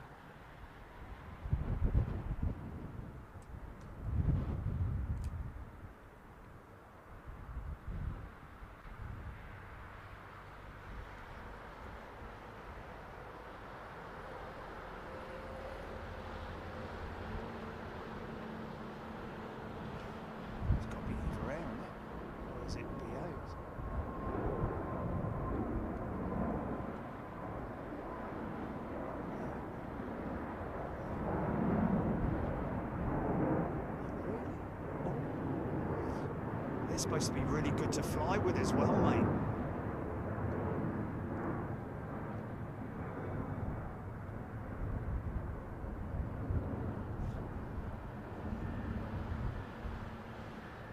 Oh my god. And Turkish 800. Oh. Oh, okay, yeah. Well, it's got to be that, hasn't it? It's got to be that. But we speak to Noor. We can speak to Noor, can't we? Yeah.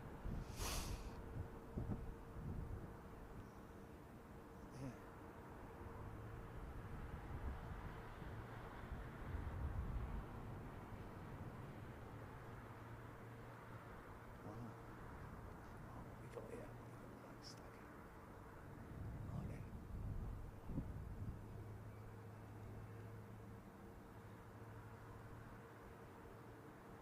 Okay.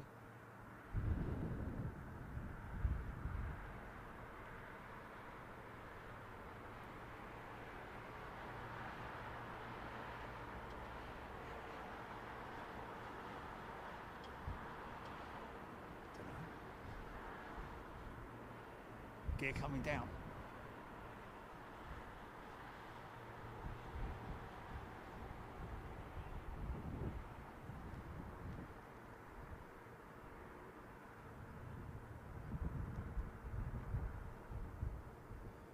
That triple, and then we'll Foxtrot Oscar.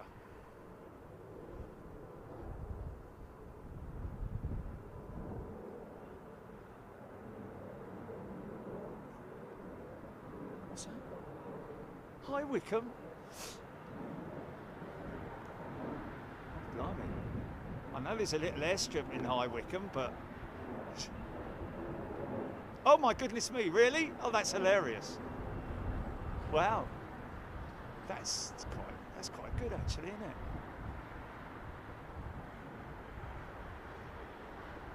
Cheryl Howard, thank you very much. See everybody. Don't forget, we'll be on Friday. Look out for updates, folks, or a random show announcement that you might stumble across on your device.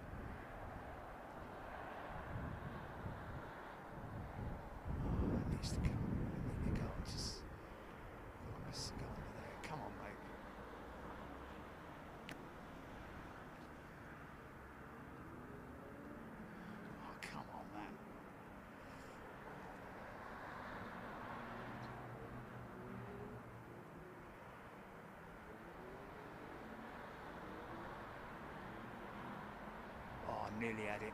Nearly had it. Come on. Oh.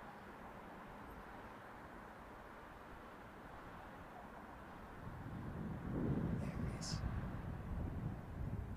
There it is. Nearly.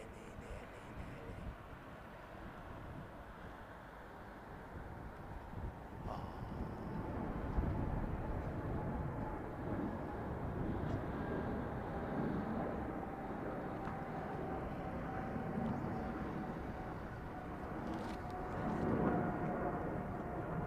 Folks, I'm out of here. Listen, thank you everybody for your company today. appreciate it.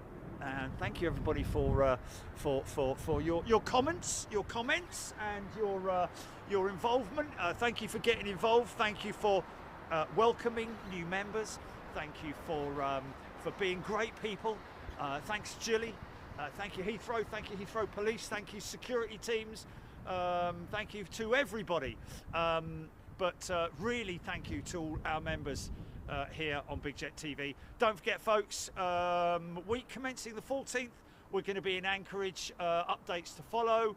And this Friday, I will be at Myrtle Avenue having my portrait taken. Hold it there, hold it there.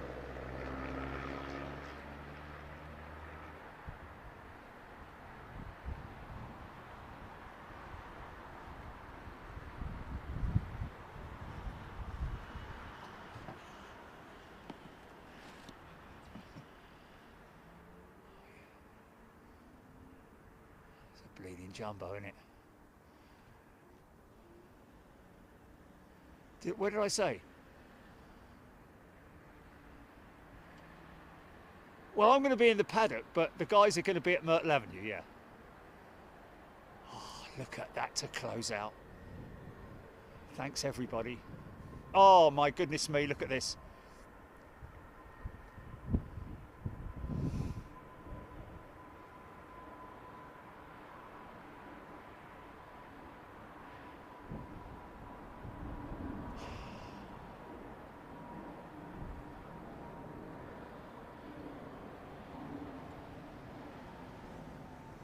UPS to Lurville.